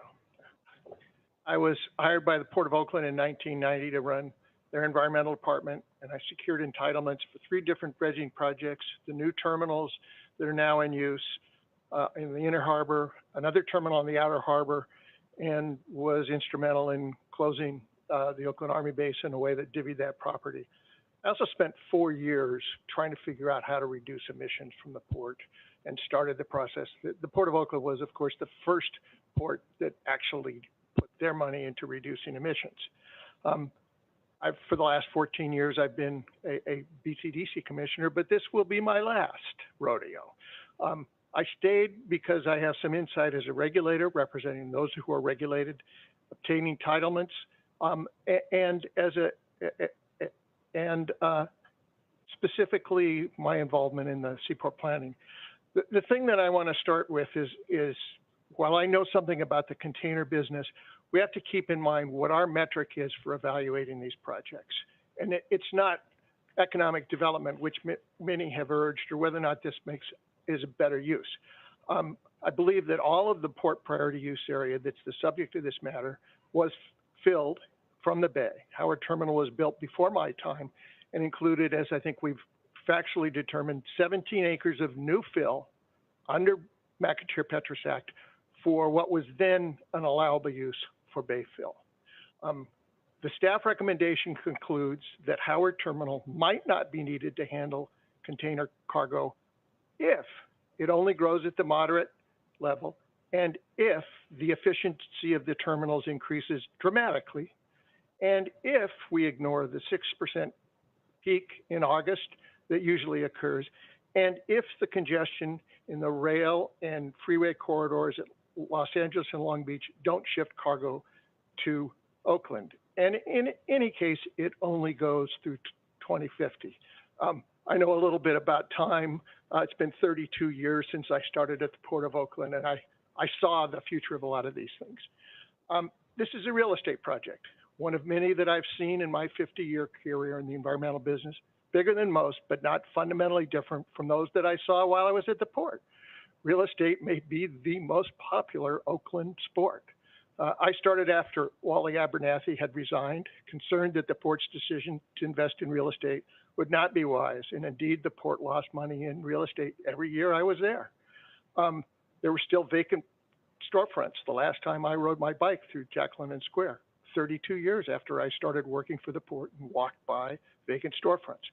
That doesn't mean this is a bad project or necessarily a bad deal for the city of the port, but it does mean that In real estate projects, particularly in Oakland, but pretty much everywhere, there's a lot of churn and a lot of soft money that goes out. Our metric for considering this amendment is whether Howard Terminal is truly surplus, not whether a real estate project at Howard Terminal will make more money than a marine terminal. That's not our metric. That's not the rule. I am not convinced that Howard Terminal, even at 40 acres, is not a viable container terminal. While it will take capital to modernize the terminal, that's true also of much of Outer Harbor as well. There's an idea that's become common that I think is pretty misleading. The idea is that modern container terminals serve very large ships and have to be very efficient, and that's just not true. Even in Los Angeles, according to Director Gene Sirota in a comment that he made in November of 2021, and this is a direct quote, of the 86 container vessels that arrived, half were less than 5,300 TEUs in capacity. The Port of Oakland's traffic for 2021 was just under 2.5 million TEUs. In my day, the port had about 2,000 vessel calls. There may be fewer now, but the picture is still, on the average, unloading 1,000 to 2,000 TEUs per call.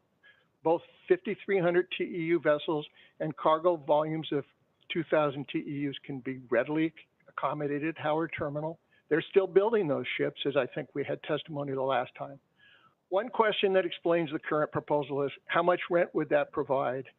Certainly not what's possible through this real estate deal, but that's not our metric. Next, I want to talk about the hyperbole. The Port of Oakland is not going to go away if Howard Terminal goes away. But Howard Terminal is not the diesel death zone. It's nice to kind of focus in on what really matters. The Port of Oakland, and with lots of help from state agencies, including the Air Resources Board and the Air Pollution Control District, have dramatically reduced those emissions. But the metric that we need to use is the potential for future bay fill. Next, I want to turn to the Port of Oakland's testimony and what it means. First, I want to object to some of the personal attacks on Port Director Danny Wan. I've known Danny a while. Danny Wan was a city council member in Oakland and played a critical role in the planning and funding of the Lake Merritt improvements, which we can all see now. I wish I had a council member like Danny Wan in every bayfront city. But that doesn't mean that I find his testimony persuasive in all respects. His fiduciary responsibility is to the Port of Oakland, and we need to view his testimony through that lens.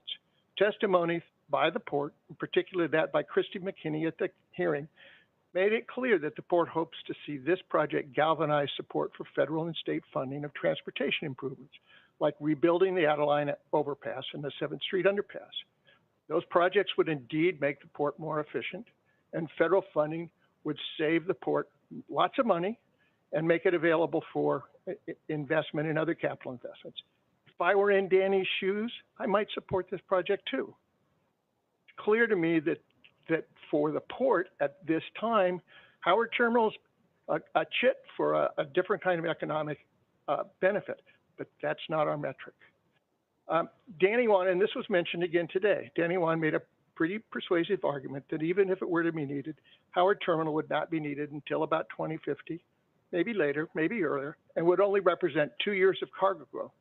So it would not prevent future fill. That one had me going for a while. I thought long and hard about this argument, and it's true that at 4,700 TEUs per acre and 40 acres, Howard Terminal represents about 2 years of cargo increases. But that's not the right metric. If Howard Terminal is eventually needed, I believe it will be, then it reduces the amount of future bay fill by 40 acres, assuming the turning basin is eventually widened. That, my fellow commissioners, is the metric that we are charged to use. And that is the reason we have an oversight role over local government decisions. Next, environmental justice. I disagree with the arguments that have been made that we can consider a change in the port priority use because of concerns over environmental justice. There are two problems with this argument. First, the logical endpoint is that we could fill the bay to reduce environmental impacts on an EJ community. I don't see that authority. Second, even if we thought we had that authority, where we were willing to take a chance, we don't have a record that would support such a decision. If Howard Terminal is in fact needed, the ship calls, the cargo handling equipment, the trucks serving that traffic would mostly take place in Outer Harbor, immediately upwind of West Oakland. That was the community I worked with for 4 years. I've worked on health risk assessments for diesel emissions, and I know the port worked with the Air District to produce such an assessment. We don't have that assessment making this comparison. We do have testimony by Mike Jacobs, where he cited the city EIR, arguing that the proposed use of Howard Terminal as part of a real estate development would increase, not decrease, emissions. It may not be relevant, but it is reasonably foreseeable. I don't have to agree with his argument to know that this is a more complicated question than it has been generally posed for us. I see no clear record that would allow us to conclude that terminating the port priority use at Howard Terminal would in fact reduce emissions rather than simply shift those emissions to another area upwind of a different environmental justice community. Finally, I'm going to skip over public access. Well, I'm not going to entirely.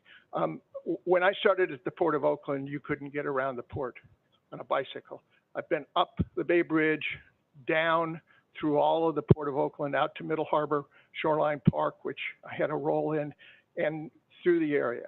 The Bay Trail is through, and once you get to Jack London Square, you can stay on the Bay Trail all the way to San Leandro. I've bicycled every inch of that. This will be an addition to it, but only a minor one. And most of the port, which is a working port, will remain accessible only on the Bay Trail. Let's not oversell that. Finally, developing a baseball stadium on land that was filled for water-dependent uses under a Bcdc permit seems to be an impossible stretch of the McAteer-Petras Act. The real estate project that is behind this proposal would leave 17 acres of bay fill in place. That fill could never have been allowed for a baseball stadium. It was to be allowed for a working seaport terminal. Bcdc's program is now over 50 years old. This is not the only area where times have changed since the original permitted fill was allowed. Allowing that fill then to be used for a new non-water dependent use rather than removed would be a terrible precedent that will be seen by other local governments and landowners. That and the fact that while it may only represent 2 years of growth, this represents the potential to save 40 acres of bay fill convinced me that I cannot vote for this. Commissioner Joya. Thank you. Let me first start. I know Commissioner McGrath talked about his resume and background, but I think, let me be clear, everybody here at this dais from federal, state, or local government brings their own set of experiences that's valuable to this decision. It's not the first rodeo for a lot of other people here too, including myself, that's been on this commission for 24 years, and that's dealt with environmental justice issues and environmental issues and business issues and labor issues and port issues. So I think we all bring something to the table. I think it's important to recognize that, Jim. And I appreciate all of your work with the port, but this is a broad issue, it's significant, and so I want to start by just appreciating all of the immense work of the staff, of everybody who participated on all sides of this issue. You all, I think, have articulated important points, and I respect them all. And our nearly 1,500 comments shows, you know, the real interest in this issue. And I also want to thank the work of the Seaport Advisory Committee, the Port of Oakland, and all those who've been involved. So the decision before us today doesn't make this project happen, but it could stop the project. And I want to make an analogy for a second to baseball, since obviously there's a baseball flavor around this. You know, I think the approval of the EIR by Oakland is what brought this project to first base. I want to make the analogy of running the bases here. So the approval of the EIR brought this project to first base. If the commission votes today to remove Howard Terminal from port priority, it would move the project to second base. If it does not, I think it's like throwing the runner out from first to second, game over at that point. But ultimately, the approval of the Oakland City Council for this project and all the many issues they have to consider, which go beyond our analysis, is what would bring this project to third base. And then ultimately, a final permit by this commission is what would bring this project home. So that's how I sort of analogize the process. There's still, even if the commission voted today to change the land use, there's still approvals by Oakland and a subsequent permit here, not unlike the permit that BCDC issued over 20 years ago for the Giant Stadium. I think Supervisor Wagon Connect and I are the last two commissioners left. Oh, Larry, Larry, you were on the commission then. Of course, now you're executive director, but you were on the commission at the time when BCDC voted to issue the permit for the Giant Stadium. So just in looking at the merits of what's before us, right? We're not evaluating the merits of the ballpark or the housing proposal. You know, however you feel about the owners, about housing, about whether the A should stay here or not, that's not within our jurisdiction today, right? We are really evaluating whether removing Howard Terminal from port priority takes away from our region's capability to meet the projected growth in cargo and whether the cargo forecast can be met with existing terminals. That's our review. That's our responsibility. And the staff, after a lot of diligent work, working with the Port of Oakland, working with stakeholders, working with other experts in the field, has concluded that removing the 57 acres of Howard Terminal from port priority would not detract from the Bay Area's capability to meet the projected cargo growth, and concludes that the cargo forecast can be met with existing terminals, addressing container, dry bulk, and the auto roll-on, roll-off ships. And yes, no projection is perfect. I mean, I've been in local government for 34 years. I cannot recall a time when we have 100% certainty of a decision based on information. It's sort of, the analysis is always based on the best available objective information at that time. So sure, we can always say, are we 100% certain? No, you tell me if you've ever made, maybe a few, right? Usually not based on data, but decisions that are 100% certain. We're called on to make a decision at this time and place based on the information that's provided, and staff has made that conclusion. I'm confident that if they felt they could not, that would have been their recommendation, that no, we cannot meet projected cargo growth.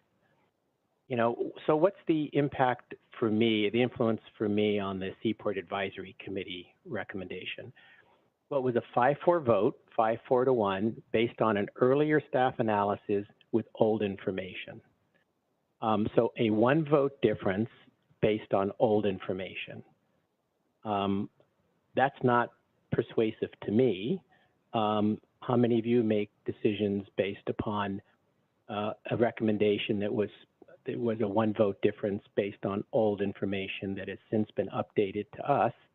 And the staff has reached a conclusion based on that updated information that the port priority use should change. So I wanted to address that because folks have thrown around the Seaport Advisory Committee. Again, I appreciate their work. They made their recommendation on a 5-4 to 1 vote based on the information that was presented that's since been updated. One of the factors we briefly talked about, in addition to the belief that we have enough port land available for future growth, I'm not convinced that efficiencies and new technologies that would continue to allow each acre of port land to be used more efficiently has not been factored into the analysis. I served on the California Air Resources Board for 7 years. I serve on the Bay Area Air Quality Management District. I understand the regulations and requirements being placed on ports, put a number of them on ports myself through my own votes. And we are going to continue to see more efficient use of port land, and we're seeing that occur in other countries, and we're going to see more of that occur here in the United States and in Oakland. And I'm confident that the needs will continue to be met because of that. So with regard to the Turning Basin project, I think that was pointed out in some of the staff responses. So the Howard Terminal, based on the information provided to us, is not technically needed for the Turning Basin project, but we can get a chance to address that issue further during any permit proceedings should they occur before this commission in the future and address that issue. As to the current uses at Howard Terminal, those can be relocated, I think what was mentioned, to backlands at the port without detracting from meeting cargo growth, because those are not water dependent. Remember, our concern is we want to save water dependent port land so we don't have to fill the bay in the future. But those uses could be moved to other areas and don't jeopardize that. So I'm convinced that the staff's hard work and analysis has created the record for us to be able to make a conclusion that Howard Terminal can be removed. The 56 acres of Howard Terminal can be removed from port priority. What happens next is not up to us, it's up to others, and it may come back here for future determination if it goes that far. Thank you. Commissioner Eklund. Thank you very much. Let me roll my hand here. There we go. I'm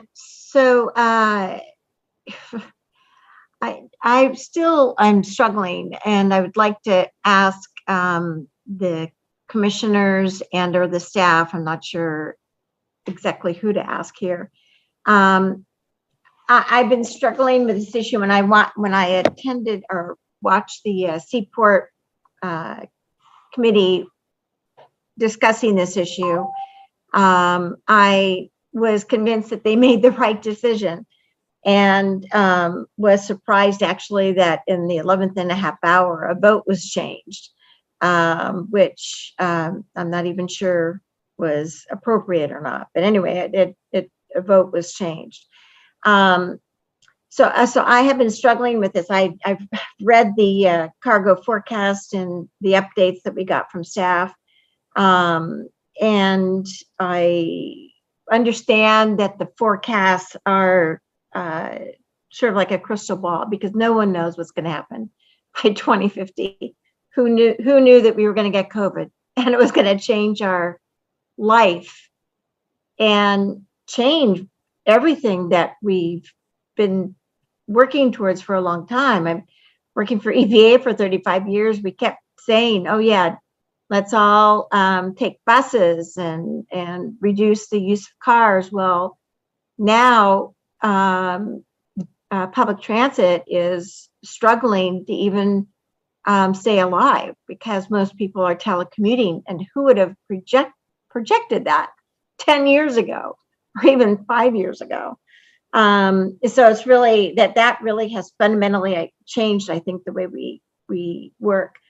I guess the concern I have is that it would make me feel a lot more comfortable if we were, as part of the Seaport Plan coming up, if part of that would include looking at whether a port priority use designation closer to the outer harbor would help reserve that additional acreage for future water-oriented marine activity. And I guess I wanted to ask staff, is that possible to include an evaluation as to whether or not we should designate some additional port priority use, some additional acreage for that port priority use designation? Is that part of the Seaport planning process? The Seaport planning process does involve the ports requesting some minor changes or changes to priority use areas, and they have to go through the same kind of justification process that the applicant had to go through for BPA 219. And so we haven't had, as far as I know, any requests from the Port of Oakland to add any priority use area or anything like that, like you alluded to before. But we could certainly look into that and discuss it with them. But our recommendation is that that Howard Terminal Port Priority Use Area could be removed without detracting from the regional capability to meet the growth in cargo. So I don't know if it's necessary, but we could certainly look into it. So the only reason we would look at, excuse me? Go ahead. So can we only look at a port priority use designation that's initiated by the port, and we can't initiate it? Not necessarily, I don't think. I don't know if legal wants to chime in on that, but we could look into that too, or propose changes. We would want to work with the port. Your chair is going to jump into that one, Eric. Yeah. Your chair is going to jump into that one. I'm sure the normal process would be for an applicant to propose such a thing. On the other hand, it's been made clear in these discussions that we have a regional responsibility. And we have a regional responsibility precisely because localities might make decisions that don't take regional priorities into account. So we are, as we've been told, undertaking the revision, or at least looking at amending the Seaport Plan to bring it up to date in a general way. I would suggest that we can initiate looking at additional areas as part of our regional responsibility. Well, that would make me feel a lot more comfortable with recognizing that Howard Terminal may not be the best place for, because it doesn't have a deep water, whereas out at the outer harbor, you do have deeper water. So with that understanding, I can see staff's recommendation. I did want to compliment, though, Commissioner McGrath for his really well thought out comments, and I agree with many of them. And I share Mayor Butt's concern about the turning basin. And in fact, I had the same question he had as to whether or not we could take it. But I agree that as part of if the permit application is submitted, that's the time to do it. So I'm going to support staff's recommendation with the understanding that we're going to be able to have some discussion about whether there's other property closer to the outer harbor that may, for the regional need, may be more important for port priority use designation. So, and again, I want to compliment staff. This is not an easy issue, and want to thank all the staff and the leaders of BCDC for all their efforts. Commissioner El-Tawansi. Good afternoon, everyone. I want to start off by thanking the staff at BCDC for all the detailed research and the transparency during this arduous process to allow the Commission to consider amending the San Francisco Bay Plan and Seaport Plan for the redesignation of the Howard Terminal as a port priority use area at the Port of Oakland. I also want to thank our fellow commissioners as well as the public for your thoughtful insights and considerate comments. No doubt this is an extremely difficult decision given the numerous concerns and opportunities put forth during this amendment process. While the department recognizes that there is no easy solution in this situation, we are committed to working with our partners and participating in the BCDC discretionary permitting process if Bay Plan Amendment 2-19 is approved, particularly regarding issues around truck parking and railroad crossing safety. That being said, and based on the BCDC staff recommendation that under the moderate growth scenario, the the region's capability to meet projected cargo growth can be met with existing terminals in conjunction with the updated cargo figures at the Port of Benicia.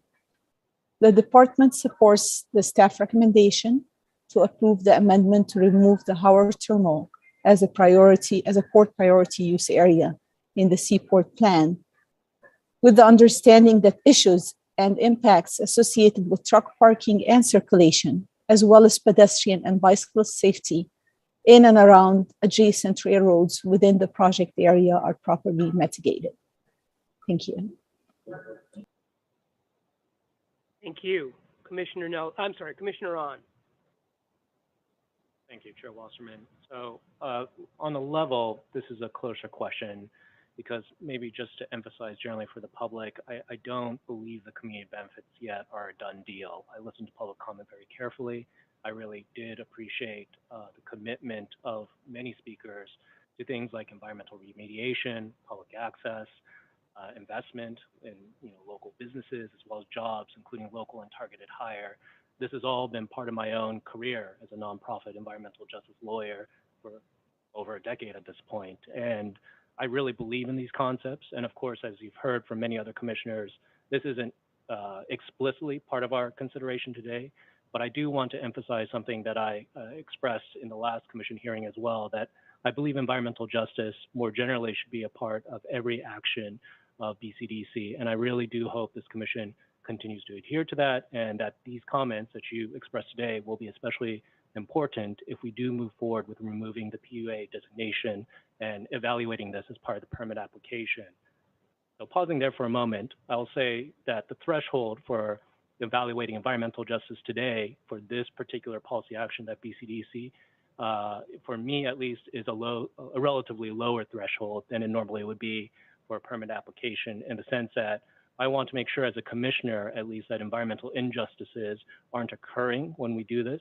And so there were really two things I looked at closely. One was the idea of relocation of ancillary uses. So to that end, I appreciated Commissioner Nelson's questions to that effect. And of course, I looked closely at the staff reports, which talked about how existing land use restrictions prevent negative impacts increasing as a result of moving forward by removing the PUA designation. So there's that component. And the second is really the idea of opportunity, that we can create an opportunity to have public access, to have public use of the waterfront in a way that we normally wouldn't have by removing this designation. So on another level, this is an easier vote for me as a commissioner because the policy and legal questions for me are relatively narrow. And I ultimately agree with the staff recommendation that the removal does not detract from the region's capacity to meet the cargo forecast and can be met with our existing terminals. So as long as environmental injustices aren't immediately apparent with the removal of this designation, I feel comfortable moving forward and will be voting yes accordingly on the staff recommendation. Thank you. Thank you. Commissioner Nelson. Thank you, Chair. I have found this a really difficult process. I talked earlier about 1191, AB 1191, I won't again. And I think the call here is a close one. I started leaning no, but over the course of the last couple of months, we've gotten a lot of additional information. It's now clear, just to go over a few of those. We have much more clarity about railroad forecasts. Staff talked about that earlier. Commissioner On just spoke about environmental justice concerns. I was very skeptical early on about the growth forecast, the moderate growth forecast. I think that's reasonable. Is it good? As Commissioner Joya said, it's going to prove to be right. We don't know, but it's a responsible, reasonable forecast. Efficiency is another issue Commissioner Joya spoke about. I wanted to talk about that for a moment. We want to drive efficiency in order to make sure that we hit these forecasts. We've tended to focus on cargo. Efficiency is just as important. We need to drive that efficiency. It may not be easy to get that efficiency, but at the same time, filling 100 acres of bay because you can't hit efficiency targets is going to be extraordinarily difficult. And I hope that difficulty helps drive that efficiency. It's equally important to the cargo forecasts. Turning basin, we've spoken about, and I am comfortable moving forward. I am a yes vote. I'm supporting the staff. I have two comments beyond that. The first is a comment about the turning circle, the turning basin. If there was information in the record and if we had the authority to maintain jurisdiction over those port priority use designation over those 10 acres, I'd be willing to move that, but I don't think we can do that. I don't think it would be a legal authority of the record. But I just want to make a comment there. It may be tempting to look at those 10 acres and think of that as additional developable land. The port and VAs potentially, if we see a permit application there, have to come back and make a case regarding maximum feasible public access. That's going to be difficult to make if that maximum feasible public access is sitting on land that may be lost to a turning basin in the future. So I just wanted to flag that as an issue. And staff said that as a contractual matter, that could be worked out between the port and the applicant and the A's. And I just wanted to urge staff to stay in touch with that process to make sure that that in fact is worked out, so that the commitment that Danny Wan made, I'm sure in complete good faith to us today, is honored in any application we see before us down the road.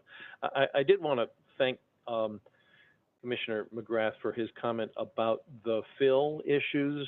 We haven't been discussing that issue. A substantial amount of the Howard Terminal is on fill.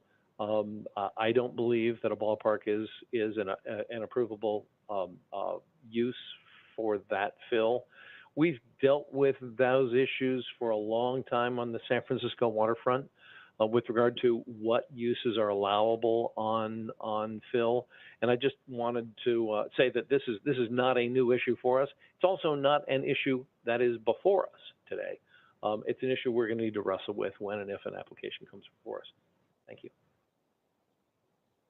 Thank you. Commissioner Moulton Peters. Thank you, Chair. Whoops, I just disappeared. Okay, here I am. So I want to also thank our staff and all the public comment. And I want to thank my fellow commissioners for their thoughtful comments as well. There's lots that we've considered and lots that's outside this decision. So I'm going to confine my comments to the decision at hand. You know, as I did my size up of Howard Terminal, it was it's a property that's long been part of the Port of Oakland, developed in World War II or probably before, at a time when there were a lot smaller ships and smaller operations there. You know, the waterway in that area is narrowly constrained compared to the outer port. The road network is similarly narrowly constrained.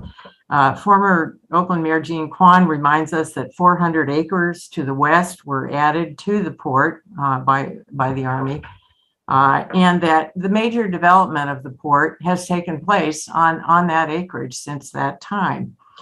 The port has said they would not be making capital improvements in the inner port area, specifically Howard Terminal, and that they would confine major capital improvements to the outer area. So I think that it says a lot about where the port sees the future going. The port CEO McKinley said that the road network around Howard Terminal is inadequate to serve high volume cargo needs. So to me, it's an ancillary use property, and there's a reason for that. We've had information and testimony that indicates that there is other property elsewhere in the port for ancillary uses. We've had quite a bit of study presented to us. It was updated, the cargo forecast, during this process, and it's unfortunate that this back didn't get another chance to review it, but it is what it is. And so, you know, I'm satisfied that the staff has shown us that there is adequate capacity under the moderate growth scenario. And yes, it does only go to 2050, and it's difficult, if not impossible, to look beyond that time period with any certainty. You know, what we do know, as I said, is there are parcels for ancillary uses. And we also do know, and I agree with Commissioner Gioia, that efficiency is a must.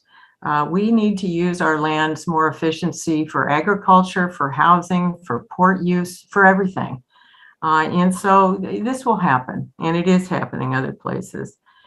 I want to just comment briefly on the concept of ever increasing import and export business. I'm a little surprised that there was no mention made of some of manufacturing returning to the United States, that outsourcing during COVID was certainly an issue for essential products. It's certainly been an issue in terms of job loss in California and other parts of the country. So for me, as we try and look in our crystal ball, I would say that there may be some trending that some manufacturing comes back to the U.S. and reduces some of the need for cargo capacity. Anyway, the jobs we do have in Oakland are jobs we want to keep. I don't think those jobs are going away, and the ancillary uses are not going away. They just may move around. And then finally, the turning basin project. Look, this is a operational issue that it's in the port's best interest to address this for their business. So I don't have any reason to believe they're not going to address this, or they wouldn't address this. If we need some additional confirmation for some that this will actually happen, then let's put that in place in the permitting process. But I don't see how the port goes into the future without the turning basis. So then getting back to the decision at hand, I am satisfied that the staff has done its due diligence looking at the cargo forecasting, and that the studies and the testimony we received adequately make the case. And so I'm going to support the recommendation to remove the Howard Terminal from port priority use. And I will be voting yes on that. Thank you. Thank you. Commissioner Gorin. I really want to thank all of my colleagues for their thoughtful comments and questions. Especially, I always pay attention to Commissioner McGrath and Barry Nelson. Thank you so much for your great expertise and lending to this discussion. And great staff work as well. I raised the discussion about the turning basin because I did not want this decision to preclude that investment going forward. And I'm comfortable with the discussion that will be handled when if we receive an application coming forward, and when that will be, I'm not sure. But we also have an opportunity in looking at removing 10 acres of fill to expand the turning basin. And I really picked up on Commissioner McGrath's concern about, and echoed by a couple of the other commissioners, about the amount of fill that was added for the construction of Howard Terminal, or to expand to Howard Terminal. And so I see this as an opportunity to really look at what we can do as commissioners, as BCDC, to minimize and perhaps decrease the amount of fill in this area for a number of reasons. I think it's important. I also think I really want to thank all of the members of the community for their passionate communication and letting us know, me know as the Sonoma Valley resident, of the importance of the function of Howard Terminal, the jobs employed still at Howard Terminal, and the opportunities not necessarily related to a stadium, but open space and access. And that is what we have focused on as a commission time and time again in each of the deliberations of our projects, is trying to create public access, open up the bay to many folks in the community who are denied that public access. So I appreciated that perspective. I'm going to support the staff recommendation, and I appreciate the thoughtfulness behind all of that and answering our questions very patiently and moving forward. And want to echo some of the commissioners' comments about our lives have changed in a split second with COVID. We are on Zoom. Who knew about Zoom 2.5 years ago? And yet we are participating. how our lives have changed with the internet. Yeah, sometimes not for the best, but certainly for lots of reasons. I think technology and opportunity and economic opportunity will drive many decisions in the future to create a far more sustainable and resilient port operation. And like Commissioner Joya, I served on the Air Quality Management District and Commissioner Wagon Connect when we really pushed forward on the necessity of electrifying the port to reduce some of those emissions. I think we can use those mechanisms in the future to create even better conditions for the residents, for the businesses, and the port operations. And I look forward to having those great projects and coming forward and getting us to a place of much better operations in the future.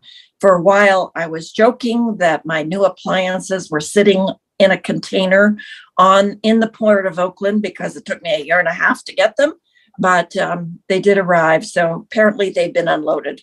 So thanks all. and I appreciate your patience and great comments. Thank you. Thank you. Commissioner Wagon Connect. Thank you. It's been fun to get to hear some folks. All I've known of you is a 2-inch square, and it's nice to hear some of your thought processes. I'm not always in agreement with Commissioner Joya, but I thought he was pretty right on in his reasoning today. I thought there was great staff work. I think that we do not have 100% guarantee, but we do have a very strong recommendation. And I look forward to a dynamic future with efficiency and technology. So I will be voting yes on this project, this question. Thank you. Thank you. Commissioner Mendonça.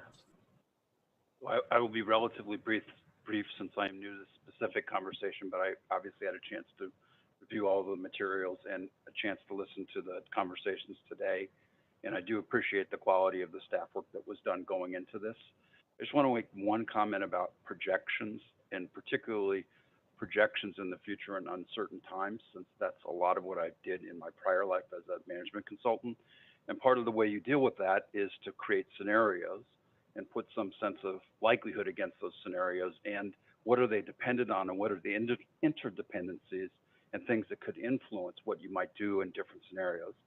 And I was pleased to see that the scenarios going forward to me look like reasonable projections with reasonable ranges. If we had come forward with a base recommendation, which was substantial growth with no productivity improvement or low productivity improvement, I would have been extremely skeptical. The growth of volume is not dependent on what we'd like to have happen. It's dependent on global competitiveness. And if you are growing in volume and not increasing your productivity, you're going to be cost uncompetitive. So to the extent there is substantial growth going forward, I would assume that that will do is put even more pressure on ensuring that we are cost competitive. And this is a very competitive global industry. So I want to compliment the staff's projections and their thinking about how those things interplay, and the fact that a reasonable assumption about growth and a reasonable assumption about productivity are a good base case. And I'm also comfortable that if those were on upper bounds of those, that there are other levers that can be done to help improve our ability to compete that don't include using the land at our terminal as part of a contingency to make that happen. So I am in support of the staff recommendation. Commissioner Pine. Thank you. I too wanted to thank the staff for their incredible hard work and quality work on this matter, and for the really helpful input we've received from all the stakeholders. Certainly learned more about ports than I ever thought I would. So I do believe the Turning Basin project will go forward. So after the Howard Terminal site is reduced in size to accommodate the Turning Basin, the question becomes, is 40 acres needed to accommodate projected regional growth in cargo? And to me, 40 acres is an extremely small sliver of the regional port acreage across our 5 ports. I am persuaded by the thorough staff report that this 40 acres will not jeopardize the region's ability to meet its future cargo needs. I don't believe that removing Howard Terminal from the PUA designation will jeopardize the Port of Oakland. As I understand it, the port has over 1,300 acres. I think it can still thrive if Howard Terminal is put to a different use. So for these reasons, I'll favor the staff report. Thank you. Commissioner Klein. Yes, thank you very much. And thanks to everyone who spoke today and all the letters and emails that this commission has received. Thanks to staff for their reports and helping me kind of come up to speed on the previous materials and discussions that this commission is undertaken.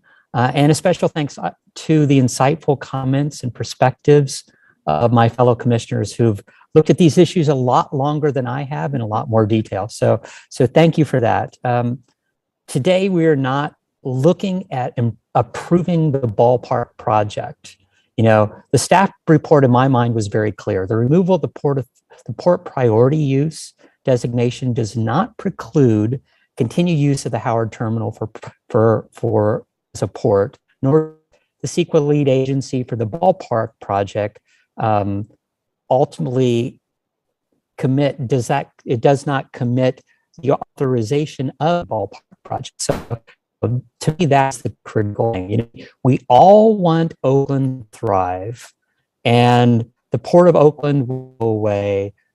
Jack London Square will still be, no matter what happens, these 40 acres. And so after Howard Terminal,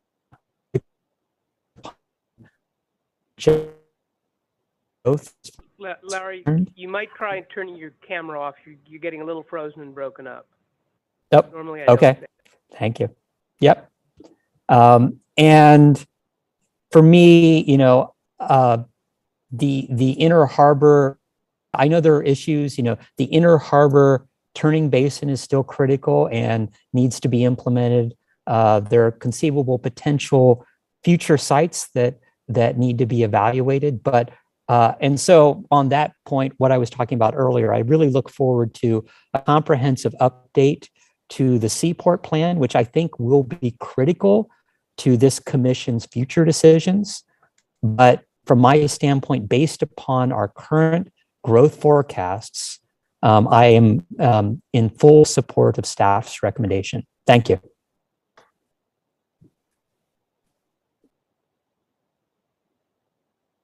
Commissioner Eckerly.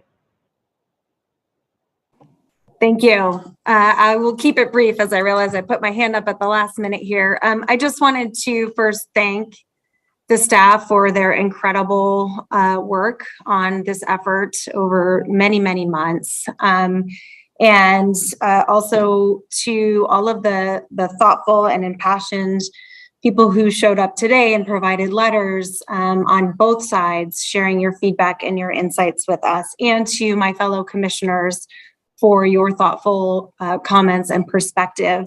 I am here to share that I'm going to support the staff recommendation. I feel very comfortable that given the information we have at hand and knowing we do not have a crystal ball and we need to use the best available data we have before us to understand where we think we're going to go in the future, I feel comfortable that removing the port priority use area will not deter from the ongoing regional needs of the Bay to support port use.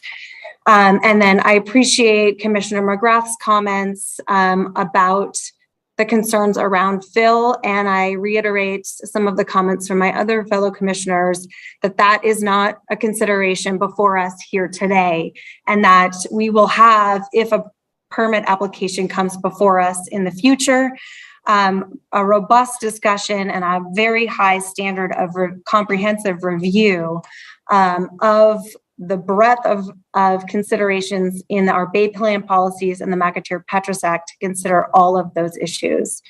So thanks again for everyone's hard work. I appreciate the time. Thank you. Commissioner Showalter. Yes, this is a subject that I have known very little about. I learned more about cargo in the last 6 months than than in my entire life. And I'd like to thank the staff and all the consultants for, providing the information that we needed. I also would just like to say that it's kind of been a pleasure to be doing something where our ex parte communications were quite different. We were free to go and meet with the proponents and the opponents, and there wasn't really a problem with that. So that was an excellent opportunity for me to learn about the situation. I too was really struck by how important the turning basin is. So as we go forward, I think that we'll have to make sure that we do everything that we can to support that. I am in support of the staff recommendation. It seems like we don't have any guarantees in this life. You never know for sure how things are going to turn out. But this seems to me like a reasonable bet. So I'm happy to support the staff recommendation, and thank you so much for all the good work.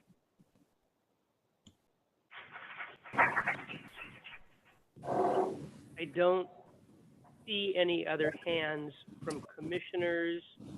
I want to make just a few brief remarks. As Commissioner Joya said, for all of us, this is not our first rodeo.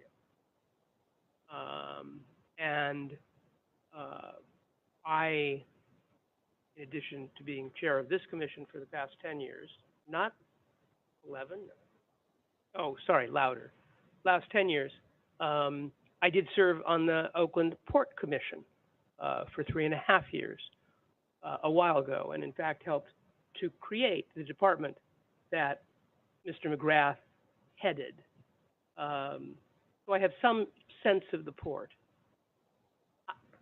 I also agree with Commissioner Joya and remarks by a number of others that there's no way we can predict what changes are going to occur in improvements that will affect maritime transportation and cargo and the port. But 2007, iPhone was introduced. You want to talk about things that have revolutionized our life and the way we live. Not always for the better, but nonetheless. The Port of Oakland was the first port on the West Coast and one of the first, I believe, in the world to introduce cargo cranes and really go to containers. I don't know whether Executive Director Juan has the vision or courage of Ben Nutter, who was the executive director who led that effort. But I have hopes, and we know there will be changes. So I think that clearly supports the staff recommendation and the decision. I want to talk about just a couple of other items. I appreciate Commissioner McGrath in many ways. Obviously, I disagree with him on this particular issue. And I take particular disagreement that by taking Howard out of the port priority use designation, and if there's greater need, that automatically means there's going to be 40 acres of fill, because again, we don't know what the changes are going to be. So I think that's sort of a false metric, or at least answering it. But the basic metric we're using, he was correct, and I think the staff report addresses, and I think the remarks of the commissioners here address. I am also very persuaded by the comments made by Executive Director Juan and his deputy, Christy McKenna. Howard Terminal is not economically viable as a container operation. Is it viable for ancillary uses? Obviously it is. Is that where ancillary uses should be? Probably not. Are there other places for ancillary uses? Yes, and I think that the port has fully answered that issue. I certainly agree with the comments of many of the commissioners about the importance of the turning circle, but the port knows that. We don't have to tell them that. And that's the last point I want to make. And it sort of has to do with what the burden here, what the standard is. I think for us to reach a decision that is different than the Port of Oakland, who's in the business of maritime. They operate the airport, they operate real estate, but maritime is the core business of the Port of Oakland. And yes, we've got a regional responsibility, but for us to put our judgment above theirs, to me, would require a very strong showing that the projections they're talking about for need and their comments on Howard and the projections made by our staff and consultants would be a very hard burden to meet. So I will join in supporting the motion. I would ask Corey to present the staff recommendations, and I certainly want to join the chorus of supporting the staff, Corey, and all of the staff who work very, very hard on this. Not always made easy by the Port of Oakland. I just want to note. They really did yeoman work on this, and I thank that. So, Corey, please make the staff recommendation. Sure, I will share my screen just a second.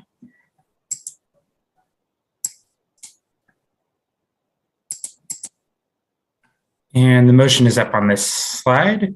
Not sure if it's helpful for me to read or if a commissioner should read this. Oh, you go ahead, Corey. Okay, so it's the motion to approve BPA 219. And it reads that the staff recommends that the commission adopt the attached resolution, number 2022-02, or Appendix A, that would, number 1, amend the San Francisco Bay Plan, maps 4 and 5, as well as Table 5, Table 10, Table 11, and Figure 4 of the Seaport Plan by removing the Port Priority Use Area designation from 56 acres of Port Priority Use Area at Howard Terminal at the Port of Oakland.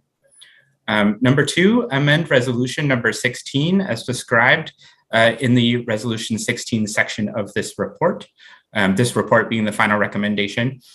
Number 3, make necessary findings regarding environmental impacts outlined in the environmental assessment, incorporating the errata corrections that was on slide 23 today. And number 4, make necessary findings that the Bay Plan Amendment conforms to all applicable findings and declarations of policies of the McAteer-Petras Act. I would recognize Commissioner Brown to make a motion. Great, thank you, Chair Wasserman. I would like to move approval of the staff recommendation for BPA 219 and the findings contained in that recommendation. I'll second that. I recognize Commissioner Joy as making the second for that motion. Before we do a roll call, does any commissioner have a question? Peggy, please call the roll.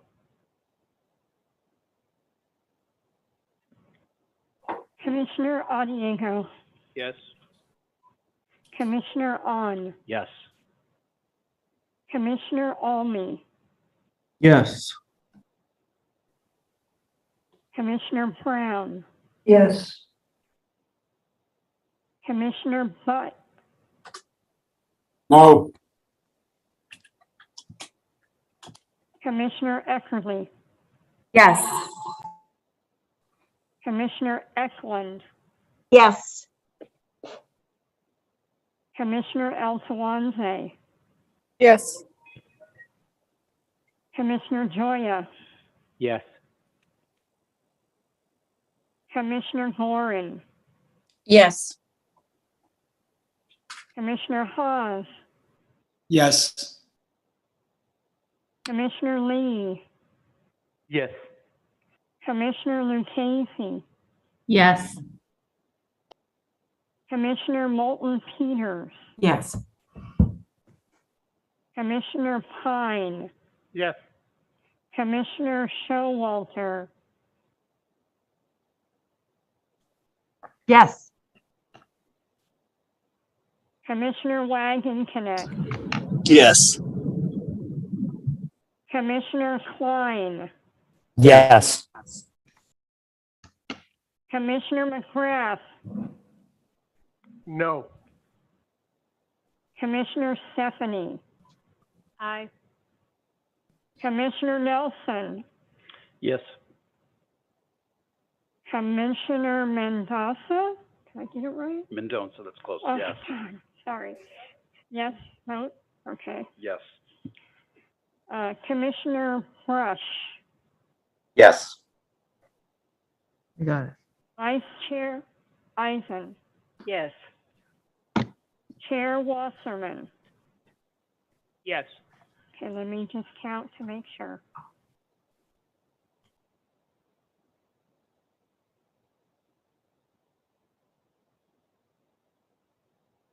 You have 23 yes, 2 no, no abstentions. Thank you very much, everybody. And again, I want to thank all the members of the public who spoke and who simply came to listen. This is a very important decision. I suspect that we will be seeing you again on this issue on both sides.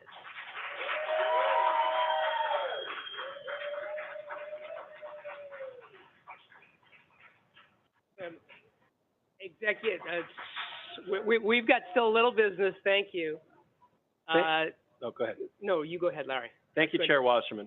I want to take a minute on behalf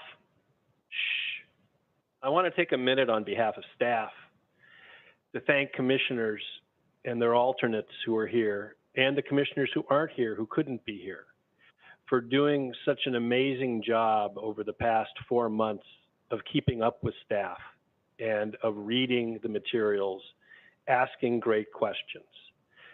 It really, I think, gives great credence to what yesterday was called an obscure commission, to actually get this done in a way that I think really befits a great state commission. I also want to recognize, on behalf of senior staff, Corey Mann and Eric Beeman. You have seen Corey more during the past 4 months than I have. And Eric, well, let me put it this way. You see him now in an empty room because his family is moving today. So our staff really has done yeoman's work, and they were ably assisted by Cody Akeley-Rothman. If you read the responses to public comment, I'm not sure how Cody candidly didn't get carpal tunnel syndrome. Michael Ng, who took care of the EA and who you heard today.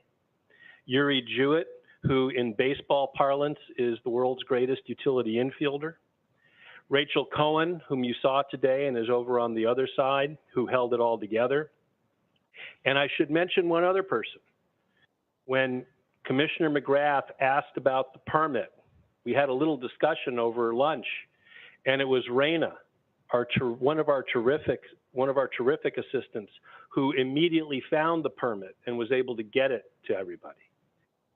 In addition, they were led by Jessica Fain, your planning director, and ably assisted by Greg Scharf, your general counsel, and certainly by Steve Goldbeck, whom you haven't seen today, but is with us.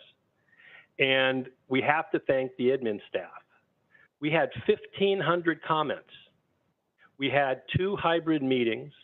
Peggy, the last time I heard from you, we had almost 600 people Zooming in. Okay, over 600 people.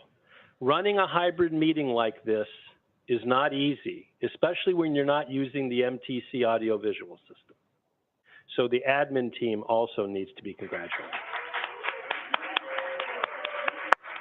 Let me end by saying 2 things.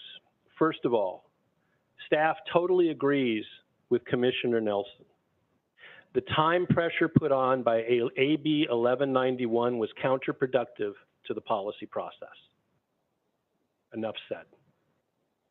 And then finally, I think staff wants to especially recognize 2 commissioners. The first is Commissioner McGrath. This may be his last rodeo sitting on this dais, but he ably led the SPAC through its commission, through its deliberations, and along with a few others, is known to have the hardest questions among all commissioners. And then posthumously, staff wants to recognize former Vice Chair, the late Ann Halstead, for having been chair of the SPAC prior to Commissioner McGrath and having led the process as well as she did and having been a voice for all of the Bay Area. So with that, I want to thank commissioners and I want to thank the public.